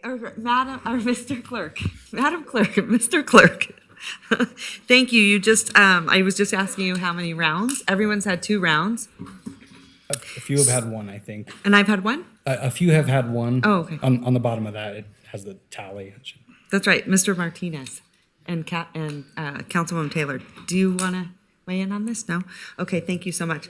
I appreciate it. And I know we're going to go into a motion. I would just say I am very supportive, and just because one of the reasons why I get so frustrated with government is that it can be a whole list of red tape. Let's just put it nicely. There's a lot of red tape, and it's very hard to streamline something. And I've watched the pains of the ups and downs trying to bring on people, because I'm always hearing, oh, we don't have enough people. We don't have this. We don't have that. Because I want everyone to remember, because we might forget, but in 2008, we laid off about 700 people. We never even got the chance to bring them back in full capacity. So we've been playing so much catch up. So bottom line for me is I find it, like I said, so painful to wait for these positions to come on, and then everything gets pushed back, and then it gets forgotten about. So I'm a big proponent of streamlining this process. I'm actually glad you brought it, even though, you know, there might be some comments there's always some conspiracy comments, or, you know, some other reason why you're doing this. And, you know, that is absolutely crazy. And, you know, there's always some reason behind, you know, and it's very popular to hate government. So we can all sit there and go, yay. But as someone that comes from the private sector, and not to mention, I'm not a party, I'm not a D or an R, but I want my government to work faster and more efficiently. And process sometimes is incredibly broken, because guess what? The laws have been in place and are very antiquated. Like I see in civil service, had frustration there for a long time. And so I really am supportive, and I appreciate everything that you've done. And like I said, I think HR has just done a phenomenal job, because it's been painful for a long time. So I'm a proponent of government getting things done much quicker. Otherwise, the process is so painful. It is so painful. Anyway, okay. Okay. Go ahead. Just a clarification, up on the screen, it seems to be talking about the motion to recess, and that was made by me and seconded by Councilmember Reese. So I just wanted to clarify before we have an error in the minutes. Thank you. We'll make sure that's correct. Okay. Madam Mayor, may I speak? No, we've all had 2 rounds. We're going to make a I motion. thought the rule said we get 1 minute afterward. At my discretion. So we're going to Oh, at move your on. discretion. Okay, so I'm ready to make a motion. And I want, before I make the motion, I'm just going to make a cautionary note. I really appreciate your work here. And I'm going to advise our manager and you're the keepers of this list, to keep the list. And if somebody wants to make a change, make the change in ordinance before we get the person hired or change a title or do whatever, right? Just fix this first and then bring us the other action. Okay, cool. Okay, so with that in mind, I'd like to move to direct that a bill reflecting the recommended updates outlined by staff to amend Reno Municipal Code Title II, Chapter 2, Article 2, Sections 2.06, 0.035, and 2.06, 0.050 be brought forward for introduction. Second. Okay, I have a motion and a second. Discussion? Yeah. Councilwoman Breckus? Yeah, I mean, I recognize we have to fix what happened. And it is so undermining to the organization. I'll just take the urban economist, since that position is here in this building. If we didn't do this, if we don't adopt this, that person has no job. That person has no job anyway. We can't hire outside of what's in this ordinance. And that happened time and time again. And that undermines the organization to have people in this no person's land. That was really wrong. And then to go over the numbers and have to take people and tell them they have to go down, that's wrong too. And I don't see any guardrails on how the council wants to identify parameters in this ordinance revision for the mechanics of the manager. I mean, to me, it really doesn't need to be in the ordinance, because the manager should not be hiring that's not inside the ordinance. And I was here. I was the liaison to the Civil Service Commission on and off during the 2018, during the 20, when we went down to the legislature and changed. And so I've been involved with it for the whole time. And I'm just really sad to see what happened. And I'm sad also that the council kept being told things were going on, and rectified it through the augmentation. And you want that flexibility. If a senior management analyst leaves, retires, and you want to underfill at a management analyst, that's fine. If you want to move someone from one department to other, that's fine. But be transparent about it for the workforce. And that didn't occur. And I think, and I know that what I'm saying is resonating with our staff, who's, some of them may show up to this lunch. And I've discussed this with Ms. Ackerman too. I'm very sad about what happened. And I don't see the council holding anyone to measures to prevent it. So if this motion had a resolution, bring a resolution forward that can be very specific direction. But the nice ask that Ms. Dewar put onto her motion doesn't get there for me, doesn't undo or correct or prevent this from happening again. Okay. So I'm not going to support, but I'll keep an open mind when I see this ordinance. But if it's just the title changes, I don't think anything's happening procedurally to prevent this sort of overreach again. Thank you. So I have a 1 minute on my motion. And that is that it was my intent to put guardrails to remind our HR department that you're in charge of this. You're in charge of policing it and holding accountability. That's what you do. And it's not just you, it's Norma, the team. And we're counting on you to do that, just like we count on the finance people to keep us straight with finances. So I am, in my mind, placing that burden on you and the manager to follow your direction. And that's all that goes with it. So it's if a very I could- important. If I could Yeah. offer a couple of observations. Yeah. We have never outstripped our hiring ability. I agree. Not ever. No. We have never crossed the threshold with respect to how many people we can hire No. on these appointed lists. We have been exceptionally mindful of staying under that number and staying within those parameters. Talking The urban job economist titles. in particular, for, I don't know, the fourth or fifth time in the last couple months, is a senior management analyst. It is a working title, What? Oh, yes. right? His classification is a senior management analyst. Oh, the economist? Yes. Okay. So is All your- of our senior management analysts Gotcha. are appointed employees, all of them. Where does working title Councilwoman- exist in ordinance? I think the working title exists in terms of recruitment and attraction. It frames what the people do. I mean, if I were to tell you I'm a senior management analyst, I think that would promote more questions than answers. Yeah. And so it is something that a modern workforce utilizes to better describe what they perform for what function they perform for the organization. An informal working title. So you're saying. Yeah. it's what's on his business cards. Yeah. It's not how he would be shown In the org in a chart. payroll report. Gotcha. It is probably how we'd show him in the org chart so that you can see what that functionality looks like. But with respect to staying within the guideposts of these rules, we have Not saying you haven't, been just saying exceptionally they are the mindful of people that. that are in charge. What I want to say is sad, quite honestly, if we're talking about what's really sad, that whenever the city manager is a proponent of something that streamlines the process, makes it better internally, that there is, quite honestly, there's a lot of lies that are told, and we hear them at the dais, and it's kind of sad because then the public starts to believe it. that. Yeah.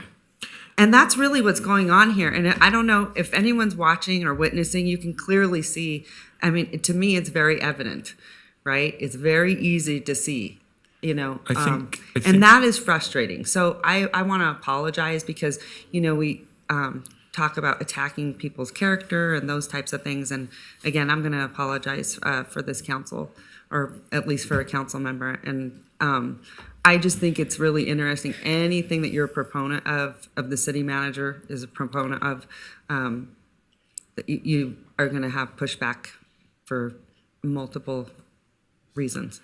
Madam Mayor, if I could, I think it's retaliation. That's just me. But if I could have just another minute of indulgence. Yes, please. If Ms. Atkinson could step aside and we could have the chief examiner come up for a moment. Mention's been made a couple times about the flyers regarding voluntary demotions and transfers. And of course, that is a thing that happens not often, but with some regularity within the civil service framework. And I think it's appropriate that Chief Examiner Ackerman describe why we're having that luncheon, why that tool is important, and underscore both for the community and for our organization that it is not a tactic or a thing that we are asking people to do. Correct. So Barbara Ackerman, Chief Examiner with the Civil Service Commission.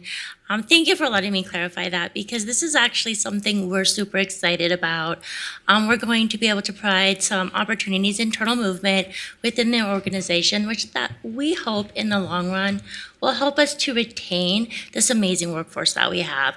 And there's opportunities, like Jill was saying, where people, they move up, you promote, you want to grow your career, but you can grow your career in a lot of different ways. And some of those ways are backwards, sideways, and all over the place. The really cool thing about working for the city is that we do a lot of things. So there are numerous career paths, and the entry point of a person isn't necessarily going to be the place that they're always going to want to stay. And what we've seen in the past is that people, when they start looking for career changes, start looking outside of our organization. And we felt that this was a great opportunity to say, no, look internally.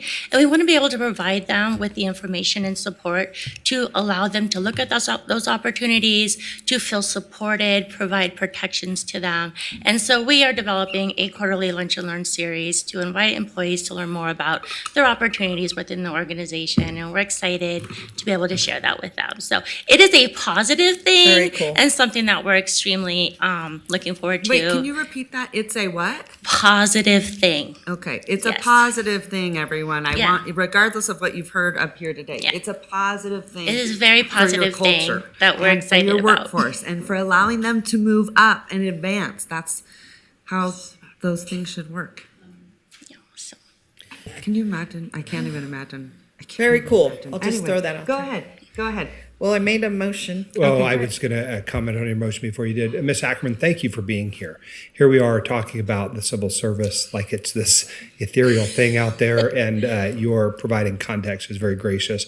I know that it is it's a historically used tool, and some cities have eliminated civil service altogether.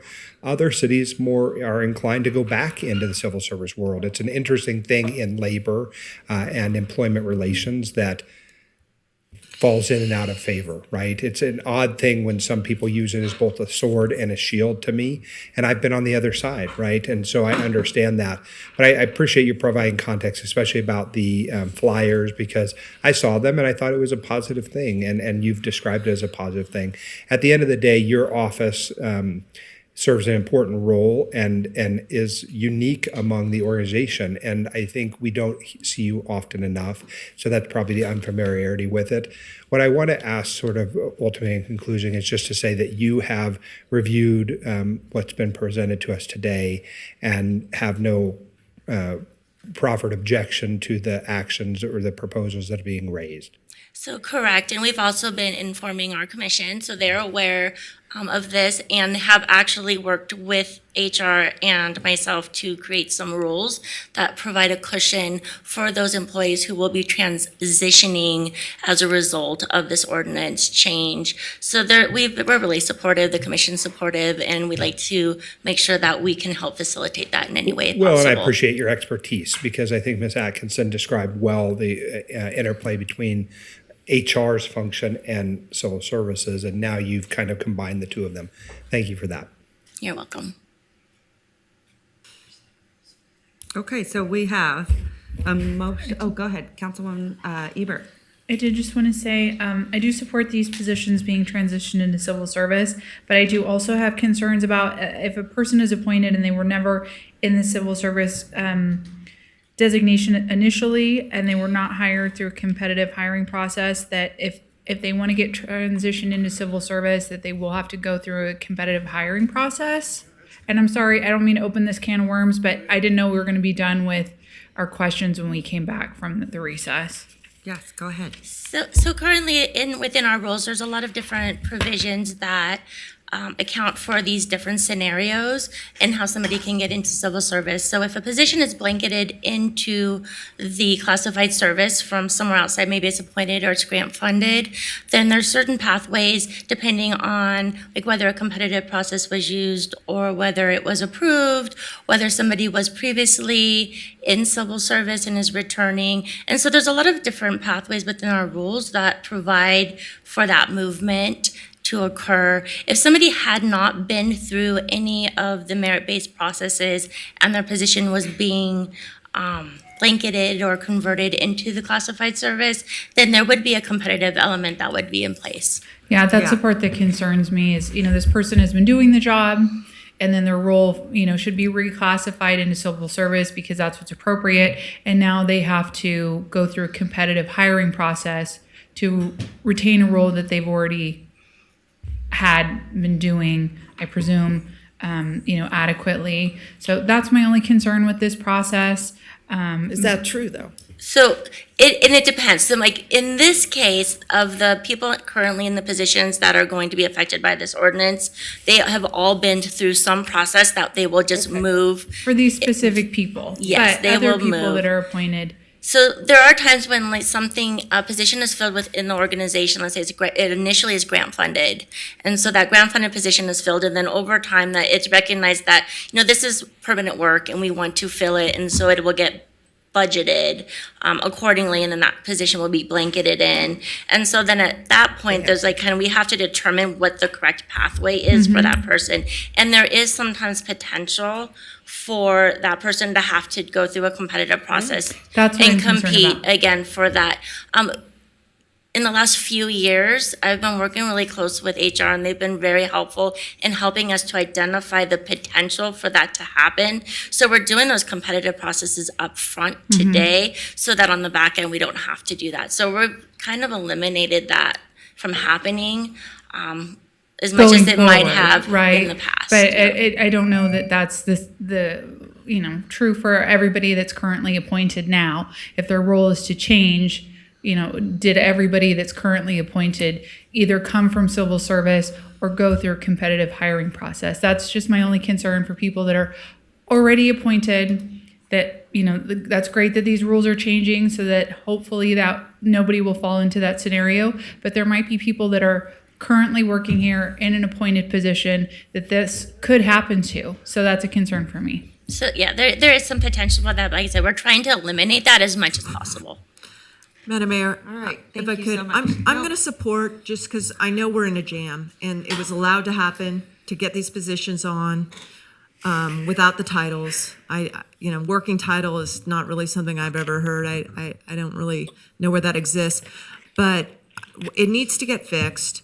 I'll look for the ordinance, And I apologize to the people who are getting, blanketed down. I was involved in the charter amendment when we had that broad language, that we got in there about way to blanket them down.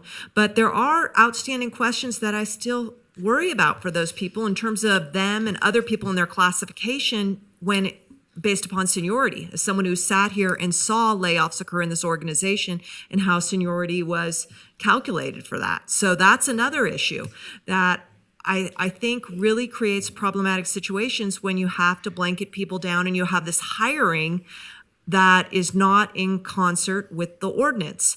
But really, I'm going to be looking when this ordinance comes to see how the departments are called out.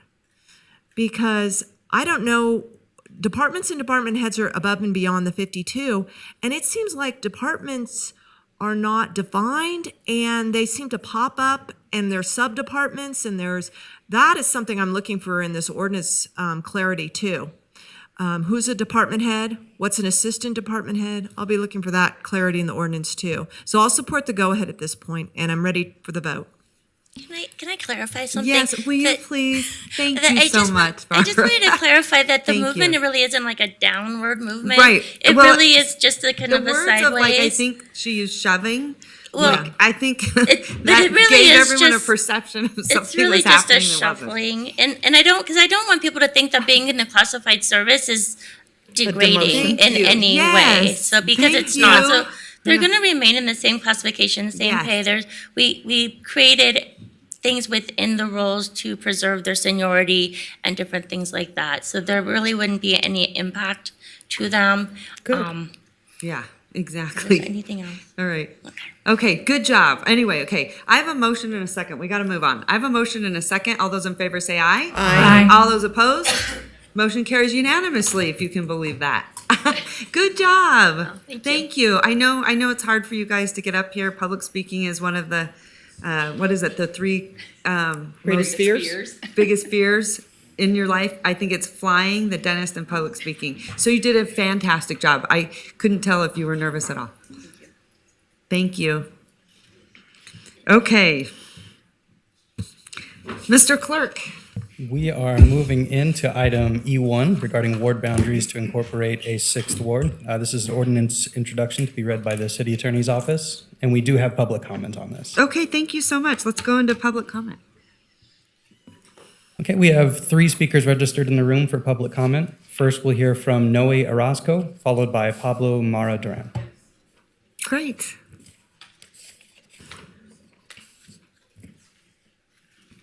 We have Noe Orozco in the room. Thank you. Yes, we do. Hi. Hello. Good afternoon, Honorable Mayor and City Council members. My name is Noé Orozco. I am the Program Manager at Silver State Voices, which leads the Nevadans Count Coalition. The coalition's goal is to ensure that all Nevadans respond to the census and participate in the redistricting process that follows. Our coalition was pleased to see that the City of Reno incorporated some of the recommendations we provided during the previous redistricting process in 2021. Notably, these recommendations included hosting community meetings for each ward and gathering community input before the creation of any draft maps.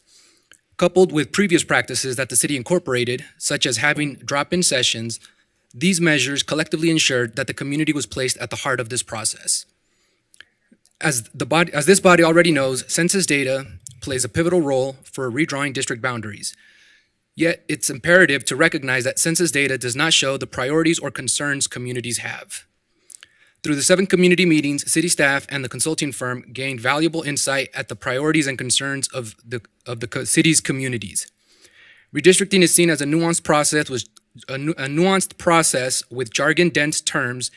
Engaging in this process twice in the span of 3 years is no easy endeavor. On behalf of the coalition's 20-plus partners, I would like to commend Ms. Callie Wilsey, Flow Analytics, and city staff.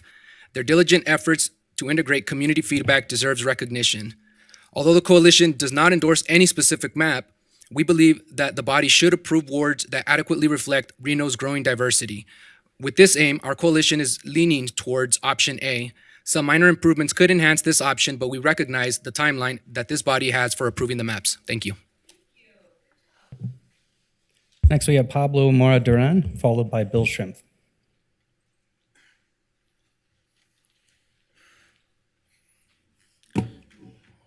Right, good morning. Good morning, Councilwoman, Councilperson, Council Member. My name is Paul Nava Duran. And dear Council members, I know we're create 6-4 beginning of 2020 after 2024 election. So I'm here for this meeting. Talk about support option A as a best option because of competitiveness. All the map that create good jobs. So give it credit to Kelly Wesley and his team to work on redistricting, how to make sure a neighborhood have a similar identity, keep it to itself. So I know the map is not perfect, but this is the most compactful yet. So if I make an adjustment, like maybe like, for example, like newly worse one map over here, downtown District, all the way to Northeast Reno, and not include a Midtown Reno, then having Midtown United in Ward 3, that would be fine, but I think like we could switch it to, have a Midtown to move to Ward 1 and have for Northeast Reno area, because that area have a similar problem as Reed does, as General Martinez does. So I do like the Berkeley and Limby Street to move it to Ward 3 instead of dividing multiple ward, have Ward 1 and 2. So moving to Ward 3, have its one ward, have a Ward 3, because that area is the most Hispanic community in Old Southwest Reno. So it makes sense to rezone, makes sense to move it to Ward 3 as a Miguel Martinez, because they have a similar problem as we do. And I'd like, and also I want to, I want to have a Ward 6 in South Reno. Sure, have our own interest problem instead of divided 2 and 3. And I don't like option C as well, but I do like it, but not the South Reno, divide South Reno. That will dilute the voter of a current Ward 3 map, Ward 3 voters out there. And the last thing, we want to fix the I-80 freeway all the way. You see the North Freeway. They say like that go be Ward 2, maintain Ward 2. Like just move it to Ward 5.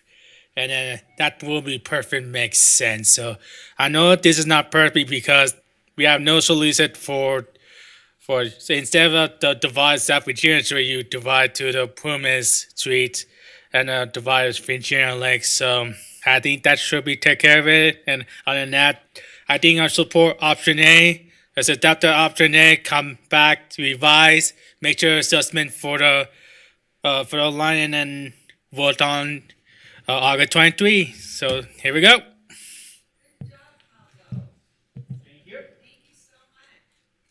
And lastly, we have Bill Schimpf.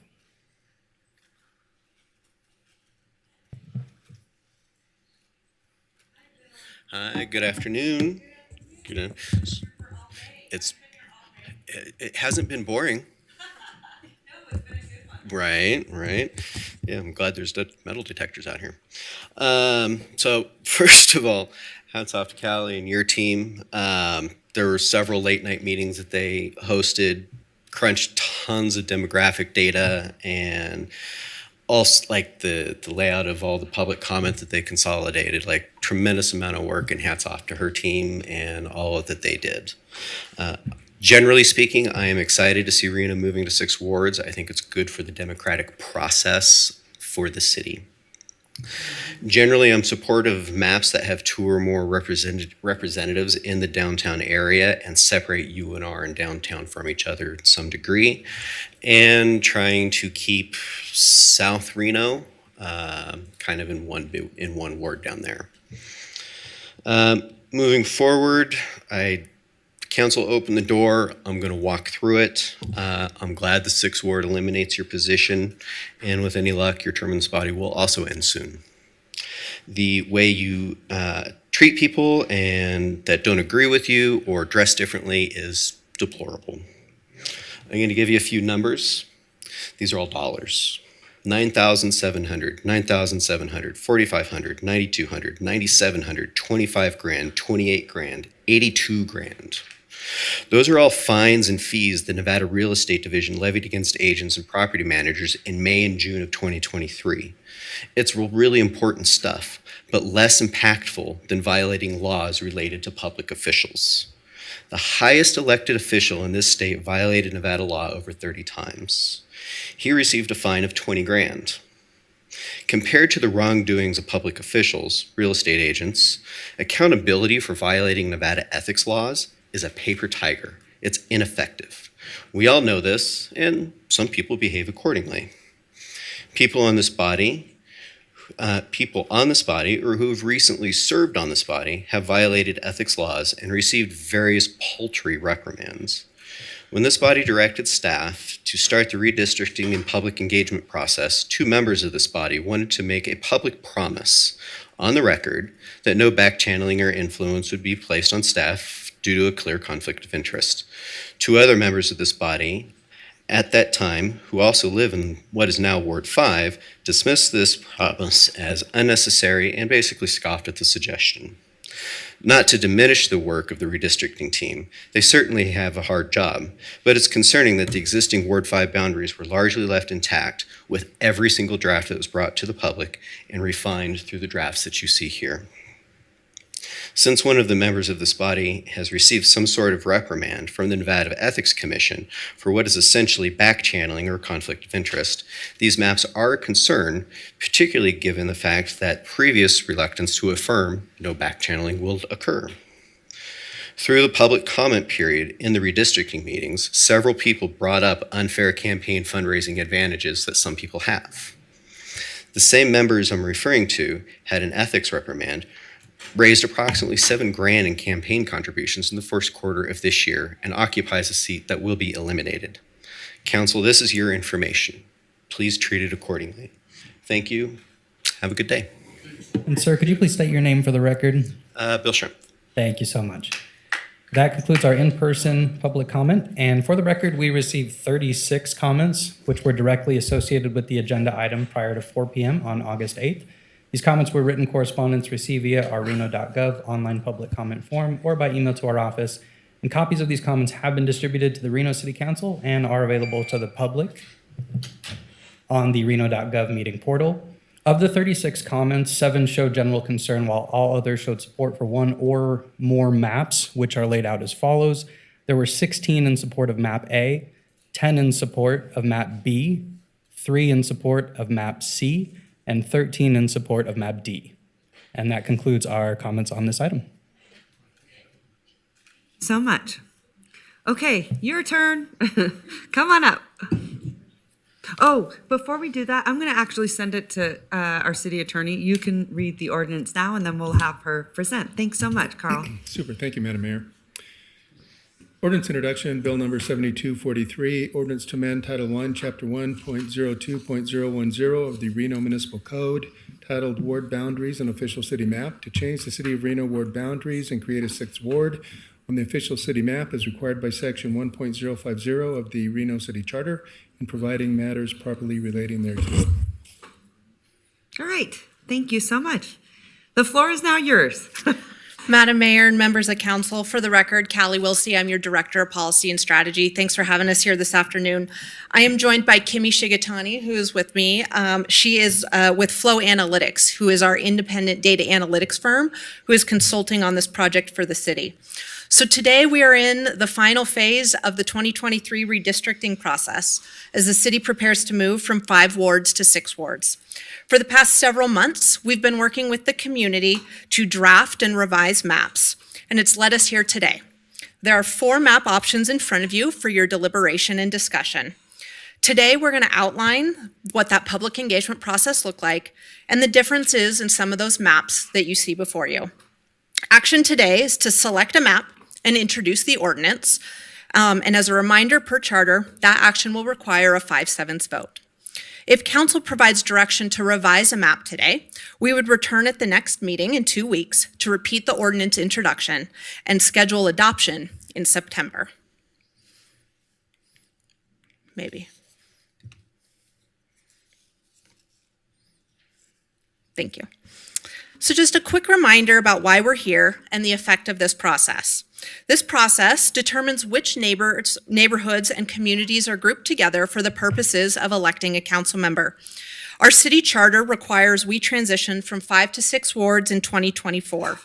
This was a recommendation of the Citizen-Appointed Charter Committee back in 2016, and their goal was to increase responsiveness by reducing the number of people each person represents who sits on this body. The Nevada legislature passed that law in 2017, and now we are here implementing that change.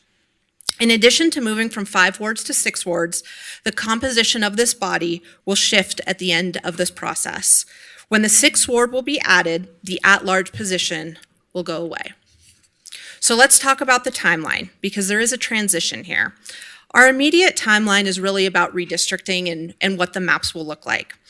The Washoe County Registrar of Voters has asked us to get that office the maps by September 1st. And this is driven by deadlines associated with the new presidential primary process in Nevada and their deadlines to draw precincts, change voter records, and make sure all of their requirements are done. It will also allow individuals to determine if they are running. For all purposes necessary to carry out the election, the maps will go into effect in January. This will allow for accurate candidate filing in March, as well as accurate voting by our population in the 2024 general election. The transition will be complete when the Ward 6 council member is sworn into office following the 2024 general election. That's when the maps will go into effect for all other purposes. As we dive into the redistricting process, our commitment has been to have a transparent process with our community that's community informed and data driven. We have 3 fundamental components to our approach. The first is being driven by redistricting principles that this body adopted. We are using the use of data and analytics is another fundamental component, and it's informed by our community through a comprehensive outreach and engagement process. As with the ward redistricting process in 2021, the city partnered with Flow Analytics, the independent GIS firm, to help take community input and draft the maps according to the legal requirements. Back in May, you adopted a series of principles adopted by the Reno City, by this body. We talk about those as the musts and the shoulds. So all of the maps that you will see in front of you today meet these requirements. But when we talk about the musts, all the maps must be in compliance with local, state, and federal laws, including the Voting Rights Act. The maps must be nearly equal in population, and there is mathematical requirements in our city charter that we will talk more about in a minute. The wards must be geographically contiguous. The wards must retain the current council members with existing terms that extend beyond the 2024 general election. For us, that is wards 2 and wards 4. We must solicit community input from during this process. You're going to hear a lot about that today, and we're going to use the 2020 census data as our data source. When we talk about the shoulds, and here's where a lot of the give and take goes, is we should try to preserve neighborhood integrity and communities of interest as much as we can. We should also use existing natural boundaries as much as we can. For us, that is often streets, sometimes it's the river, but trying to use those natural boundaries as much as we can. And we should be as compact as possible. This process was driven by a significant engagement process over the last 2 months. It started by sending 154,000 postcards to residents and businesses throughout this community. It's the largest mailer in our city's history. We really wanted to make sure our community knew about this process, and we invited them in. We worked with the community in 3 different phases. During phase 1, we asked the community to identify communities of interest and help define neighborhoods. We used that information to create 6 draft scenarios and asked for the community then to review those maps. What did you like? What did you dislike? How could we make them better? We used that feedback then to revise and create the 4 final maps that are in front of you today. The community has been encouraged to continue to participate by providing public comment at today's meeting, which we heard a little bit about already. This has been a major undertaking for our community, and our organization. For the city of Reno, we really focused on boosting access to this process. You're seeing some of those stats on your screen today. But we had input options that were both in person and online. We had simple tools like surveys and more complex tools like Districtor that allowed individuals to experience the challenges of drawing the maps themselves. We offered bilingual materials and support. We hosted a meeting in Spanish. We offered support in American Sign Language at one of our drop-in centers. We ensured the maps that were posted online could be read by e-readers as well. This huge effort, we had a huge effort to continuously inform the public throughout this through media, social media, and a direct newsletter that was sent to more than 23,000 subscribers. So before we go on, I just have to thank quite a few members of our organization, from the comms team, our equity and community relationships team, Reno Direct, our IT team, and Christy Smith, who's my partner in crime over there, who really focused on the community engagement process to make this happen. It was not possible to carry out this work without them. And also a huge thanks to our community who engaged in this process. There was a lot of work done in the last 2 months. So based on that, let's talk about what some of the key issues were. Here's a high-level summary of what we heard about in the 6 draft maps. Excuse me.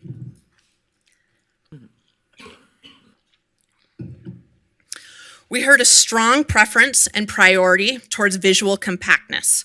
Where wards were stretched, we received comments that people were concerned about that and skeptical of why they were drawn out across the city. The conversation about downtown had multiple perspectives. Should downtown be represented by one ward or multiple wards? Individuals who supported multiple wards said they felt that all Reno residents were impacted by the downtown area, especially as an economic driver of the city, and all should have a voice in the downtown area. Individuals who supported one ward said that with more people moving downtown, it was viewed more like a neighborhood and felt one represented would provide a more cohesive approach to downtown issues. Combined with the compactness comments, more support leaned towards one ward downtown. Another point of feedback is the varying definition of which way and to what degree downtown should stretch. And this will be represented in several of the maps that you see today. We also received quite a few comments about the university area, noting that the university area is broader than just the university property. We received comments about connections to neighborhoods to the north, the south, the east, and the west of the university. Another key issue that we'll compare today. We received comments on communities of interest in neighborhoods all across town. We talked about residential areas in South Reno, the North Valleys, large PUDs like Somerset and Collin Ranch, and smaller neighborhoods like Country Club Acres. Individuals also noted that they liked the idea that a ward should have similar issues and needs. As an example, a person spoke about parking issues and explained that parking issues up in the North Valleys may not be their primary concern, but they are around the university and the downtown area. Comments also expanded how individual neighborhoods interact with one another, such as Donner Springs, Mira Loma, and the Neal Road areas, identifying as one community of interest. Lake Ridge, Ranchera, and the Del Monte area kind of coming together as one community interest based on the issues in that area. Overall, the draft maps that represented downtown as one ward received a higher median score on our last survey. And scenario 2 was ranked the highest of the maps that represented multiple touch points in the downtown area. The 4 highest maps were used in the creation of the final options that you see before you. And that complete public input log is available in your meeting packet as well as the redistricting portal. So as we talk about the 4 different options today, it's important to note that there's no perfect map and compromise is a part of this process. This chart compares the 4 map options and identifies whether they are able to address the issue raised by the community during the engagement process. Remember, these issues are under the should category of our principles, and we tried to accommodate as many requests as possible in the options. A yellow star represents when the map is able to maintain the community of interest, and X means it does not accommodate that request. I do want to make a note that we did notice 2 technical issues in the map, and you received a memo on this yesterday in B and D. That's why you're seeing B1 and D1. There was in the drafting, there was an island still created. Oh no, conspiracy theory. Oh no. So it is updated on our website, and it is Sorry, but updated that's how everyone's for gonna you think. for the conversation today to ensure that all 4 just maps call it meet out. those contiguity requirements. And while we will be comparing some specific feedback points today so the differences become clear, I also think it's important to note that all 4 maps were able to accomplish quite a lot of community feedback. The list on the screen highlights communities of interest that were maintained in all 4 options. And so now I'm going to turn it over to Kimmy, who's going to talk about the analytics part of it and the 4 different options that are in front of you.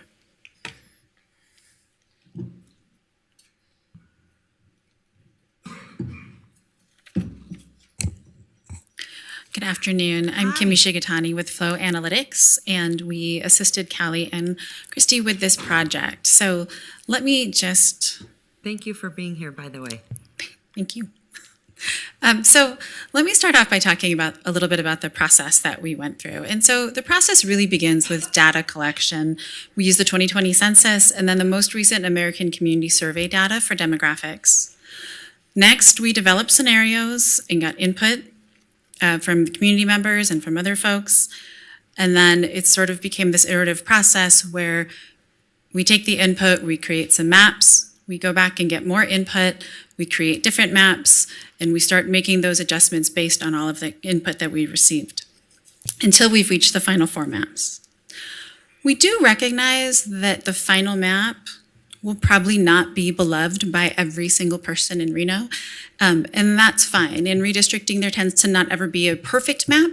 There tends to be the maps that are the most acceptable to the majority.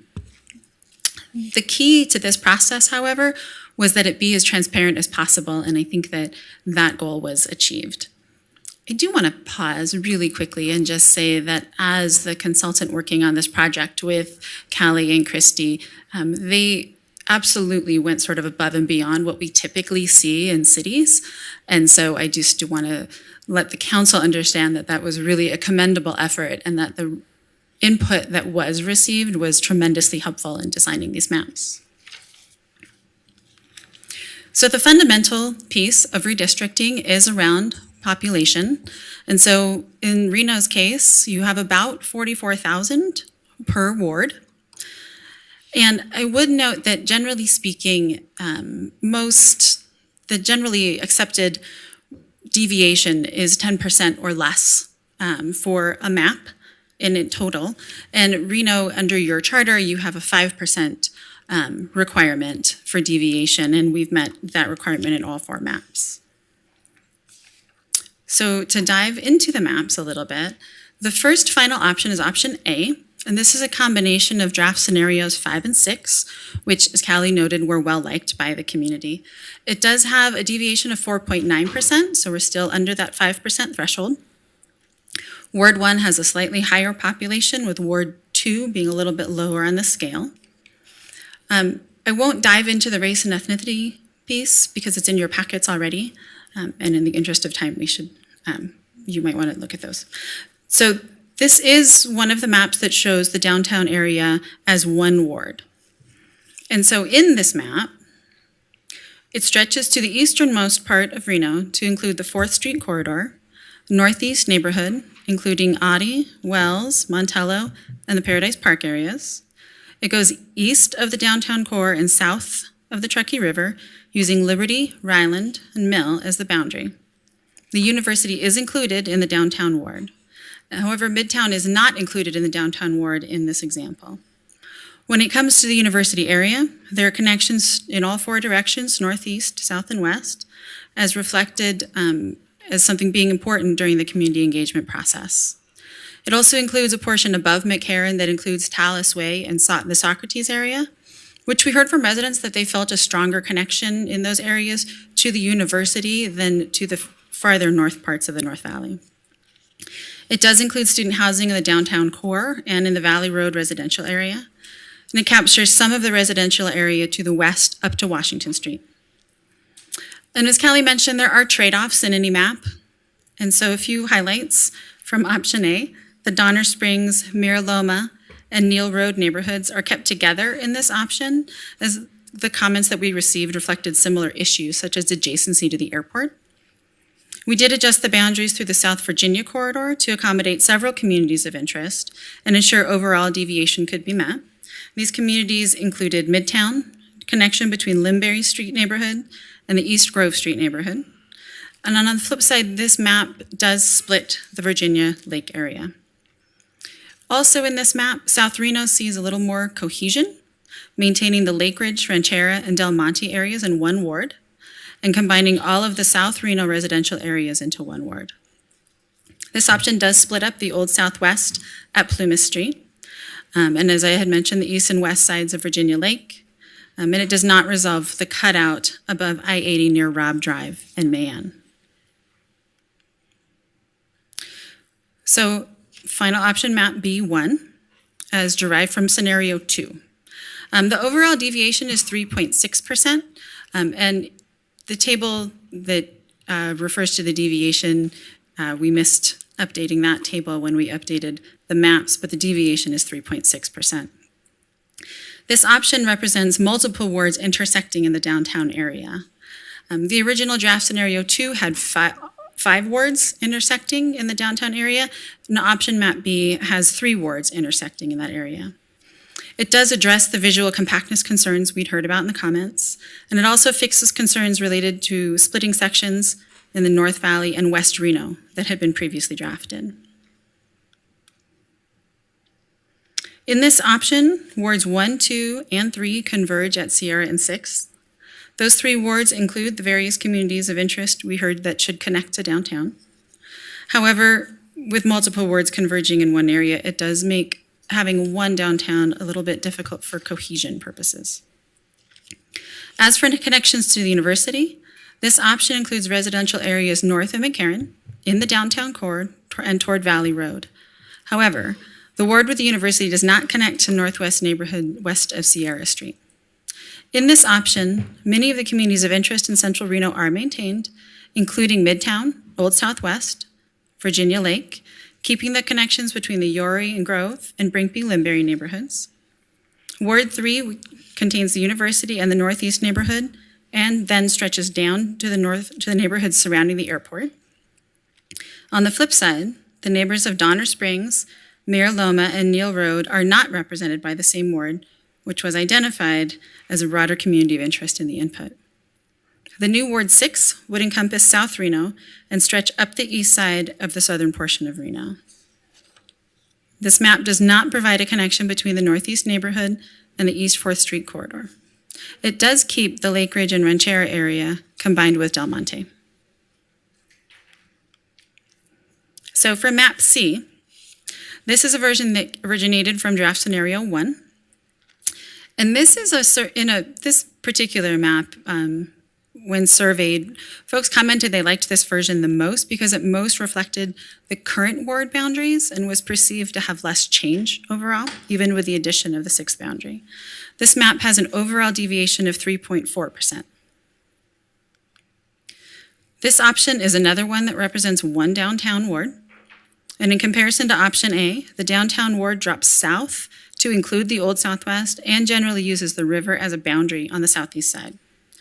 For the university area, on the north side, we were not able to capture the Talus Way area, but we were able to keep Socrates connected to the university.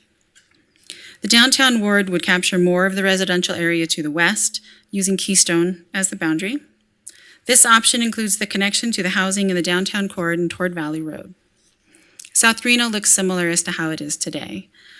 We do capture Double Diamond Ranch into Ward 3 so as to not break up that particular community of interest, but DeMonte Ranch and DeMonte Foothills would still be split as that was needed to accommodate the population requirements. Donner Springs, Mira Loma, and Neal Road areas are split into 3 different wards. Excuse me. Midtown and the Old Southwest, which only goes to Mount Rose, are split as well.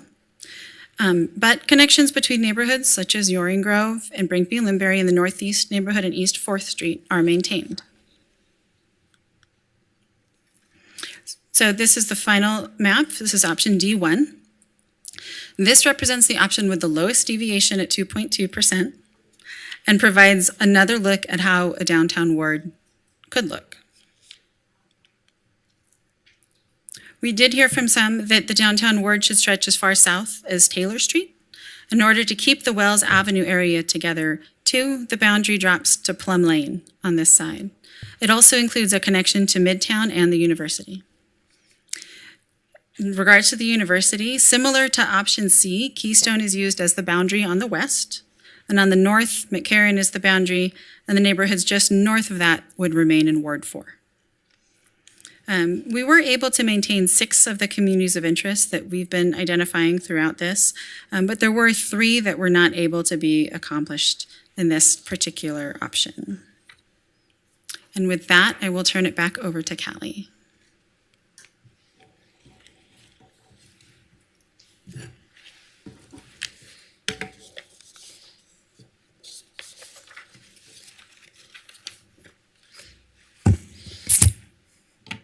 So when comparing these final 4 maps, staff is recommending final option A today. While there's no perfect map, there are pros and cons in each option that we've walked through.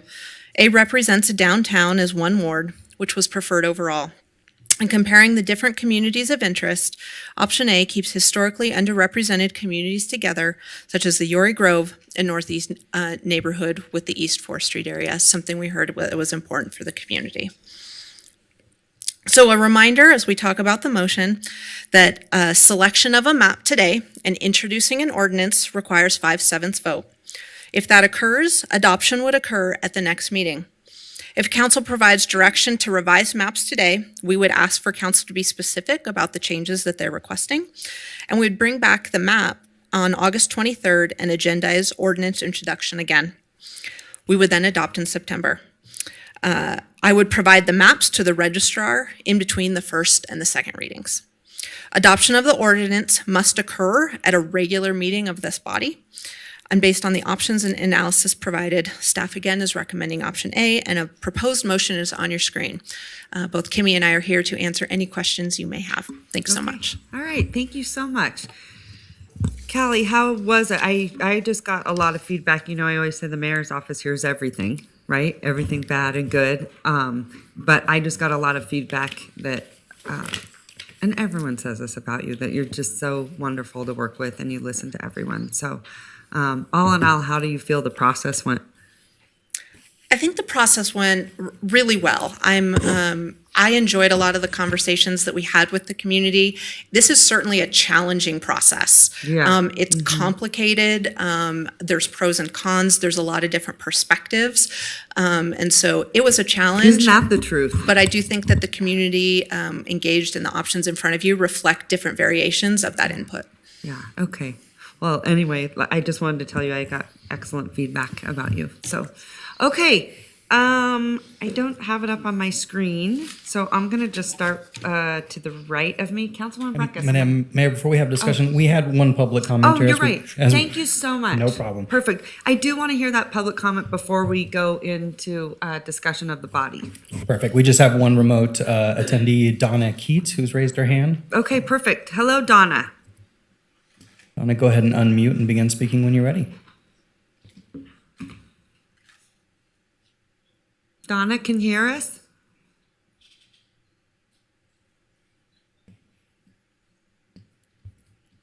I don't think Donna, we show you on mute. If you can. There you go. We hear you. Thank you. There are just too many different buttons to push to get in. Anyway, for the record, my name is Donna Keats. As the mayor just said, Callie, you were fantastic and your team was fantastic. And if you read through the public record log, I have a lot of comments and they responded promptly and well. And there's a lot of compliments in there for the job that the team did. I sent each of you a letter on Monday by email, which I hope you have had an opportunity to read, because I went through these maps very, very carefully. And I am supporting option B for a whole mess of reasons, which hopefully you read. I don't know. Can anybody give a nod that you read the letter so I don't have to repeat myself? I did. I read Yay. it, Ms. Keats. Okay. Well, all right. So it has the lowest deviations. It's the most compact. It has the largest non-white population in Ward 3 is an option D.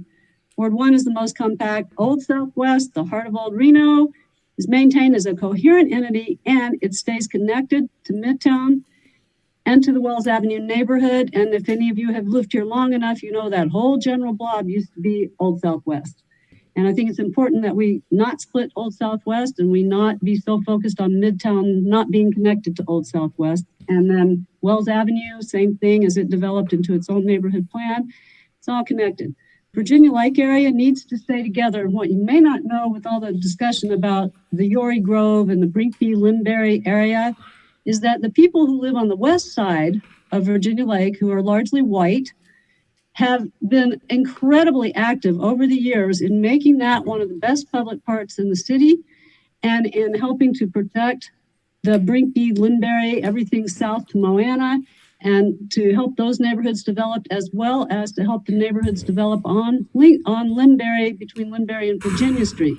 So taking as an option A, dividing that area along Linbury, you're actually going to lose a whole lot of vocal support for everybody that lives in the Yory Grove area, I guess, if you're trying to connect or something. So I think people should know that drawing that based on basically racial characteristics, we're really strong on multifamily, smart development of multifamily, not multifamily. Anyway, I think those things are really important. But the new neighborhoods in South Reno get to stay together with option D as opposed to option A, which I think, no, option A does too. If you should choose to go with option A per staff recommendation, my thought, I could live with that easily, but I think it's the same problem in that part of Ward 2 needs to be pushed back to Virginia Street and not be separated on Linbury around Virginia Lake, because the power of speaking in front of council is going to be lost for those people. I mean, if I no longer care about them because they're not in my ward, I'm not going to be coming in front of you to talk about what happens when those things are developing. And maybe the new council person for Ward 3 doesn't want my help. That's always possible. But we've been pretty active, and that boundary line should be pushed back to Virginia all the way to McCarran because all of those things are connected. The Moana Pool needs to be connected to the neighbors. All right. Thank you, Ms. Keats. Thank you. Okay. You're 15 over. Read my letter if you can. Oh, we did. Or I did. Thank you so much. All right. Thank you. Okay. Any further public No more comment? comments on this Okay. item. Thank you. Thank you so much. And I apologize. I'm up and down because I'm having hip issues. This is what happens when you get older. So, little pain over here. Okay, I'm going to start with Councilman Breckus. I'm going to assume this is a very important, obviously, issue, and I am going to assume that everyone probably has some comments or something they want to weigh in. So I'm going to just start with Councilman Breckus. Go ahead.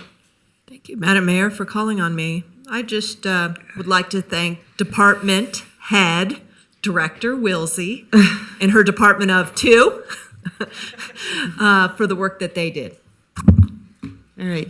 And those who assisted them and all the public who participated. Okay, thank you. Councilman Martinez. Thank you so much, Madam Mayor. I also want to thank Director Wilsey and all of her work to make sure that the voices were captured from our communities and that we were able to, try to keep the communities of interest intact, and making sure that those workshops, were provided in multiple languages and that e-readers were available to read the screen, which is very important for those community members that need that assistance. So I do acknowledge that we are on a short timeline and we do have to get this over to the county clerk's office. And so hopefully through this conversation, we can come to a consensus and make sure that we get this over there in time. I think that's all I have for now, maybe more for round 2. Thank you. Okay, thank you so much. Councilwoman Taylor. Thank you, Madam Mayor, and of course, Cali team, thank you so much. Appreciate all your very hard work. I do have a question. You mentioned something, you said historically underrepresented communities, keeping those together. So in one of your slides, I think it was, you showed it twice, the one with the stars. I want to understand what that means between the difference of map A and I guess option D. So when we look at the communities of interest for A, you have Old Southwest, Virginia Lake, Robb and Mayan for A, and then on D, you can obviously see the other ones that you have, Yory Grove, Northeast, Lake Ridge. What does that represent as far as when we're talking about historically underrepresented communities, keeping those together? Absolutely. So what you can see on your screen is, again, that comparison. And as we, as an organization, have focused on diversity and equity, it's one of the lenses that we look to make policy recommendations through. And so oftentimes we have certain neighborhoods that are just historically underrepresented, and that has kind of come through some of the community input. And so what you'll see here is you can see yellow stars on A for Yory Grove and Brinkby Limberry, and the Northeast neighborhood and East 4th Street. That connection between those two is what we heard. If the question was specifically compared to D, you'll see the red X there. So it split up those neighborhoods or those communities of interest. Those neighborhoods historically underrepresented neighborhoods that are not included in map D? Of course, they are included, right? Okay, yeah. Because they are in the city of Sure. Reno, and it's not like we cut out any of the neighborhoods.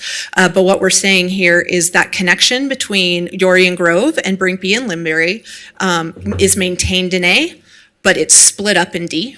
So is Yory Grove a historically underrepresented neighborhood? So there is no particular definition around, like, it, depending on kind of the context of that. These neighborhoods are the ones in which we've heard that comment from different communities. So why is your recommendation A? Why? So I think there's a couple things. One, we've seen. I do think that there was a clear direction from the community that downtown should be represented by one ward. In this one, when we talk about the different, I'm just going to work my way down, university neighborhoods, it had connections to the north, the south, the east, and the west. And then comparing those different communities of interest right there is why our option A for us rose to the top. There are certainly multiple perspectives here. I'm not saying I am right. I am not saying I'm wrong. I don't think it's right to look at maps in right or wrong. I think that there are trade-offs in all of them. Thank you. I'll just save my questions for the next one. Great. Vice Mayor Reese. Thank you, Madam Mayor. I have a couple of questions, maybe first for Ms. Shigatani. That would be helpful to me. I suppose I've heard some concerns raised by public commenters both today and in email. One was about why we haven't included Cold Springs. So Cold Springs is an area outside the city of Reno's boundaries. It is in an unincorporated part of Washoe County, but it's adjacent to us. Are we allowed to take in unincorporated parts and include them in our maps and draw wards that would represent them? I would defer to your city attorney, but the answer, generally speaking, is no. Okay, thank you. I agree with the answer, but I just want to make sure that we're addressing some of the concerns that were raised. The second thing is sort of a geography question. I think as I watched the entirety of this process unfold, which has been fantastic, your colleagues and you have been great to watch. I haven't had any direct contact with you, but I want to say that the work you've done has been meaningful. I've seen the presentations made in public and different kinds of PowerPoints that were part of the work product that your group produced. And I know Ms. Wilsey, even as a director of a small department, and of course, directorships are not based on how many people are supervising you or how many number are there. You're doing an excellent job, and thank you for the work that you've done. But as I watch it unfold, there are some geographic constraints about our city, right? Mm-hmm. The northern part of the city is very isolated from the rest of it, and so there was also a member there. So every map had to basically start at the top of that ward and come south till you hit a property threshold that was related to the number of people in it, right? And you drew a line. Great. That's one ward resolved. Out to the west, the ward where I currently reside, I live in the far western edge of the city. That also has some geographic isolation. And so the ward that had to be drawn, whatever ward it was, had to be drawn from the western edge of Reno going east in some configuration. Is that a fair statement? Yes. So we wouldn't have divided like Mogul and Verdi into two different wards in any map, correct? Because every map looks the same to me in Ward 4 and in what is proposed here in the ward I live in, correct? So the geography of the city does not lend itself to multiple wards on the far west district and the far north district when we talk about terms of contiguity and compactness. And so, well, and if the city were a circle, we might draw it like a pie, right? But absolutely. The city is not perfect in its configuration. So that makes sense.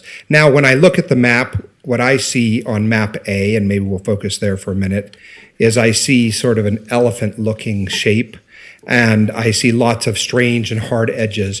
So I want to just understand, those are related to census tracts and census blocks, correct? Those are voting precinct, I guess, also.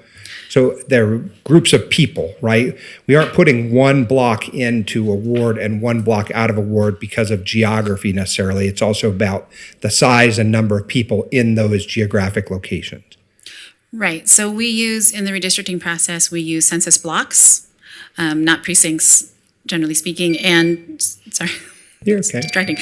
So we use census blocks when we build out the maps. And so typically speaking, we balance the wards based on population. So the number of people within any given census block can range from very small to very large, depending on the size of the block.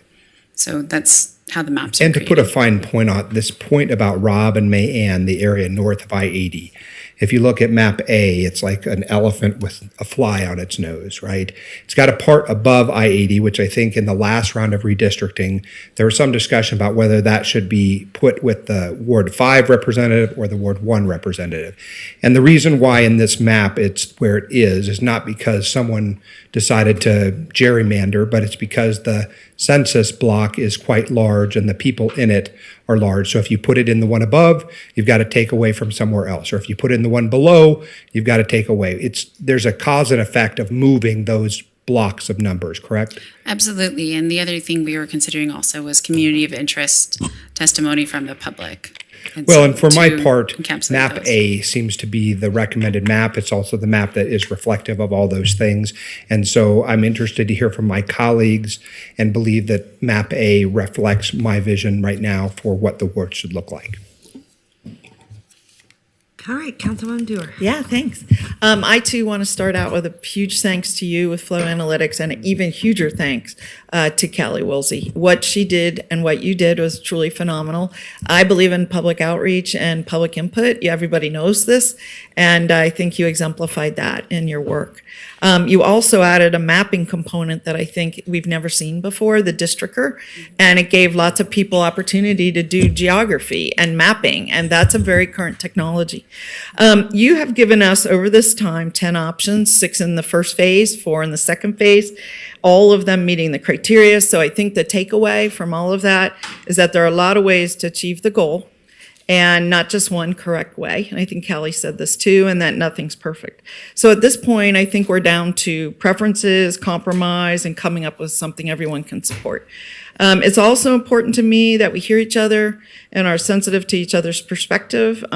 We council are not a rubber stamp. You know, you have proposed something, but we have a job to do too, and that is to fine tune it in my mind. It may be adopt a map whole cloth. It may be adopt a map with some tweaks that reflect especially what our constituents are telling us. So the mayor, Councilmember Breckus, and I are the only ones for which the decision we make here today does not affect us personally, where all 3 of us are termed out. And I just want people to know that any recommendations I make here today are based on the input that I received from Ward 2 residents and what I think is best for the long-term health of Ward 2, but the city as a whole as well. To create a 6th ward the other wards had to lose about 10,000 people. We all had to take out 10,000 people to create another ward of 40,000 or 45,000.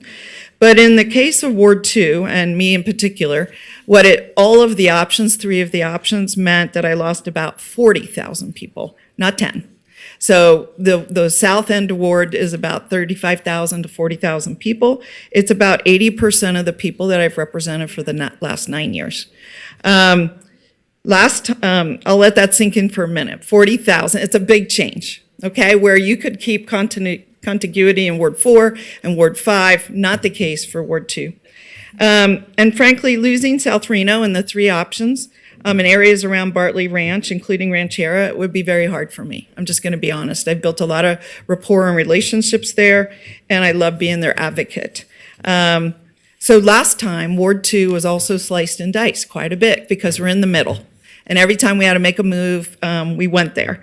And I voted for the map reluctantly with the goal of remedying issues that I saw on the maps this time. I knew that it was likely we were going to be here, so here we are. That said, I do support the formation of a downtown ward, and I do support a South Reno district, even though it would be hard for me. I think it would be ultimately good for the residents down there. Given the situation, many of the Ward 2 residents wrote in, especially recently, to support Map D, which had the cleanest lines for Ward 2, and it keeps the central part of the ward intact. We all have preferences. So based on their input and my perspective, my choice is Map D, because it's not about me, it's about the residents.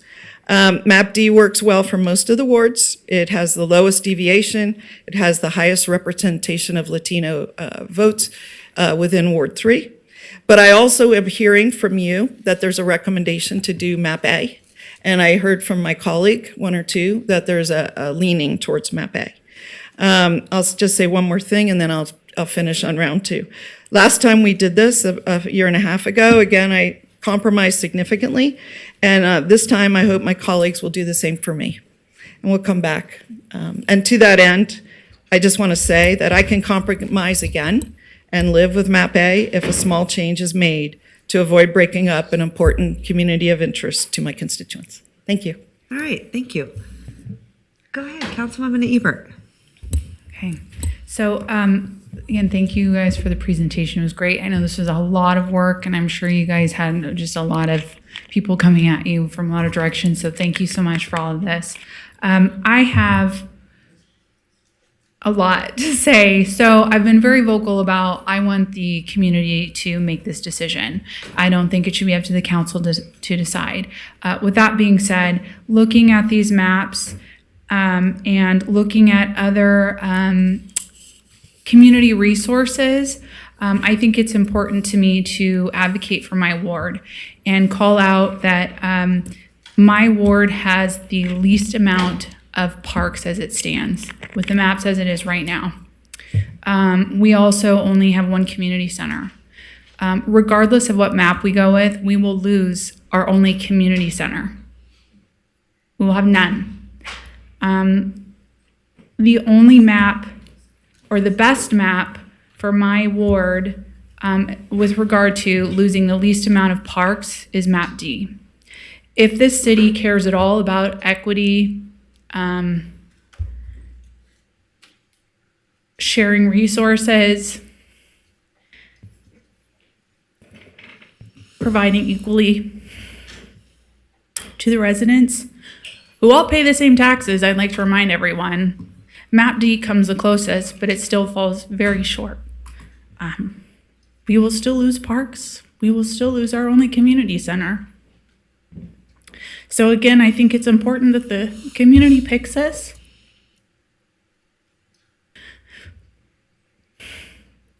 But all of these maps, there's going to be a loss for my community. We will lose our parks. We will lose our only community center. And that's a loss for me, and I'm sorry that I'm emotional. Megan, wait a minute. That just means that they'll go into another ward. You won't lose them. My ward will lose them. Yes, your ward, you as a representative will lose them as a representative. Yes. I think people are thinking that you're going to lose them. We're already short on, and we'll have a presentation later about our parks where you will see how underserved we are with our parks. And we're going to lose some of them, regardless of what map we go off of. And map D is the one where we lose the least amount of parks. It's just going to come out of your ward into a different ward, is what you're Exactly. saying. Yeah. Exactly. Okay. Which I is just wanted to important, clarify. where we want to talk about communities and being equitable, and where we're planting fruit trees and food deserts and things like that. And we can only plant them where we have parks and designated food deserts. We have very few parks in my area. So if we can't plant trees in parks where there's food deserts, well, do we have parks in those food desert areas in my wards?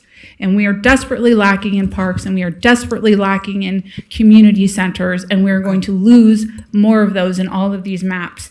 And again, map D will be the least impactful in those resources for my community, which will, again, have an impact for the constituents that I represent. So I would be remiss for not calling that out. So I will support map D. All right. Thank you. Thanks. All right. Councilman Ruckus, we're back down to you, round 2. Yeah, I'm sorry, was that map B or map D? Was D as in David? Yeah. So, this did not go how I wanted it to go. I didn't want staff to drive it, and staff is driving it, and whether or not they, how that communication went with members of the body, I don't know. I wanted a committee, so it's hands off and an up or down. And now we're, saying how it works. Ms. Stewart said, well, Ms. Breckus, the mayor, and I are the only ones it doesn't matter to personally. And then she talks about a relationship representing certain people. So it kind of does. I said I'm if you sad. follow that, that's how I heard it. And, I've been on a long time. I ran at large, so I've, campaigned differently too. And it's all good for me. I like it. I like getting new neighborhoods. I like exploring new neighborhoods. So it's all good. And I do get how people identify places and I have a specialty in that with my city planning background. So I understand that. The one standard that I am really stuck on is that we do not delay this process anymore. And that's why I was so outspoken about that failed effort to change the law and not do something that we knew we were going to do back in 2017 and go through that whole effort down in the legislature and delay it. Because there's people who want to run and they don't know where the lines are going to be. And that's been unfair, and it's given other people here an advantage. And so I don't want to see, if it's even more work, one more, run on these maps. I think that's wrong. I think the public deserves to know where these maps are, and those who are interested in running and launching campaigns get to do that, just like Mr. Reese did, and I don't know about the others. I know, I'm not, but I think that's been unfair. I think it's been very unfair what we did down in the legislature this year, that failed run, because even though it stayed the course of the Ward 6, it had a delay factor that I think worked against other people who want to pursue campaigns. So I won't even, I do not want to see a reintroduction. We're here prepared to do an introduction, read it, and adopt at our next meeting. And I don't want to kick that off to another meeting. So, because I did hear Ms. Stewart say with modifications, and I don't want to modify. It's fine. Okay, Councilman Martinez. Thank you, Madam Mayor. Appreciate it. Callie, I wanted to see if I can ask you a quick question. I know one of the comments that we received in the packet talked about some of the Reno Sparks Indian Colony tribal lands. And I'm just wondering if you can address some of those comments that Mr. Shoemaker made. Yeah, absolutely. No, thank you for bringing it up, because we did have multiple conversations. Last week, the Reno Sparks Indian Colony contacted us with some concern that their properties that are held in trust by the federal government for the Indian colony were included in our maps. And we had a conversation with them about that, and we're prepared to kind of pull them out if that was the right thing. But I had a conversation with their I think her title is the Community Development Director over there. Sorry, Candace, if I got that wrong. But we had a conversation about the ward maps and what that really means. So when a parcel goes in trust, The federal government puts a land in trust for the Indian colony. What that means is there are changes to taxation as well as land use authority, but not representation. So they should still be included in the ward map and the city boundaries. So that is, and they sent a follow-up email that it is in the record saying they were no longer seeking those choices. So we clarified that with the Indian colony. Thank you so much for making that clear for the record. I appreciate it. I tend to agree with Councilmember Breckus to where we should follow the timeline that we've talked about and make sure that one of these maps ends up going through. We've heard from the public that map A seems to be the preference. We've heard from staff that map A is the preference. And along the comments that Councilmember Ebert made, if you look at map A, all of Northeast, Taglia, Paradise Park, Fisherman's Park, John Champion Park, Pickett Park are all moving outside of Ward 3 were we to adopt map A. And so everybody is losing certain parts, certain populations that we've been working with, even if it has been over the past year that I have been in this office. I do just acknowledge that the impacts are, tremendous. And even though we do talk about a lot about map D, I think the reason why I personally think map A is a little bit better is the compactness that you keep referring to in this map and just the way that the neighborhoods feel in that map compared to map A. And I do just want to point out that we did have Make the Road, One APIA Nevada, Silver State Voices definitely mentioned their support of map A as well. So thank you. Thank you, Madam Mayor. I guess this is what consensus or compromise and team building looks like. It's really good. I guess I will just say I'm also in favor of map A. I like the comments that I heard about a time frame.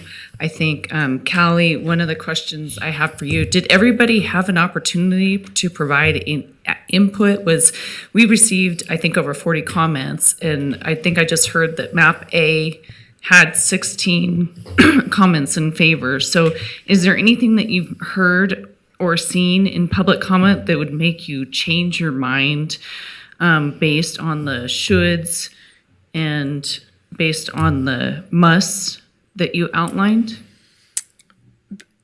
Comparing the four options that you have in front of you as drafted, no.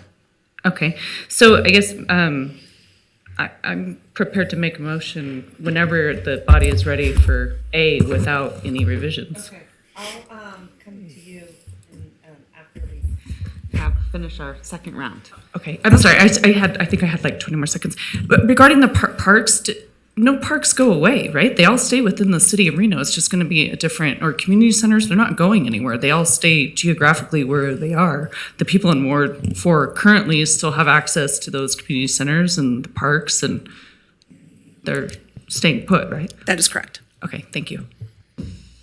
Madam Mayor, I think I sort of understood Councilmember Ebert's concern, and her passion is evident, and I appreciate that.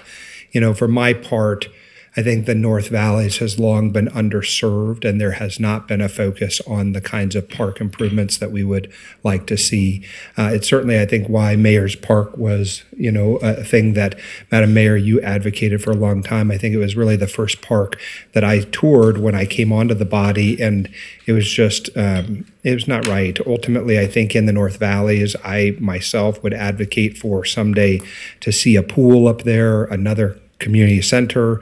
Obviously, I understand that the parks are not disappearing, and I don't think that was my colleague's thought process, but just that when you're representing a particular ward, your heart is invested in those parks areas where they are. So I totally understood the argument, or not the argument, but just the passion. For my part, I think that identifies and isolates that none of us work in a vacuum. Obviously, parks are often functionally paid for by CDBG funds, which are determined by the way that eligible blocks of census are provided, so that a lot of the money that we've directed at our parks has been through CDBG and will continue to go there wherever the arbitrary map lines are drawn.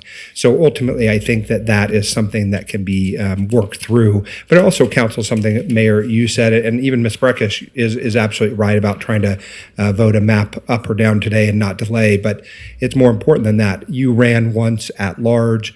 I obviously ran at large. I think Ms. Dewar and Madam Mayor obviously have run at large. We are still one community. We're one city where all of the parts of the city sort of operate together. And so if we're rowing in the same direction, especially when it comes to parks, I think that's a good example. None of us should be so tribal about the particular ward where we live, because we all have to make votes on this dais that impact, rightly or wrongfully, all the other parts of the city. So there are no perfect maps. I think if I'm not mistaken, I understood there to have been thousands of online submissions in the map builder application. I didn't look at the application, but I understood there were lots of them. So ultimately, because map A does include the Yory Grove, Brinkby, Limberry area, the northeast neighborhoods, and East 4th Street, and keeps those in really in harmony with one another, I think that's the better map for our future. Ultimately, these maps will outlive all of our time on the dais, and we have to really think about them really divorced from where we sit or where we live or what we're passionate about, because it's really about the community moving forward.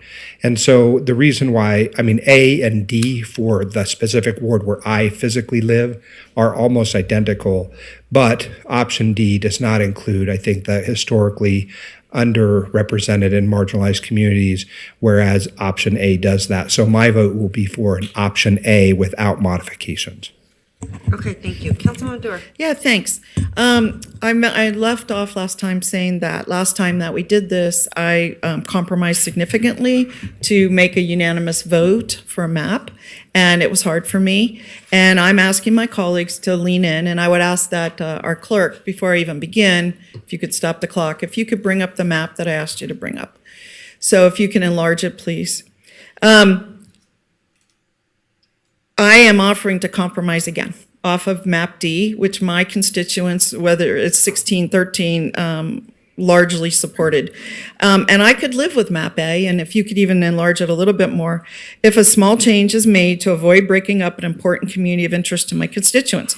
They want to preserve the very core of Ward 2 and not split up. If you could enlarge it some more, the Moana, Plumas, McCarran, Kitsky Center of current Ward 2, and keep the business district intact and associated with Ward 2, so that when changes come up that affect residents, they will be reviewed by the Ward 2 NAB.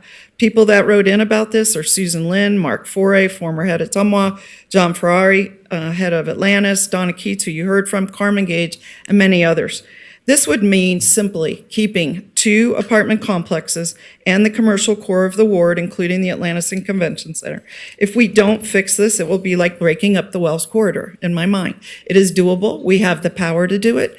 I have run it by the consultants to make sure this would work, and they said that it actually results in a smaller deviation than map A unamended, which map A unamended had 4.99. This is 4.4. Since this change would primarily impact Miguel's Ward 3 and my Ward 2, I sought his input, and he said in the spirit of compromise, he could live with the change. It's not his preference, but he said he could live with it, and given its importance to my constituents. I know it means initiating the ordinance 2 weeks from today instead of today, but here's my final point. Given that we are making a change that will affect our individual residents' lives at their homes, unlike anything else we do, for the next 10 years, I think waiting 2 weeks in order to get it right for all of us is a reasonable compromise, and that is what I'm asking today. And just to point out on the map, I don't know who has a pointer. Again, if you could enlarge this just a little bit more. The main change is right where the hand is. Right there, they have a green area coming down right next to Moana Springs, so that Moana would be on, Springs Park would be on one side, and the Atlantis parking lot on the other side. The businesses that are now part of Ward 2, whether it's the Redfield Center, the Convention Center, the Lowe's, all of these would be compiled so that when new casinos come in, like has been proposed, that they will be reviewed by the people that will be impacted by them the most, the people that live right next to that area. I included the Atlantis in that. That's a yellow triangle. There's no people living there. That's why this drives down the deviation. And then to compensate, up by the white, which is the Indian colony lands, so up on the white and the green, if you could put your cursor up there, there are two little parcels. And could you put your cursor up there? By that little white T. Right there are two parcels, and that is all the change that would need to be made to this map to balance out the small amount of population in the area I'm talking about. The chair of my NAB called me and said that this is something she supports. She is a business in that area. She does not want to see this area leave Ward 2. I'm trying to be very respectful of what has traditionally been done and also recognize the fact that my ward has been sliced, diced, and managed, and I would at least like to keep a community of interest together that people care about. So with that, Madam Mayor, I'm asking my colleagues, I understand their desire to have one more map up or down, but we're not here to just rubber stamp. We get to think and analyze and understand each other too. So Okay, thank you. Thank you. Go ahead, Councilwoman Ebert. I am aware that parks are not disappearing. I do realize that they're static, they're not leaving. Thank you for pointing that out to me. However, my constituents are very aware that we do not have an equitable disbursement of resources. If you look at our packet, or when we look at our packet going over parks later, you'll see that your area has plenty of parks, Kathleen. My area doesn't. So when we disperse funds for different areas, my ward will get less funds because we have less parks, just right out of the gate. So it's not an equitable disbursement of funds for parks and other recreation centers. And we'll get less funds for those wards, or my ward, because we'll have less of those areas. So it does matter. It does matter to my constituents because we already are lacking. We're going to have less. So that means we'll have less funding. That's just the way it is. We're going to have less parks there. And I'm representing the people that elected me. You might have that chance later, but right now, I'm representing my people, and we are underserved, and I'm standing up for them to say that MAPD provides us the most resources for my constituents. Okay. That's the only one. And even at that, we're still losing parks, and we're still losing our community center. So I respect everybody else's communities. I don't want to make this a big deal, but we don't have equitable distribution of resources. And I don't have a problem with voting for the median and resources to go to that and funding and things like that. But I don't see anybody else voting to give funding to create new parks in Ward 4. I don't see anybody else standing up and saying, hey, Ward 4 needs another community center since we're losing it there. Yeah. Let's get some grants to put fruit trees in at Mayor's Park. I don't see any other council members saying that. And we're losing more stuff by changing these ward maps. I understand it needs to happen. I get that. But MAPD has the least impact, and all of these maps are going to negatively impact my community. So I respect everybody's neighborhoods and their particular streets. But I have an entire ward that is going to be losing things and losing funding for parks and things like that because we simply just won't have as many. Okay. Just facts. All right. Madam Mayor? No, hold on a second. Go. You still have 48 seconds. Okay, just again. You don't have to take it. Yeah, I mean, seriously, we have less roads. We only have, seriously, 3 lanes connecting the entire North Valleys to the rest of Reno proper. I'm not calling that out when we're talking about medians and funding. We only have a few parks compared to the rest of Reno. We talk a lot about things being in the central area of Reno. Well, guess what? North Valleys is not anywhere near central Reno. And we also have the least amount of bus routes. Okay? So we have all these people with 3 lanes to get to central Reno with no bus routes. Okay? So let's talk about what's equitable. Let's talk about what's good for communities.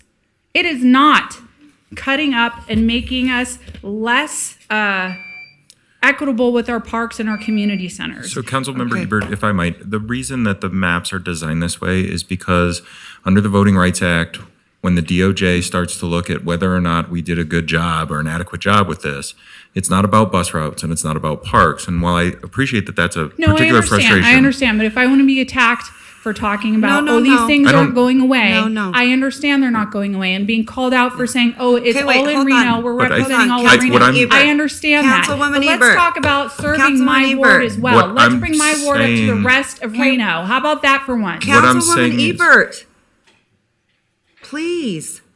I don't know what's happened with this meeting today, but it has been one of the most uncomfortable, and usually this council works well together. We might have a difference of opinion, but not okay. Everyone needs to get along to make Reno better. And you can have difference of opinion, but I cannot have people attacking each other and just the backbiting and the nastiness. That is not going to work for me. And if that's the way we're going to start operating, then I'm going to start going into a continual recess. And we'll get up and we'll take a recess and everyone can cool off, and then we're going to come back. And we'll keep doing that throughout the day. And then we can be here all day and all night until we can all get along and work together. You don't have to agree with each other, but you're not going to disrespect each other. That's not going to be okay. And guess what you're going to do, actually? What my mom used to make us do when we were arguing. We put you in the other room together, you can fight it out, and then you can kiss and make up. Because that's what we're going to do. The city of Reno deserves a council that works together, not attacks each other. And again, I'm all about disagreeing. I disagree immensely on this issue. And I have spoken out numerous times. I even went to the legislature about this issue. This is a very, very big hotbed of an issue. As a matter of fact, Councilwoman Ebert, you just stated the case, the very reason, thank you very much, why you should have every single person up here represented at large. Yes, you should have a ward representative, but all of us should be represented at large. So each and every one of you are held accountable to help everyone around this city and to vote exactly like you're saying. Parks needs to be equitable through our budget. I agree with that. But can you imagine if we're all elected at large, we're all going to care about the same parks, we're all going to care about downtown, we're not going to have these kinds of issues. I mean, I'm lucky if I get a council member to show up, when we're kicking off a new business. It used to not be like that. This is created exactly how Councilwoman Ebert has just demonstrated, how it's created, whatever ward, whoever is going to scream the loudest or, kick and scream the loudest is going to get the most attention. It shouldn't be that way. All of us should care about this entire city. And some of the comments I will say, whether you were advocating for this way or not, what I noticed whenever I would ask you, I would say, hey, why is that? And what I found out, what was interesting is they were advocating to get rid of the at-large member because whether they liked or the wards they would advocate for, based on whether they liked the council person or whether they didn't like the council person. Because actually, you should have more representation. Because as you can see, sometimes you have council members that don't see eye to eye. How is that? Because then you have no consequence how you vote downtown. Or like to Megan's point, when she says she has less parks. Everyone should care about the parks in Megan's ward. To your point, we've had an at-large for, I don't know, since Reno's been around. And if they really did that, if they really cared about all the wards, we would have equal parks in Ward 4. All of us should be. We were all voted at large when I got here. Yeah, so I've seen why is there process. this inequity then? We've had this at-large position this entire time. It's not about why did we that. get to It's this about point of all inequity? of us representing at large. Yeah, all of us should I be, know. So we've had an right? at-large. And it started Why 10 do we years only ago. have 7 parks in the North Valleys? Well, the North Valleys didn't exist when Reno was built. Yeah. Reno has That's the other existed piece. along Well, the it exists riverbank. now. It exists Reno now. There's plenty was of area built above along the North riverbanks, McCarran that and doesn't have therefore parks. there were parks built along the So river this and is- in that this- environment before the North Valleys existed. This is a budget conversation. It's not a redistricting conversation. True. I'm not so sure. May I speak? Go ahead, Councilwoman Breck. Yeah, I recognize a lot of attachment and emotion people have to this. And not everyone felt good going away, 2 years ago. I know Ms. Stewart didn't. And the way it turned out, that Virginia Lake neighborhood has had a project halfway done where all the meetings had held and everyone was going. And then that project, for the first time ever, that reconstruction project, sewer, everything, lasted over a winter. It became my top, wasn't necessarily maybe it was something that kept me from some business openings, but it sure kept me talking to Virginia Lake neighborhoods for 9 months, residents, and I was happy to do it. I love that neighborhood. I'm very, very attached to it. But I think Ms. Ebert is making a practical argument, and I want to explain that. And I know this history of the development up in the North Valleys very much, and our colleague Ms. Weber used to say, it's where they decided all the growth was going to happen. And I said one time, no, it really isn't, because the infrastructure didn't get there. And in the last 6 or 9 months, we had someone coming up with apartments, and we were counting up all the apartments, like, where's the parks? The parks department, oh, we don't have any going. So there are conversations that need to occur up there on parks alone, because you can't just shove that many residents, multifamily, in there and expect them all to use their little tot lots in their area. And the problem is, and I think she nailed it on the head, there's nowhere to have those conversations. Everyone in Ward 1 knows, time immemorial, the Ward 1 conversations are held at McKinley, okay? And we need those city facilities to have our community conversations. And it's a neighborhood that probably needs to have more conversations than anywhere. And if they can't have their NAB in a community building up there, or they have to borrow something from the county or something, it's problematic. And think about it. One of the wards is going to get the nice police station with the community center. And another one's going to get the Moana Springs with the community center. And then, oh, by the way, Damani Ranch Fire Station, doesn't that have a community spot to meet? No. Well, I know the Mayan Fire Station does. Okay. So I would think very hard about pivoting over, staying with that A and not going to the D, on virtue of the fact that there's not a city facility in that area that can be a forum, a place practically for Ward 4 to meet. And if the one I think it is, it's Evelyn Mount, which is open a lot. So you don't have to have special staffing considerations like we do on McKinley. It's open a lot. There can be night meetings.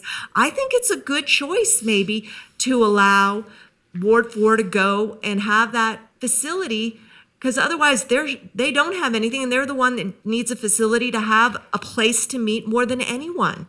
So that is pretty compelling to me. Yeah, I'll just leave it at that. Okay, thank you. Thank you. All right, we've been through all of our rounds. Are you ready to move forward? I think you wanted to throw out a motion? I did, and okay. I guess I want to ask Callie something really quick. Well, no, we've been through all our rounds. Never mind. I guess I'll just try a motion.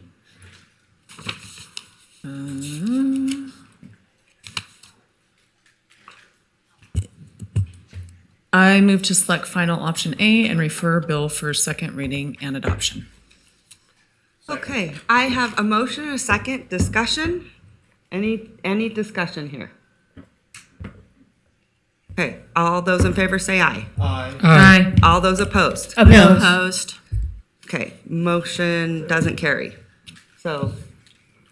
I can throw out another motion. Okay, you go ahead. All right. I would motion to move forward with MAP A with the slight amendments that I've made, which are extremely minor. They improve the deviation, and I think at the end of the day, it's a good starting point. All right, so I have a motion from Councilwoman Dewar. Do I have a second? I'll second for any discussion. I have quick discussion. Go ahead. If you, actually, it's a point of clarification. With this, Callie, we have to, what does it do to the timeline that I thought I heard was important to people? So what we would do on a revision, we would bring back the changes that Councilmember Dewar has proposed next meeting for ordinance introduction. You guys would adopt on this first meeting in September. I can't remember the date. But what we would do is we would send the maps after introduction to the Washoe County Register as a voter so they can begin their work on precinct drawing by September 1st. Okay, so we could still meet that September 1st deadline. That's correct. Okay. Okay. All right. So I have a motion and a second. All those in favor say aye. Aye. All those opposed? Opposed. I'd like to make a motion, Madam Mayor. Okay, you go right ahead. I move to adopt at MAP D. You move to adopt MAP D? Okay. D is in David. D I'll is in David. second. Okay, so I have a motion and a second. All those in favor say aye. Aye. Aye. All those opposed? No. Nay. Can we start doing roll call? There's like Yes. 7 things happening. I don't know if Donnie's capturing all of it. Okay, sure. Okay, on that last motion, I'm going to start with Councilwoman Ebert. Yeah, I support map D. Aye. Doer. Nay. Nay. Nay. Yay. Thank you. All right, Madam Mayor. Go right ahead. I would, again, in the spirit of compromise, like to pitch that with a very small change, we could get to map A, which the groups, at least 4 people seem to prefer. And I appreciate the support. I've heard from my colleagues that they understand the issue. And I would ask them to lean in the spirit of compromise, which is why we're here. I want to get a map approved today and bring that back for an introduction. Okay, so you have a motion, and then I'll second for discussion, okay? Yeah, my motion, and I'll just change it slightly, so it's different. It's what was shown on this map, which if you could put it up, please. And there's a very slight change I'll add. Where Plumas goes, the original map A had cut it off in sort of an alley, and I recommend that we curve it. Maybe you could point that out, Callie. I don't know how to do that on here. But it's a little bit of a different motion. So instead of running into a dead end on California, it curves around and meets where it meets. It's like a 18th of a block, but it's better.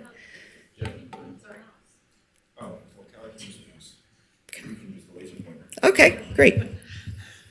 If you use the map, that would be great, Kelly. Councilmember, okay, describe again. Okay, Sorry. so where the top of the yellow is, and I'm adding this in right one. there. That little quarter of a block, I just think the road goes that way. I drive it almost every single day. I would add those 2 changes that I suggested earlier, which are to include the business district that's currently in Ward 2, the entire Atlantis property, which has no people, keep going up. This little curve on Plumas right there.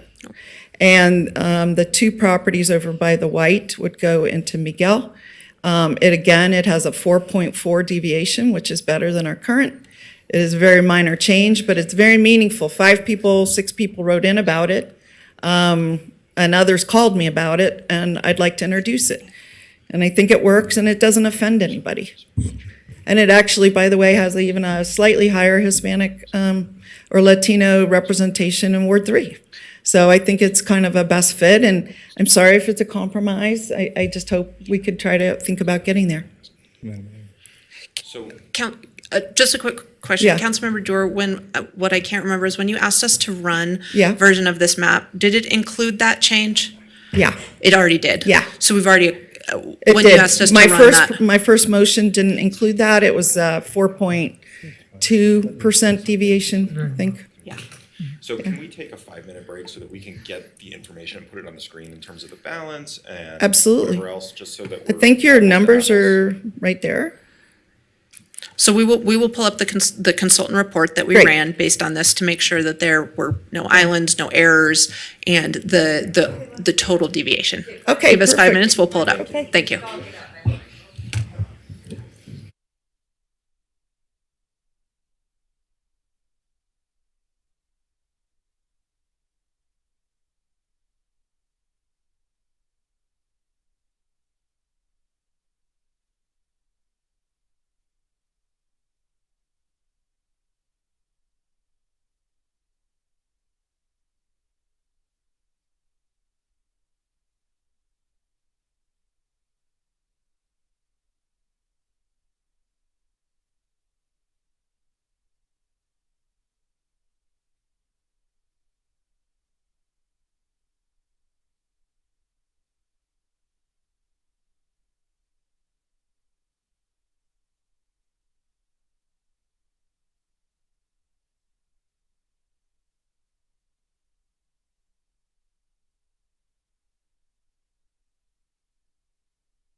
gonna, yeah.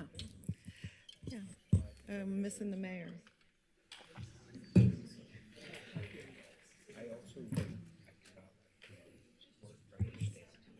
Yeah. We're not. I said we're not. No, but you're making an affirmative decision.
Yes. Yes. Correct.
I'm not going to use that.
Okay, Madam Mayor, we are ready to move forward whenever you are.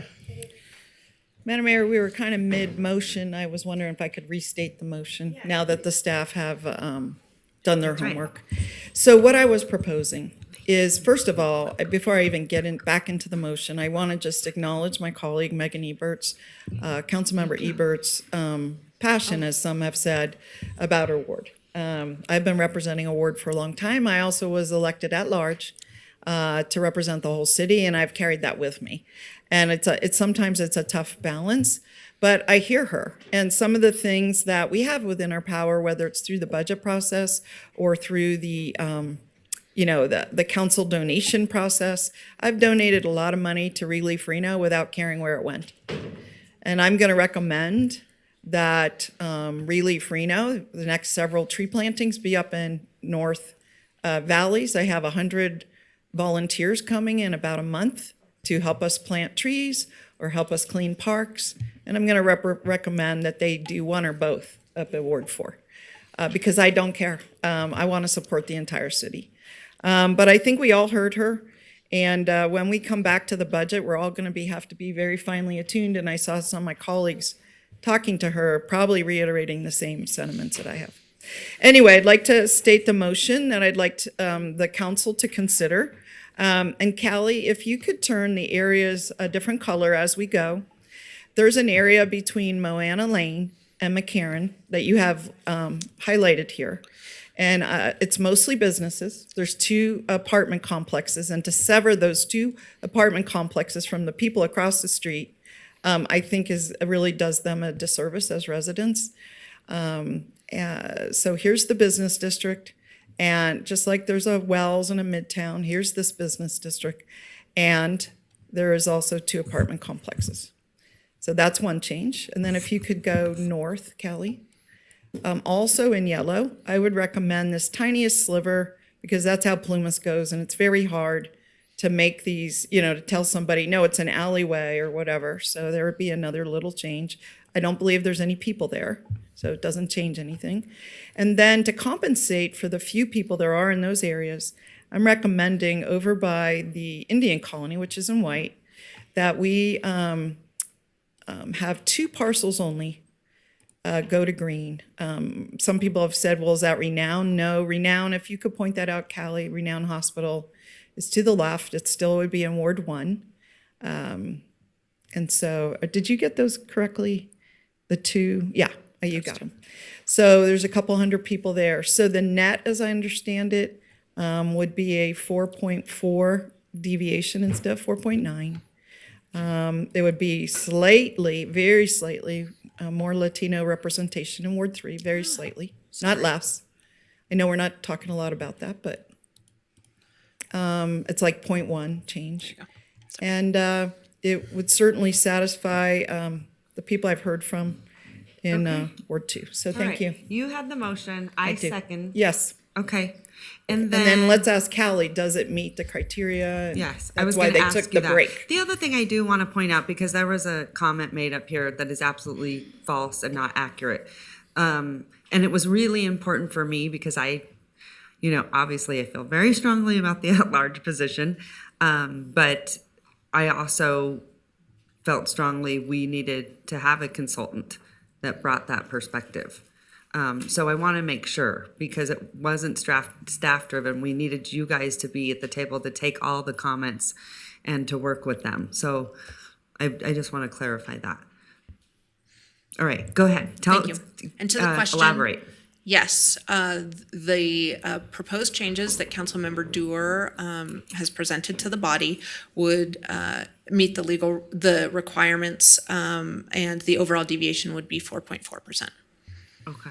Madam Mayor? All right, so there was a motion and a second. May I ask? Go. Yeah, Go I ahead. think, I mean, I have questions. Yes, go ahead. So I see an ID up there that 91906. Where did this map come from? I brought it up on Redistrictor. Is that the same one that's on the? I sent it to them. When did you send it in?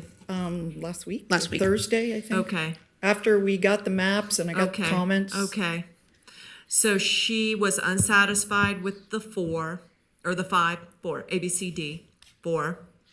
And it's problematic to me in a couple ways is, her satisfaction to represent not even people, but places. No, there's And people, then, if I apartments. could, but then make it up by throwing some apartment dwellers for They're the there. numbers, who, I just don't think is right. Okay. I think it's too hands-on. I think it's callous to those other people. She wants businesses, but she's, lightheaded with just get a count and move them over here. And again, it puts us back 2 weeks. So I'm not going to support, or 1 week, no, 2 weeks, because we meet. I'm not going to support, but I think it's important to know the origin of it. And she has played it well, because we went through a series of votes and has moved us.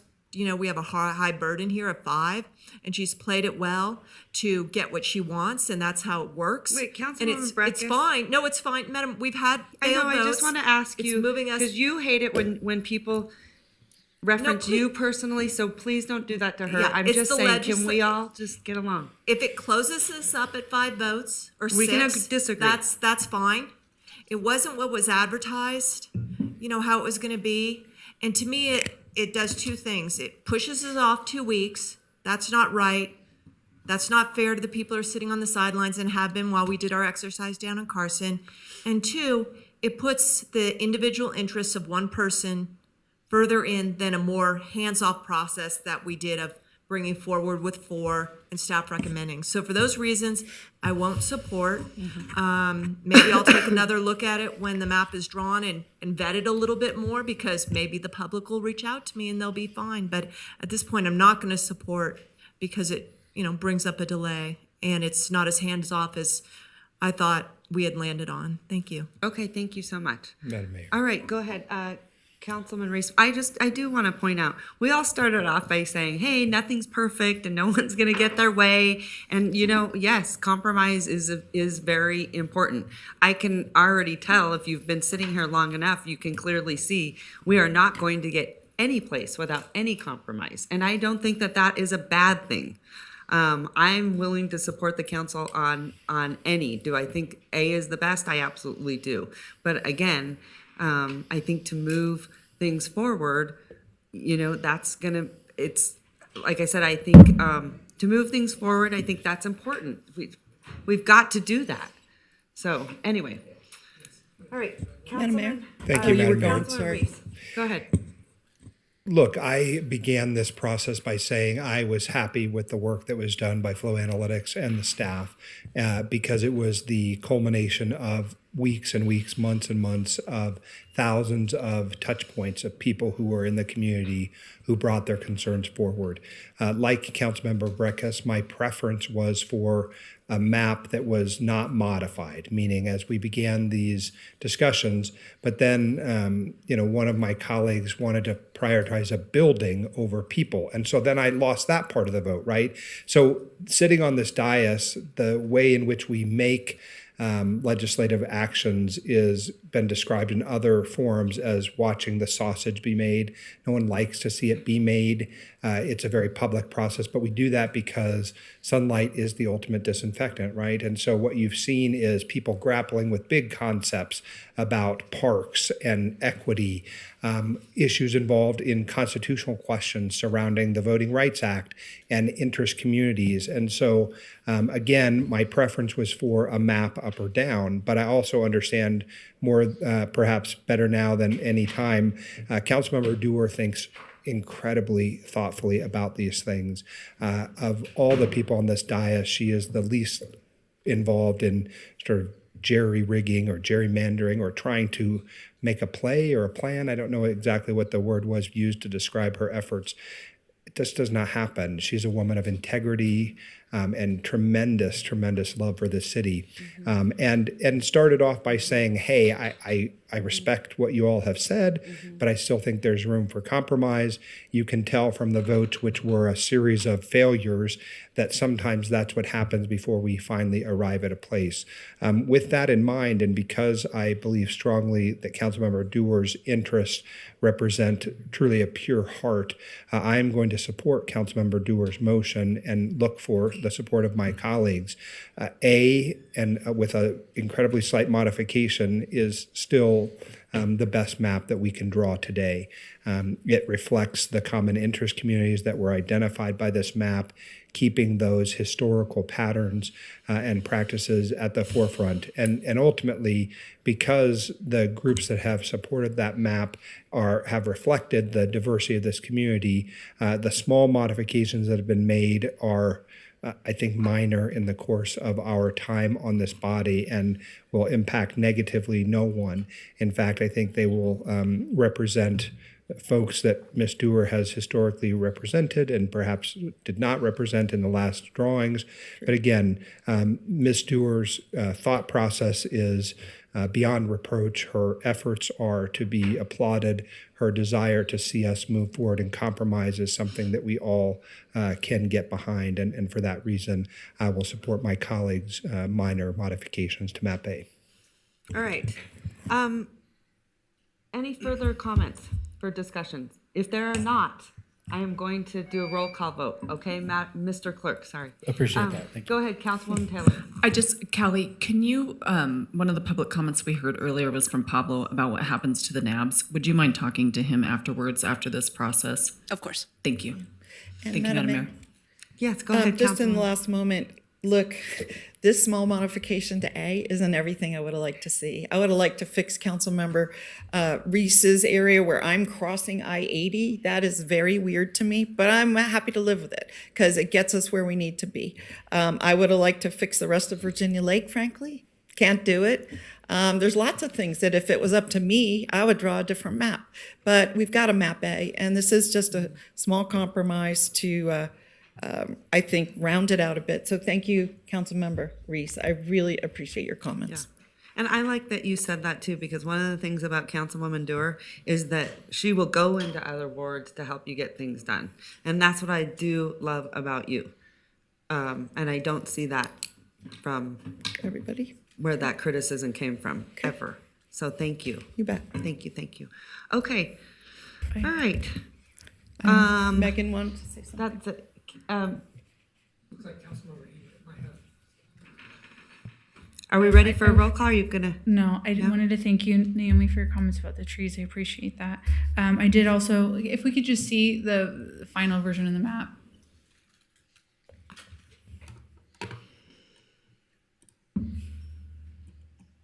Okay, so again, I just take issue with the bottom border of the map. The city of Reno has 83 parks. This map will make it so that Ward 4 has 5.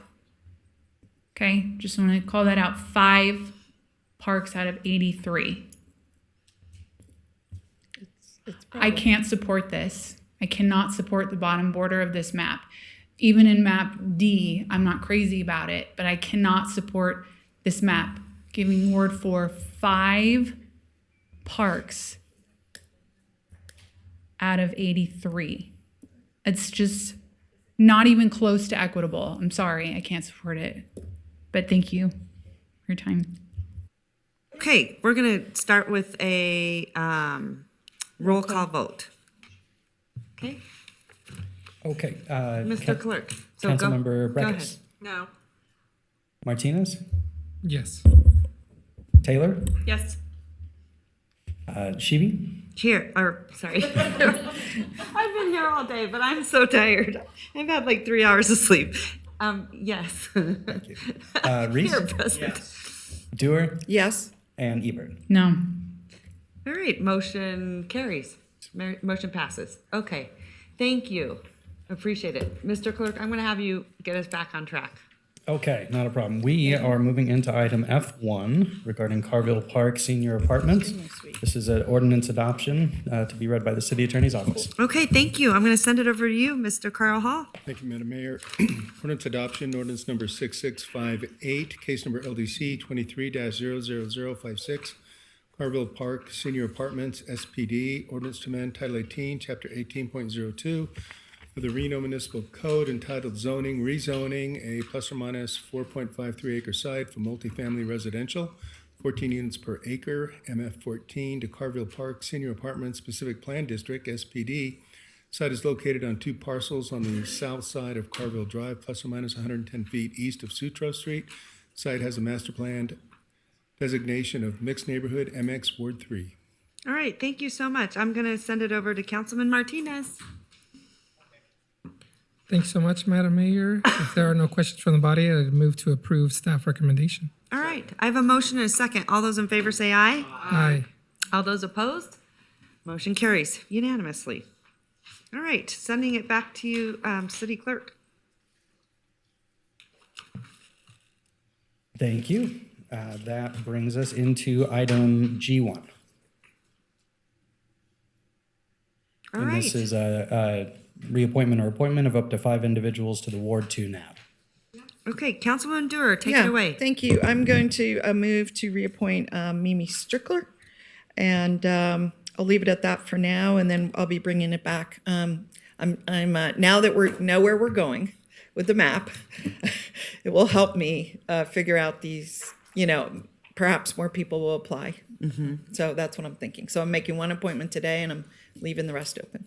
Okay, fantastic. So I have a motion. Second. I have a second. All those in favor say aye. Aye. All those opposed?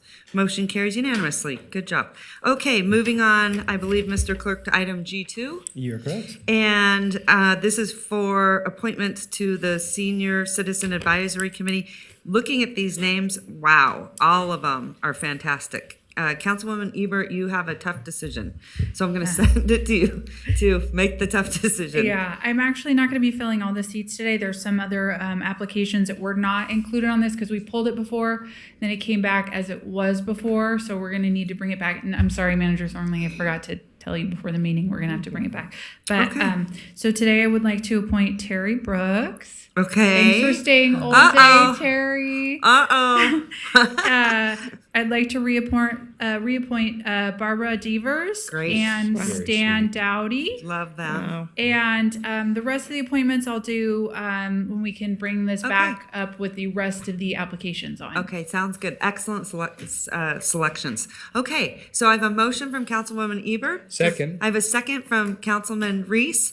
All those in favor say aye. Aye. All those opposed? Motion carries unanimously. Good job. All right, now we're going to head to item H, Mr. Clerk. So I'm going to start with you, Councilwoman Breckus. Do you have any updates? Nope. Okay. Councilman Martinez. Nothing on my end. Thank you, All Madam right, Mayor. thank you. Councilwoman Taylor? No. Councilman Reese? No. Councilwoman Dewar? No. Councilwoman Ebert? No. All right. Then we are going to head to public comment, Mr. Thank you. We do have one person registered to speak in the room. Okay, great. Scott Meyer. Come on up, Scott. Yeah. Feel like the game show. Come on down. So, Scott Meyer here. I'm a little shocked at what I saw. I've been here all day. And I'll tell you what, Yeah. it's kind of embarrassing, the way, not all of you, but some of you are acting. So I'd like to express my agreement with Councilwoman Ebert's sentiments earlier today concerning Councilman Reese's earlier remarks and Mr. Reese's reprimand of Mrs. Breckus for her election. Bringing up that she was barely elected and stuff. What does that have to do with anything today? Nothing. That was really out of line. Okay. Well, I'd be happy to meet with you afterward and explain my position, so we Yeah. can take that up afterwards. That definitely needs some explaining. I find Mr. Reese's behavior to be unprofessional and unbecoming of a Reno City Council member.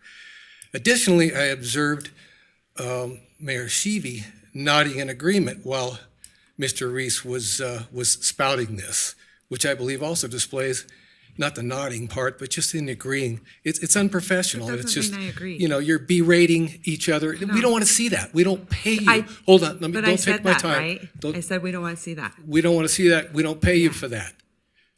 And please don't take my time. I pose a question to Mr. Reese. Is Mrs. Breckus not a duly elected official in contrast to certain council members who were appointed?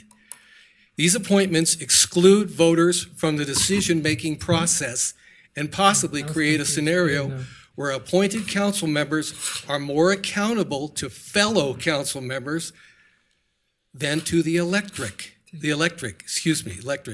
Think about that, because that's a fact. I know it does. Because, you guys appoint them and then, get the old side eye. They're going to help you out. Eventually they have to answer to the public, but not in the beginning they don't. So it's not cool. And I brought this up before when these things came up. Let's see. These appointments excluded the voters from the decision-making process and possibly create a scenario, blah, blah, blah. The perception that Mrs. Breckus is being marginalized by certain council members is evident, and her intent to seek answers, delve into matters, is palpable. Shouldn't our purpose in convening here revolve around such inquiries? Isn't that why we're here? To hear Ms. Breckus and anybody else who wants to, I mean, this whole thing, there's nothing wrong with bantering around back and forth. That's what we're made of. That's what this country was founded on. There's nothing wrong with that. If the council people can't handle it, or the people behind me, especially the council people, that's what you're hired for. You got to be able to handle it. It's not that tough.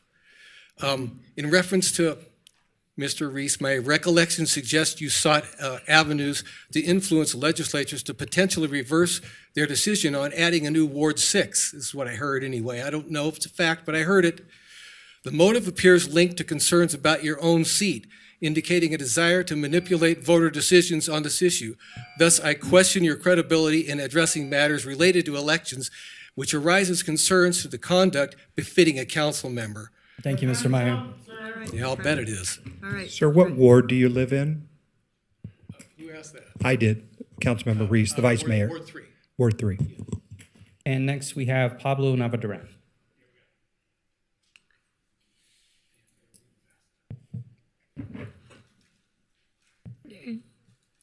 All right. Hello, my name is Pablo Duran. I want to say thank you for all the support for map day. So with the modifications, so I think that we will come back at next meeting. Hopefully, get the final map, and then hopefully that map would turn to the voter registration. So my bigger question is, for the precinct number, I have 1, 2, start 1, 2, 3, and 4, and 5. So if we have all 5, City of Reno, if we have a 6 ward, and City of Spark already have a number 6, what we got to go to do? You go ask the City of Spark to steal it from 6 and put a 6 ward, or ask the city, county clerk to remodify the precinct change. So hopefully you have a rest of your day. Goodbye. All right, thank you so much. Is there any more public comment? We did have one remote attendee raise their hand, so we'll hear from Donna Keats. Okay, Donna, go hi ahead Donna. Go ahead and unmute and speak when you're ready.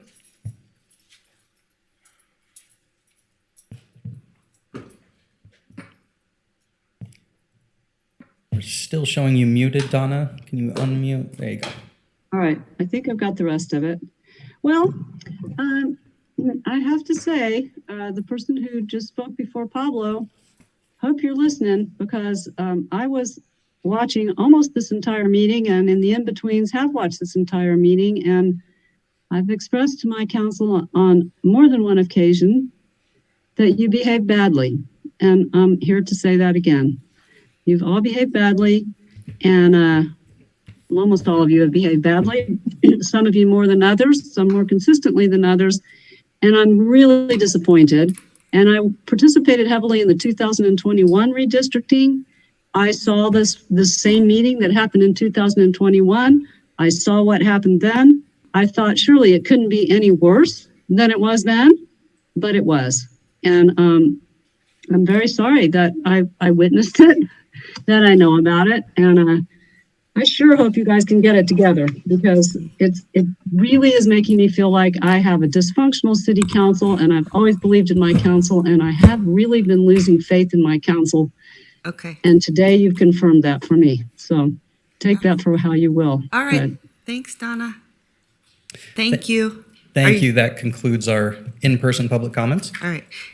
For the record, we received 10 written comments, 4 voicemails, which were general in nature or not directly associated with the agenda item after 4 p.m. on August 8th. Okay. These comments were written correspondence via phone, our Reno.gov online public comment form, or by email to our office. Copies and transcripts of these comments have been distributed to the Reno City Council and are available to the public on the Reno.gov meeting portal, which represented 6 in favor, 1 in opposition, and 3 concerned.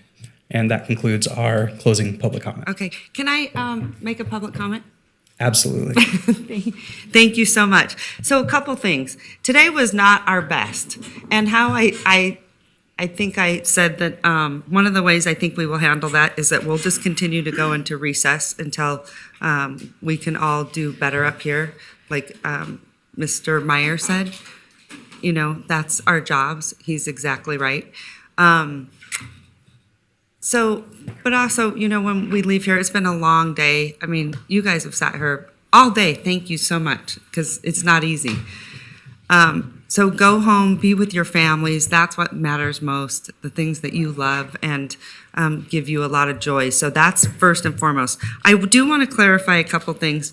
Mr. Meyer, you mentioned that Mr. Reese went to the legislature, I think. That was actually me. So I just wanted to let you know. No, we, not at all, not at all. I have just felt so strongly, because you want to know why I felt so strongly? Because when I first got elected, the council member at large couldn't work with anyone, and so we were always having, he was sort of checked out, so he didn't work with anyone in his ward. So I wanted to become the at-large member for that very reason. So that is one of the reasons. So I did want to let you know, I went down there. Why would you want to change what the voters had done? Well, No, the voters didn't. Voters had nothing to do with it. No. Nothing to do with the legislature? No. Not this. No, about the at-large position. So, and by the way, Sandoval vetoed that bill several times. And it started about 10 years ago when Councilman Breckus called me into her office and said, hey, I want a sixth ward. And so it really started with this very big Democrat push. The Democrats were really pushing this 10 years ago. And so I've been involved in this process the whole time. And that's why I went to voice my opinion, but it wasn't Mr. Reese. And also, like, I just feel that we should, I do believe everyone should be represented by their ward representative, but I also think that we should be elected at large, so we're all responsible. And that you don't hold someone else's ward hostage because you have no interest in it. And I see that happens up here, and it's unfortunate. So that's why, but I wanted to let you know, it was me. It wasn't Mr. Reese. I went. So, and I appreciate you bringing it up, but I did want to just let you know. So you can be mad at me.